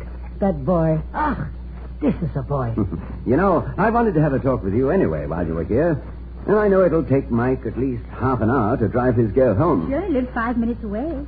Not by the route Mike will take. Why, William? It is spring, Victoria, remember? Mr. Kander, has Mike ever spoken to you about his plans? Well, yes. We have talked, of course. But, Doctor, I have a belief about kids. Better they should decide things for themselves. Oh, yes, I agree. He has, however, some other plans. For you. Oh, for me? Well, I'm too old for plans, Doctor. When you are 20, you plan for when you are 40. When you are 60, you plan for what you do after breakfast. Mike shouldn't worry about me. He doesn't think you're too old, Mr. Kander, but he feels that perhaps you've missed a lot. Me? I've missed nothing. In my life, I have found a new country, new friends. And where else could I sit with the president of a fine college who is as proud of my son as I am? What am I missing? I should run for governor, maybe? Mr. Kander, Mike has asked me to enroll you as a student here at Ivy. Enroll me as a student? Yes. Start in the fall, with your permission, of course. Mikey asked you to do this, Doctor? Yes. Do you think he wants I should come to college? If you would like it. I see. Think about it. Carefully. Talk it over with Mike and then decide. Yes, I must think. It is sudden, Doctor. Very sudden. Hey, Dad. Ah, Mike. The door was open, Mrs. Hall. Yes, Mike, we left it open for you. Want a sandwich? Oh, no, thanks. I'm afraid it's time for bed. Oh, it's not late. Big day tomorrow, Doctor. Remember, my stag party's tomorrow night. I see no reason whatsoever for stag parties. Me either, Mrs. Hall. Well, it's not exactly what everybody thinks of as a stag party. It's just that it's for my men friends here at Ivy. Songs and man talk. Women would be bored with it. I can sing and talk to men, too, for that matter. I'm sorry you can't come, Mrs. Hall, but a man only graduates once, you know. You're coming, aren't you, Doctor? Oh, I wouldn't miss it. Where are you holding this disgraceful male outing? At the Brown Bottle, 7:30. Right. Come on, Dad. Thank you, Mrs. Hall, for a beautiful evening. Good night. Good night. Good night, Mike. Oh, what a dear he is. Yes, but I don't think he's as happy as Mike thought he would be. I know. He looked almost hurt when you told him. Oh, I think he was hurt. Hurt by the sincere gift of a boy thinking only of his father's happiness. Ah, what a strange paradox man is, Vicky. We often wound most cruelly when we give most generously. And he's hurt, all right. And I think I know why. Now, come on, my dear. We need some sleep.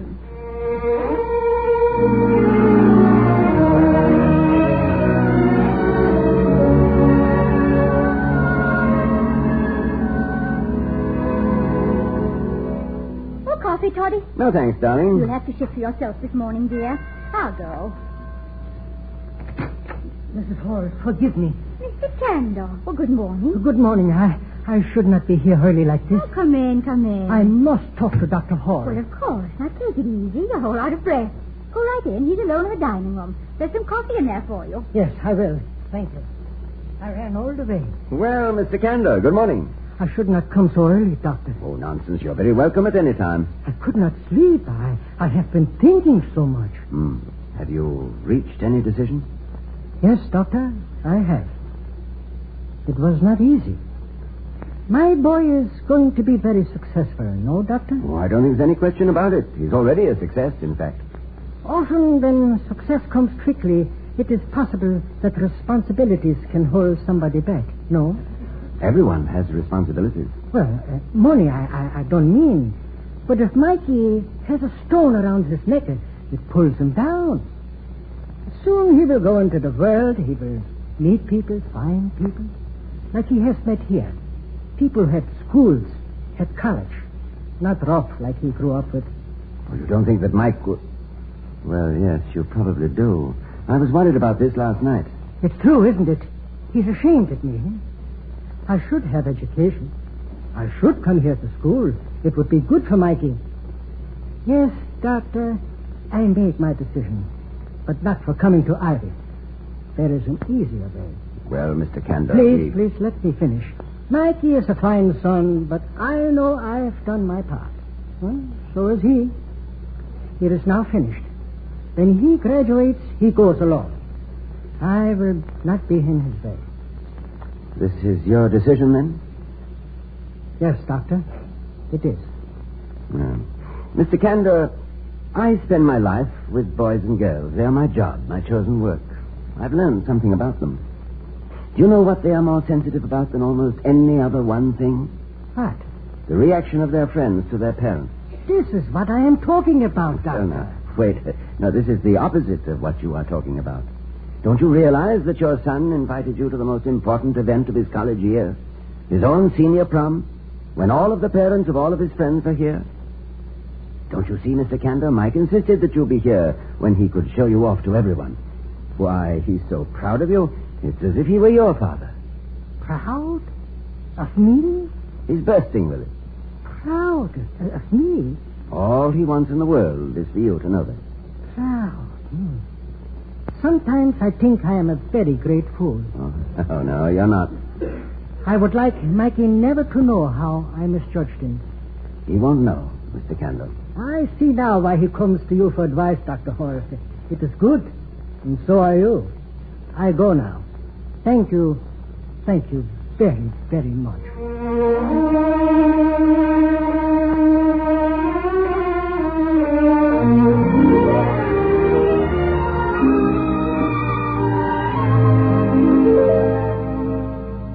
Vicky, I hope you really don't mind my going off to Mike's stag party. I'm not of a roistering disposition, as you know, and ordinarily, Prexy's presence tends to dam up the flow of undergraduate wit. But Mike is an intelligent young man, and his friends, I'm sure... Oh, come off it, Toddy. What? You're a fraud. Oh. You wouldn't miss this brawl for an autographed edition of Poe's Tamerlane. So don't try to make me think you're going under protest. Incidentally, there's no way I could sneak in myself, I suppose. I doubt it very much. Well... No, my blossom. You stay here and keep my house slippers burning in the window for me. 1, if by land, and 2, if by Grogan the Campus Cup. All right, Toddy. I guess if Mike's father can survive the orgy, you can.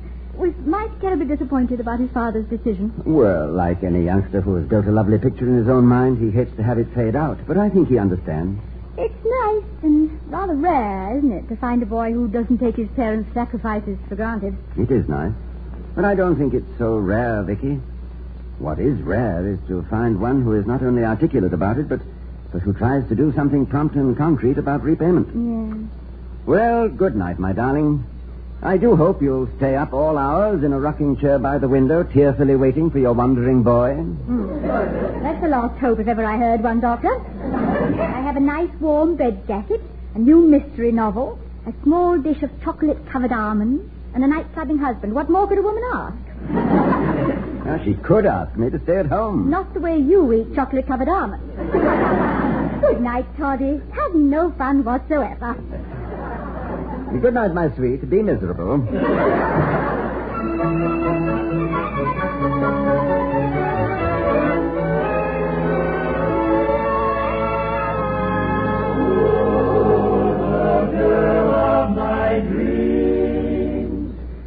The sweetheart of Sigma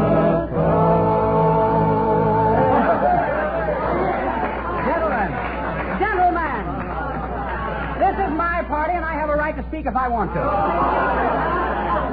Now, this is a short one. I have 3 guests of honor. Dr. Hall, our president. A new tune I've written. And my father. Dad? Thank you, gentlemen. A speechmaker I am not, but proud and happy I am. A great thing has happened to me here. I will not forget it. I have been offered a wonderful gift by my son, which I cannot accept. I think this party tonight is maybe the greatest gift of all, to be with him and with his friends. I am proud to be his father. I am maybe prouder even to be his friend. Thanks, Dad. Here's my toast to you. A song. I just finished it. Gentlemen, glasses up. Drink, drink, drink to the fields of golden grain. Drink, drink, drink to the gentle April rain. Drink to the farmer who grows the hops, the girls who put caps on the bottle top. Drink to the health of the horse's neck. Yes, we're speaking of the fellow who picks up the check. Let us drink, drink, drink to the laughter and the cheers. Think, think, think of the friends no longer here. Drink to the gladness the night bestows, the wonderful people that you held. Then before parting, one more for the road. Drink, drink, drink.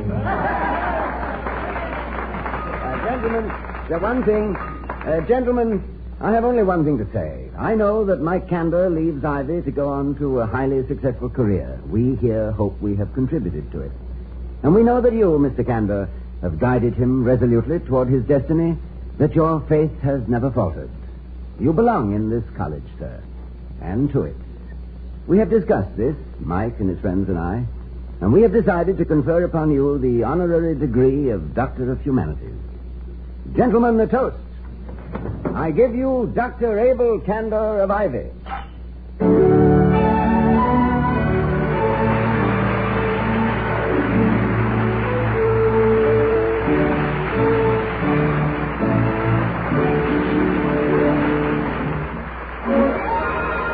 I was curious. I tasted it. Now I know why Schlitz is the largest selling beer in America. No wonder it's the beer that made Milwaukee famous.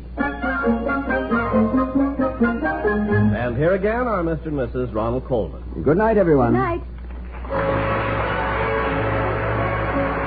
Be sure to see Ronald Coleman's latest picture, Champagne for Caesar. We'll be seeing you next week at this time at the Halls of Ivy, starring Mr. and Mrs. Ronald Coleman. The other players were Sam Hearn as Abel Kander and Sam Edwards as Mike Kander. Tonight's script was written by Nat Wolfe and Don Quinn. The Halls of Ivy was created by Don Quinn, directed by Nat Wolfe, and presented by the Joseph Schlitz Brewing Company of Milwaukee, Wisconsin. Ken Carpenter speaking.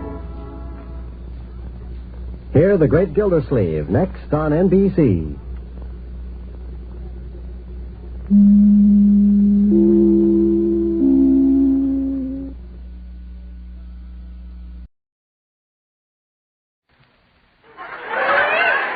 From Hollywood, Colgate Tooth Powder presents the Mel Blanc Show. Use Colgate Tooth Powder. Keep smiling just right. Use it each morning and use it each night. It cleans your teeth, makes breath so sweet. Use Colgate Tooth Powder. Want teeth that sparkle and dazzle, a breath that's fresh and sweet? Then try Colgate Tooth Powder, for the new all-purpose Colgate Tooth Powder cleans your teeth and sweetens your breath. Yes, this new all-purpose tooth powder produces an amazingly rich active foam that's marvelously effective. Every time you brush your teeth with this new all-purpose Colgate Tooth Powder, your whole mouth feels clean, sweet, fresh. Your teeth regain their natural sparkle. It's been proved in 7 cases out of 10 that Colgate Tooth Powder instantly stops unpleasing breath that originates in the mouth. And as for cleaning, you can depend on Colgate Tooth Powder revealing the natural brilliance of your teeth. Yes, Colgate Tooth Powder, the new all-purpose tooth powder, does everything you can expect or ask of a dentifrice. Try Colgate Tooth Powder today for teeth that sparkle and a breath that's sweet. Use Colgate Tooth Powder.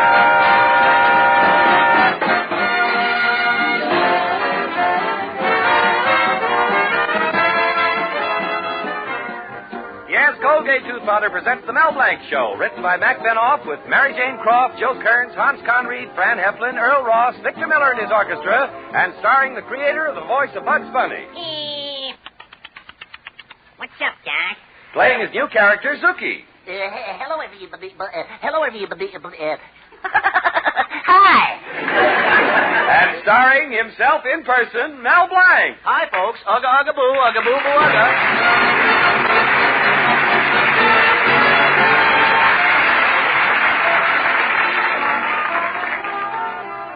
Well, here it is, the middle of May. And if May is here, can June be far behind? In Mel Blanc's little town, all the engaged couples are making plans for their dream house. And as they stop and gaze into the window of Miller's furniture store, Barbara Bevan says to her boyfriend, Jerry, Oh, Jerry, what a lovely bedroom set. You like it, Barbara? I promise you, as soon as we're married, we'll move it right into our house. And Mary Jones says to her boyfriend, Tommy, Oh, Tommy, what a lovely bedroom set. You like it, Mary? I promise you, as soon as we're married, we'll move it right into our house. And as Mel Blanc and his girlfriend, Betty Colby, gaze rapturously at the furniture, Betty says, Oh, Mel, what a lovely bedroom set. You like it, Betty? I promise you, as soon as we're married, we'll move right into the window.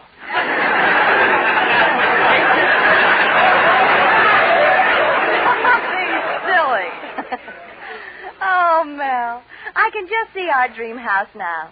Especially one little room, all done in blue and pink, with Mother Goose pictures on the wall. Well, that's all right for me, Betty, but where will you sleep? I'm talking about children. How many children would you like to have? 10. But, I think we'll have to settle for 9. Why? Well, President Truman wants us to cut everything 10%. Betty, how come you're suddenly talking about a home and children? Well, Mel, don't you realize that next month's June? Doesn't that mean anything to you? June? Gosh, Betty, I'm glad you reminded me. I've got to start saving money for firecrackers for the 4th of July. Oh. No. I'll give you a hint. What happens all over the world in June? I don't know about any place else, but in California it rains. People get married in June. Oh, but Betty, how can we get married? Your father hates me. Every night he sits in the parlor and watches us. Oh, I know, Mel. I don't mind his watching so much, but he charges me 50 cents an hour for being a sitter. Betty, it's high time we got married. I'm sick and tired of getting kicked around. Let's go down to the supermarket. I'm going to talk your father into letting us get married.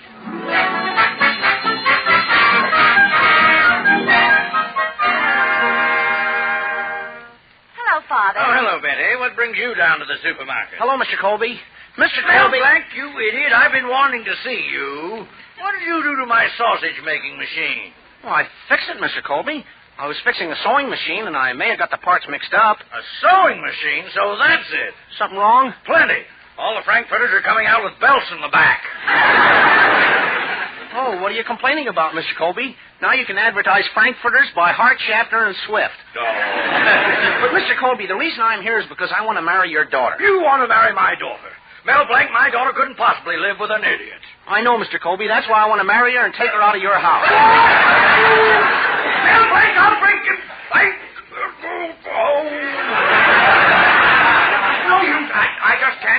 at anyone today. The editor of the Supermarket Journal is coming here tonight to interview me. And if he's impressed with me, he'll do the story of my life in the Supermarket Journal. That is, if he doesn't find out that I have no education.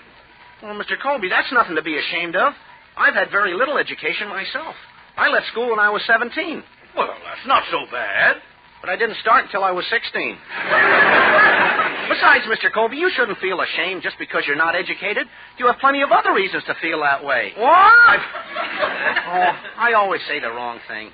Betty, it's no use. Your father will never let us get married. Now, just a second.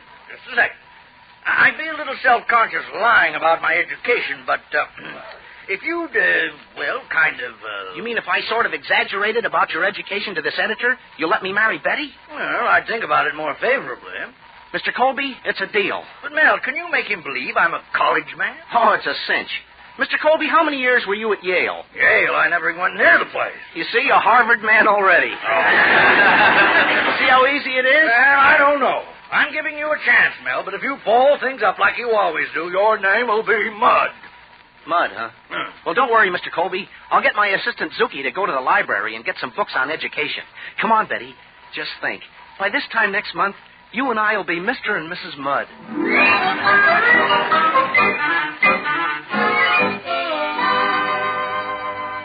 Hello, Miss Appleby. Miss Appleberry. Zuki, you're in a library. Hello. Well, Miss Appleby, Miss Fruit Salad. You sure look pretty. That dress you're wearing, it's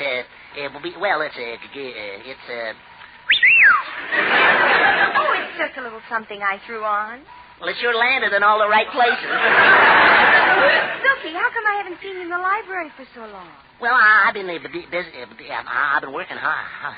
I've been studying. I owe you 2 cents. Well, what are you doing here now? Well, Mel Blanc sent me over to get some books. What kind of books? Travel? History? Romance? Sure. What time do you get off? Zuki, are you sure you know what you want? Yeah, but I still got to get a book.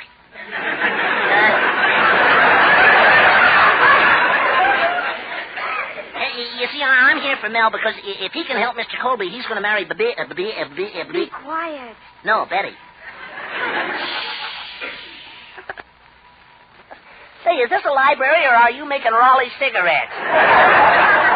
Well, here are some books that may help you. A book on psychology, philosophy, and literature. Gee, books on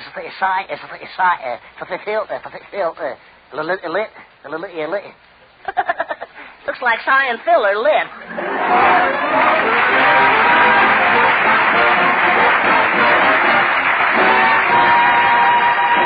Well, while Zuki is taking the books to Mel, let's listen to Victor Miller and his orchestra and April Showers.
to Mel Blanc.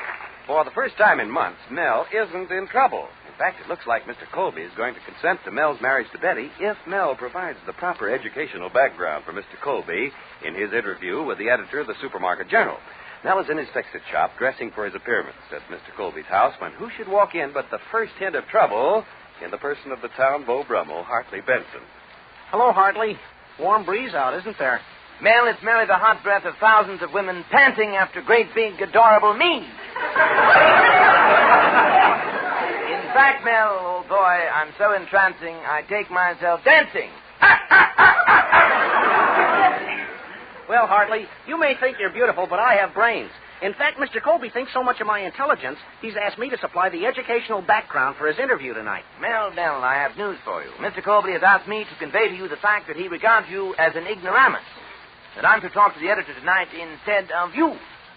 He doesn't want me? Well, why should he pick you? I'm just as educated as you are. Oh, yes? I'm Cornell, 38. So what? I'm Heinz, 57. Besides, I don't believe you ever went to Cornell. Oh, no? Well, look at the Cornell yearbook for 38, and you will see. Hartley Benson voted the man most likely to succeed at Vassar. Mel, boy, they went wild over my student body.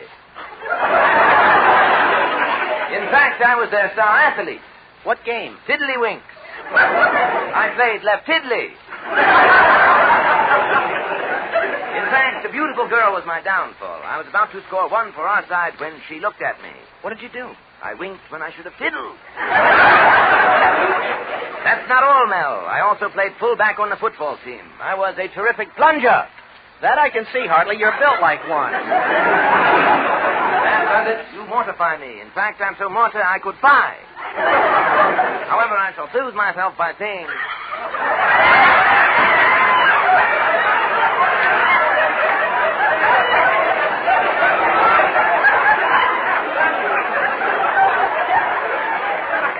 You want to take that again? However, I shall soothe myself by saying I'm the prettiest thing in my life. Someday I'm going to make myself my wife.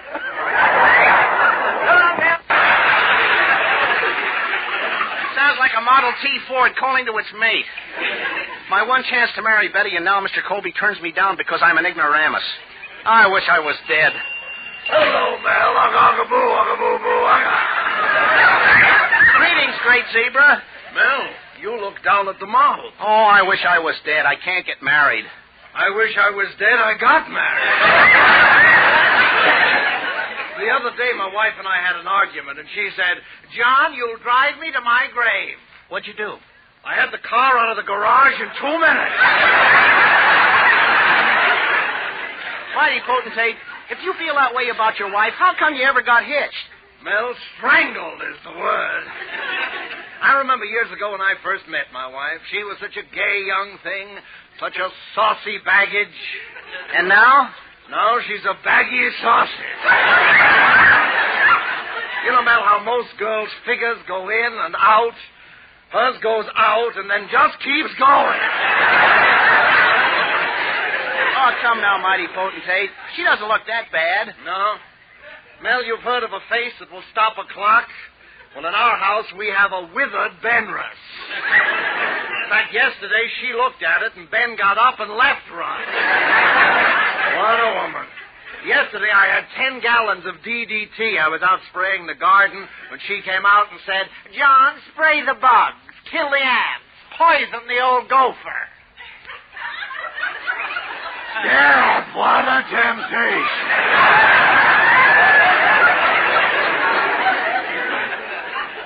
You think you've got troubles. I was supposed to help out Mr. Colby by building up his educational background. But he thinks I'm such an ignoramus he won't trust me to do it. Oh, Mel, why do it as yourself? You're good at impersonations. If you pretend to be a foreign professor, you could really do a wonderful job for Mr. Colby. You've got brains. That's a great idea. And if it works out, I'm going to get married. Amazing how quickly a man can lose his brain. Well, so long, Mel. I got to be going now. Oh, wait a minute. Where are you going, mighty potentate? Well, Mel, I can do one or two things. I can go to the movies and see It Happened on Fifth Avenue, or I can go home and look at what shouldn't happen to a dog. So long, Mel. I got to go.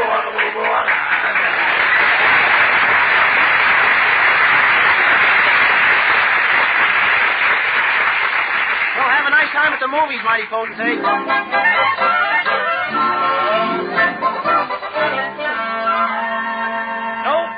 No, Mel. Positively not. I'm depending on Hartley Benson. But, Mr. Colby, what if the editor of the Supermarket Journal catches Hartley in a lie? He might know about American colleges, but if I say I taught you in Europe, why, he'll never be able to check. Yes, it would be taking a chance, but... Well, Mel, for once you've made an intelligent suggestion. I'll call Hartley and tell him not to come.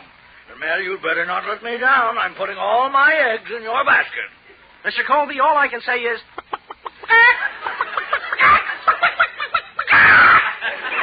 What in the world was that? I just added an egg of my own.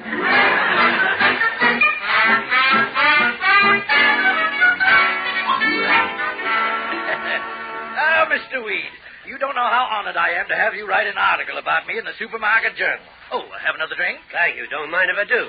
Mr. Colby, you impressed me quite a bit. These sales figures especially are spectacular. Well, you see, Mr. Weed, it's not every supermarket owner that can boast of an education at Eton and Oxford. I came here because I heard you were a self-made man. Never been to college or even... What was that you just said? I just said that as a boy, I wouldn't have eaten if I hadn't shined Oxford. Oh, you were a boot black. Wonderful. Oh, yes, indeed. I have never been to school. I mean, I ain't never went to school, and I ain't sorry nohow. Words which inspire me. So glad to meet a man who hasn't been pampered by foreign schools and private tutors. Oh, don't bother, Mr. Weed. I'll get it. Ah, good evening here. Oh. Who was that? Oh, well, it was some man from the German band downstairs. You know, Mr. Weed, I ain't never had... Jawohl, Mr. Colby. You thought I was somebody else, huh? No? You don't remember your old professor, Otto von Schmorgasbord? Mr. Weed, I want you to say goodbye. Hello to Professor von Schmorgasbord. That's a peculiar name. Smorgasbord is a mixture of strange little things. You should see the rest of my family. Professor, don't you have any place to go? Oh, always joking. Little Colby was such a bright pupil. I remember how everyone almost died laughing when he came to class in his short pants. What was so funny? He was wearing long underwear. But he was my favorite pupil. I remember when he went to the big city for his college examination. I wrote all the answers down on his cuffs. Did he pass the examination? No, but his laundryman got 100%. Colby went to colleges all over the world. Heidelberg in Germany, Edinburgh in Scotland, Columbia in China. Oh, wait a minute. Columbia's not in the Far East. No? Haven't you ever heard of Eastern Columbia? Now, don't doubt my word, Mr. Weed. I am the greatest language professor in the world. Let me hear you speak French. French. Okay. I say there, old boy, pip-pip. That's English. What am I speaking now? That's English, too. One of us is an imposter. I speak all languages. I speak great Turkish. Akla shish kebab avak halava. Great Spanish. Si no tenemos los plátanos. And also... What's that? Great Danish. Just a second. There's something highly irregular about this. What? You happen to be speaking to a man what's an MA, an LLD, and a PhD. And you know what that makes me? What? A Melderfuft. Well, this is the most fraudulent thing I've ever heard. Mr. Colby, I was hoping to find a simple, honest, self-made man. But I see you're just a poser. A man who's ashamed of his background. Oh, Mr. Weed. And I'm going. Wait a minute, Mr. Weed. It was all my fault. I was trying to build Colby up. I didn't think the interview would look good in your magazine if it said that Mr. Colby only went to Public Union Trade School. The damage is done, and I... Did you say Public Union Trade School? Yeah. Why, that's my school. How come I didn't recognize you, Colby? Well, I always stood with my face toward the wall. Well, turn around. Mushmouth. Mushmouth Colby. What? There's only one man who ever called me that. Stinky Weed. Say, I went to Public Union, too. Well, let's sing the old school song. Yeah. Oh, public union, hail to thee. Our hearts belong to OUP. Oh, alma mater, fair and true. Till we die, we'll be P.U.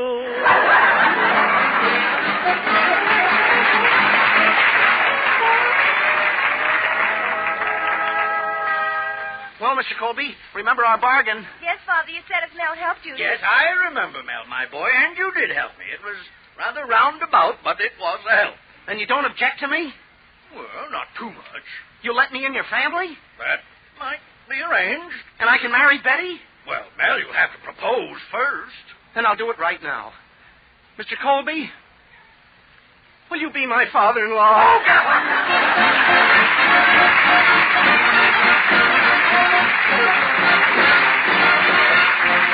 Mel Blanc will be back in just a minute. This is Mel Blanc saying thanks for listening. Good night, and That's all. Oh.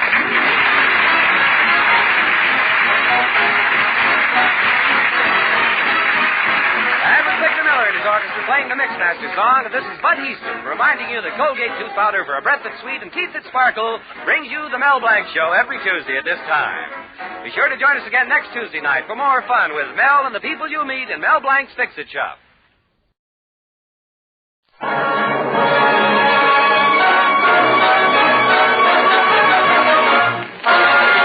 Mr. Allen, Mr. Allen. It isn't Gabriel Heater, kiddies.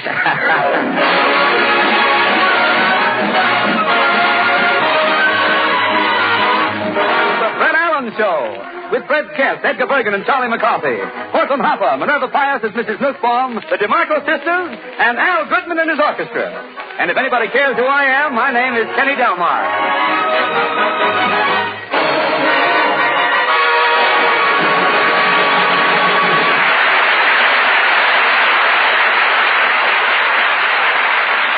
Ladies and gentlemen, since the war ended, we've all been waiting for the return of the things we've missed.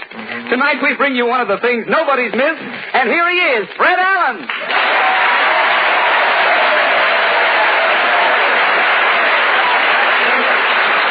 Thank you, and good evening, ladies and gentlemen. Well, Kenny, I've been away from radio quite a long time. I guess everything has changed? No, Fred, things in radio are about the same. Oh, really? About the same? Have they found out who the mystery chef is yet?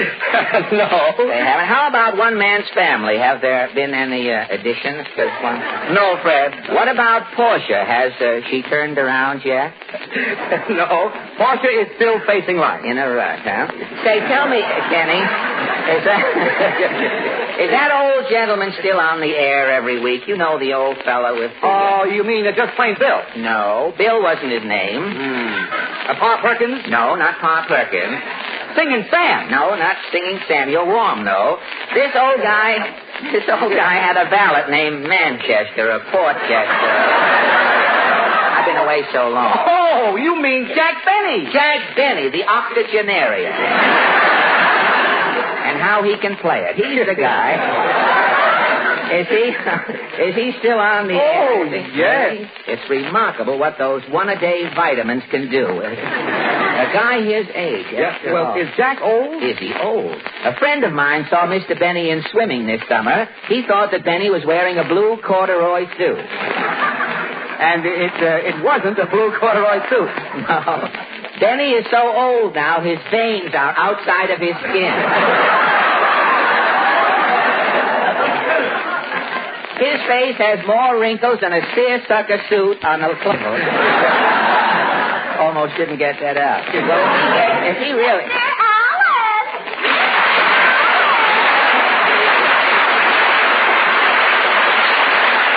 Gosh, Portland, I heard you singing as the program opened awfully good. How did you sense I was back on the air again? Mama heard a rumor. You know how fast bad news travels. Oh,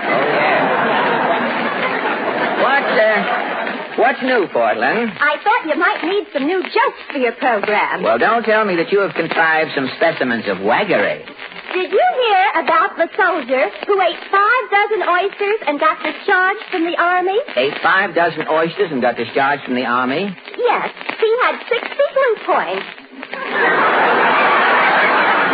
Oh, Oh, fine. It wouldn't work with clans, would it?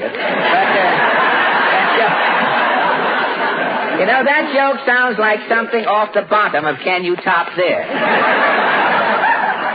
Since the atomic bomb fell on Japan, the emperor doesn't wear a crown. No, what does the emperor wear? An atom's hat. An atom's hat. You should put dry ice on that joke instantly, Portland. It won't keep a minute. And speaking of minutes, any minute we'll be leaving now for Allen's Alley. Oh, what is your question tonight? Well, one of the greatest problems facing the country today, of course, is housing. Here in New York City, thousands of people are looking for places to live. And so our question is, how is the housing shortage affecting you? Shall we go? As one B-29 said to the other, let's take off.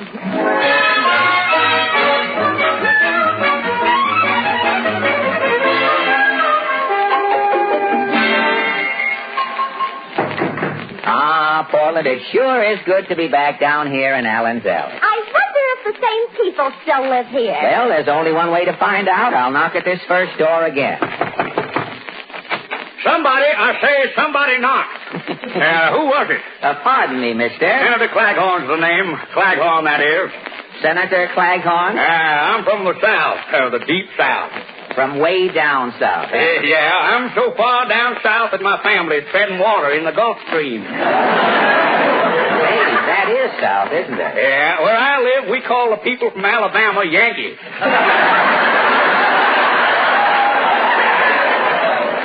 Well, I don't know. Don't butt in when a body's talking, son. Try listening. Try listening. You're bound to learn something. Well, look, Senator. Anything gets me down, it's two people trying to talk at the same time. Well, I know that. I got the floor, son. Don't try no filibuster. Now, look, Senator, what about the housing shortage down there in Washington? I stop at a hotel. Oh, you actually have a room? What room? You mean, For $20 a day, they give me a chair in the lobby and a sleeping pill. Pill, that is. What is the housing problem coming to, Senator? There's only one solution. And that is? Close up the OPA. Well, what will happen if we close the OPA? There'll be millions of ceilings left over. Yes? You put 4 walls under them ceilings, you got houses. So long, son. So long, that is.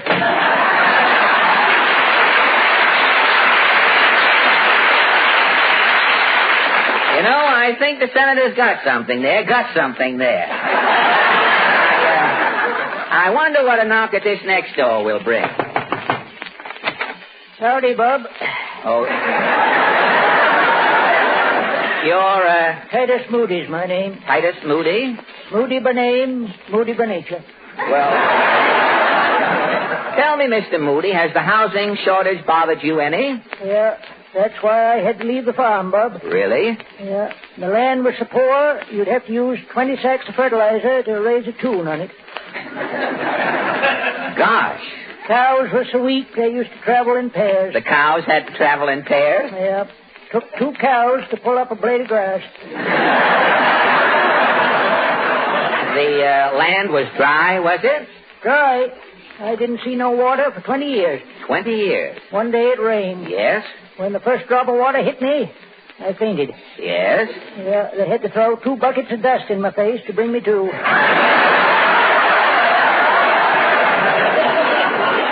Gosh, how did you cope with the housing problem, Titus? Why, I ordered one of them 2-room houses from Sears Roebuck, but it didn't help. You mean when Sears Roebuck delivered the 2-room house? Sears was living in the front room, and Roebuck was living in the back. Oh, Buck. Well, if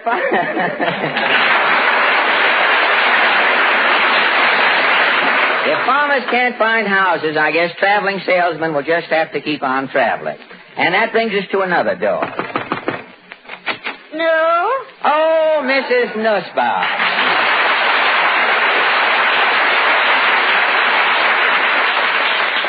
You were expecting maybe Emperor Shapiro-Hito?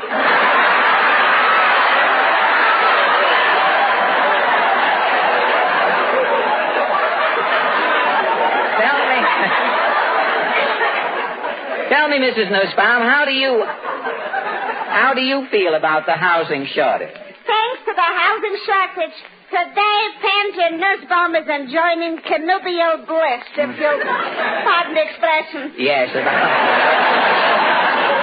Well, what happened? What happened, Mrs. Ann? It's flocking to mine house relatives. Relatives? Blood relatives. Relatives without blood.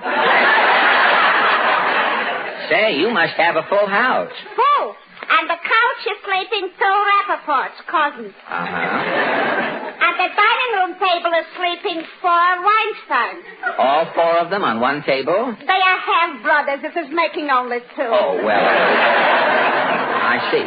In the bathtub is sleeping Ben Schwartz, an uncle. Mm-hmm. And Pop Uncle Ben is the little Pinker's boy. He is floating on the water. Oh. The Pinker's boy is a good swimmer? A human sturgeon. Oh, really?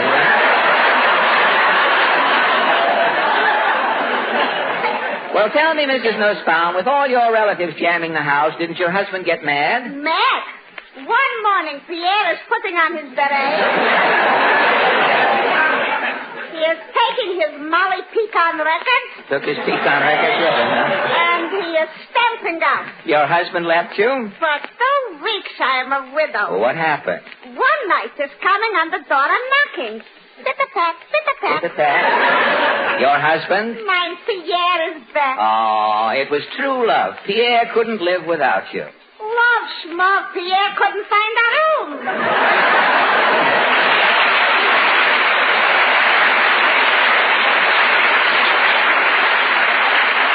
Well, here we are near the end of the alley. I wonder who lives here. Hello, hello, we're here to say hello. Not how we do, not Hollywood, but just hello. Now, wait a minute, look. But just a minute, who are you boys? We're McGee and McGee, we're songwriters.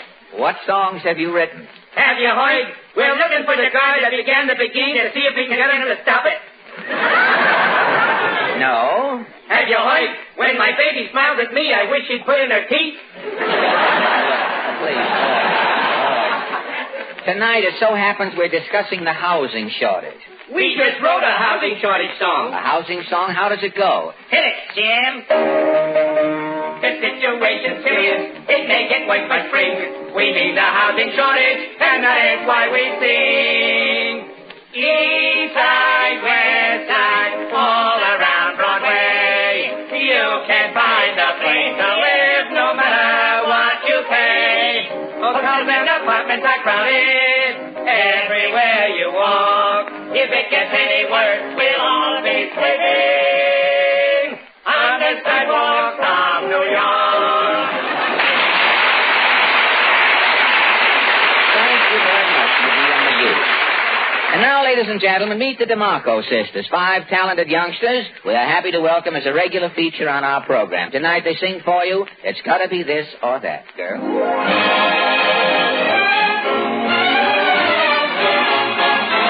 If you ain't wrong, you're right. If it ain't dark, it's light. If you ain't sure, you might. Gotta be this or that. If it ain't full, then it's blank. If you don't stand, then you bank. If it ain't Bing and Frank, gotta be this or that. Who can it be if it ain't me? I know it's not your brother. Can you see it's gotta be one way? Tell me what I must know. If you don't like, I'll go. If it ain't yes, it's no. Gotta be this or that. Who can it be? Can you see it's gotta be one way or another? Tell me what I must know. If you don't like, I'll go. Gotta be this or that. If it ain't yes. If you don't like, I'll go. Gotta be this or that.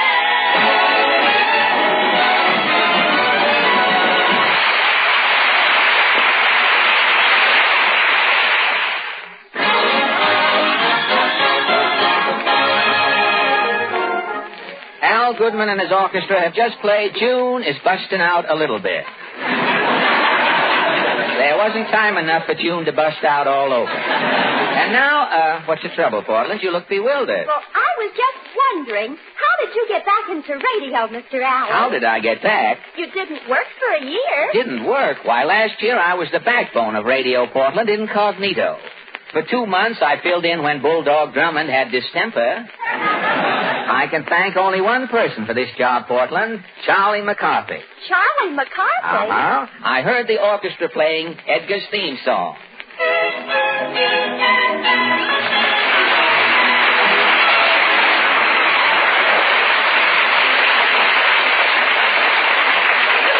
On my way out, I heard voices, somebody arguing in one of the dressing rooms. Well, I put my ear to the keyhole. It was Edgar Bergen and Charlie McCarthy. Edgar was saying, "That's the last straw, Charlie." Oh, keep your shirt on, Bergen.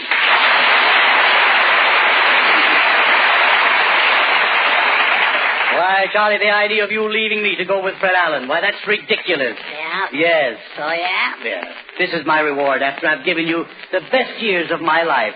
Well, at your age, you should be glad to unload those years on anybody. What has Fred Allen got that I haven't got? Nothing. But he spends a little of it once in a while. Well, if you think Allen pays higher wages, you're sadly mistaken. His program went off the air because pellagra broke out among his cast. Allen isn't hiring me, Bergen. I'm hiring Allen. Oh, I see. If anybody's going to be underpaid, I will do the underpaid. So you're going to have your own show? You heard me. Your ears don't lap over. Now, wait a minute. Why, you little whippersnapper, you... Ah, your father's nice guy. No, listen.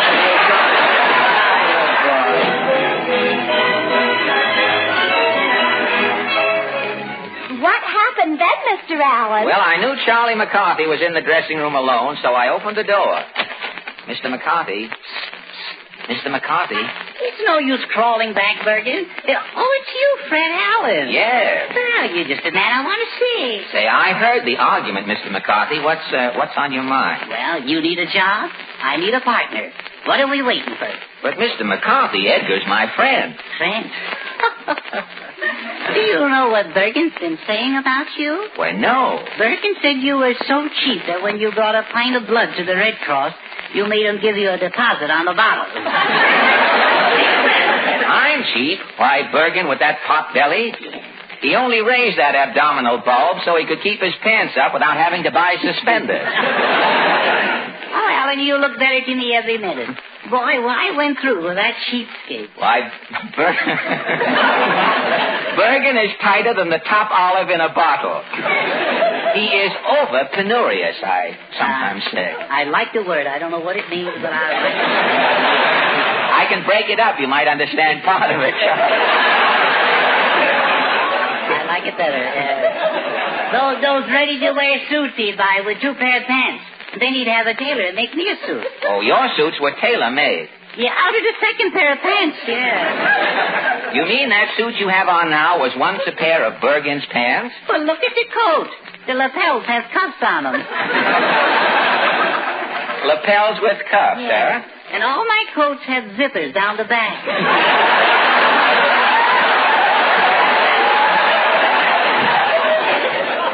But, Mr. McCarthy, if we team up, do you think we can get any work?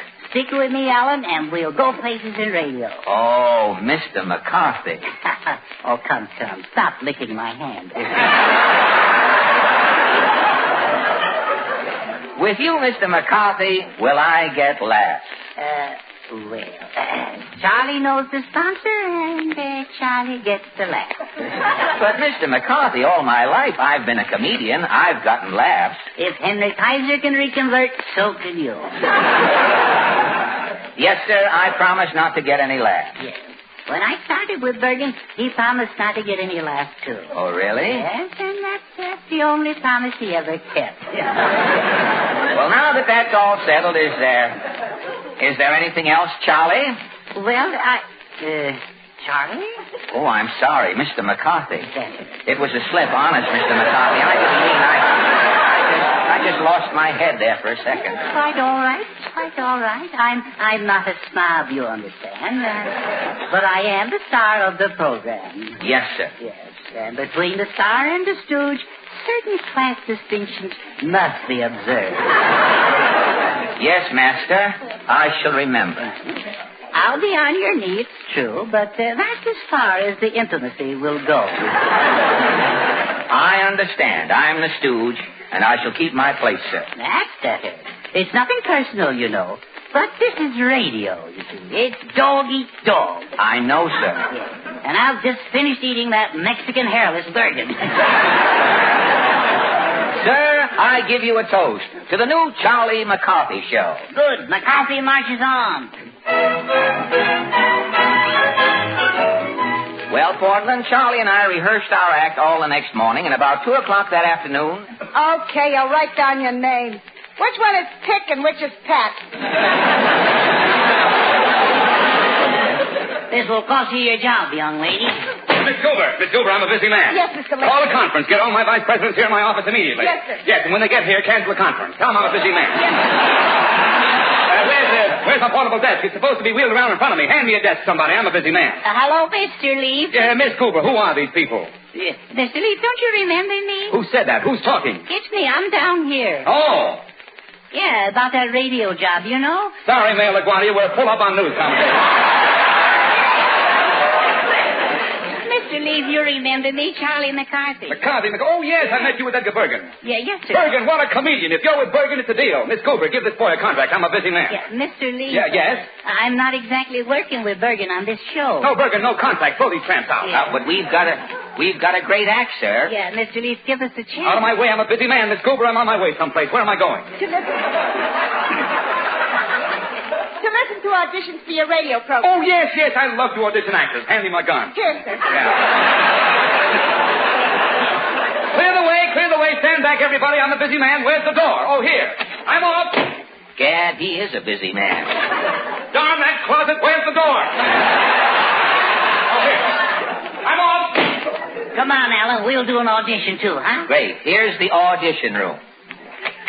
Quiet! Mr. Leaf is starting the audition. All right, let's go. I'm a busy man. Start singing, you. Kiss me again, kiss me. Who's next? The 3-5-6 sisters. Get going, girls. Do you hear that whistle down the line? On the exit speaker. Innocent affair. Next. All right, you guys are next.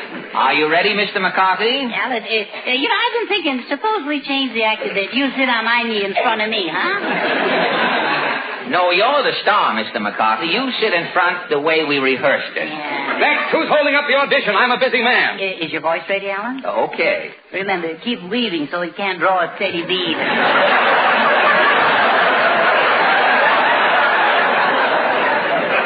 Let's go, Mr. McCarthy. We're Allen and McCarthy. We're the life of every party. We'll cheer you folks with quips and jokes. It sure will make you laugh. And if you want a song with us, you can't go wrong. By the light of the silvery moon, we'll sit and spoon. We're the life of every party. We're Allen and McCarthy. Say, my girl can't wear liquid stockings. Well, why can't your girl wear liquid stockings, Mr. McCarthy? Because she can't get her leg in the bottle. We're Allen and McCarthy. We're the life of every party.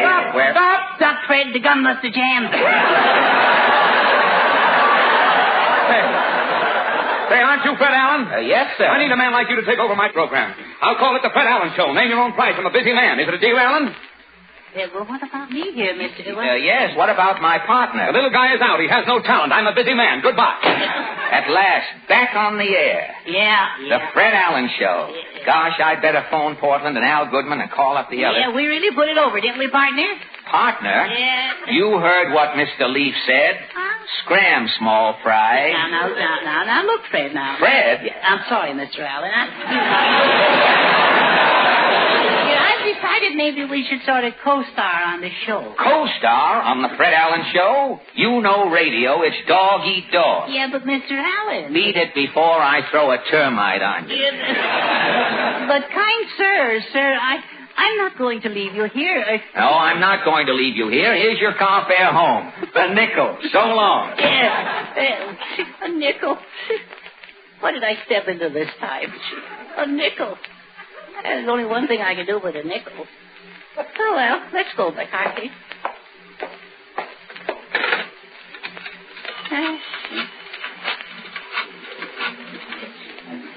Hello? Mr. Bergen? Guess who this is? Now, wait a minute, Bergen. No, but you gotta take me back. Now, please. Yeah. Well, I'll work for 50 cents a week. 25? I'll work for nothing. I'll pay you. I'll be your slave, Bergen. Listen, if you'll only take me back this one time.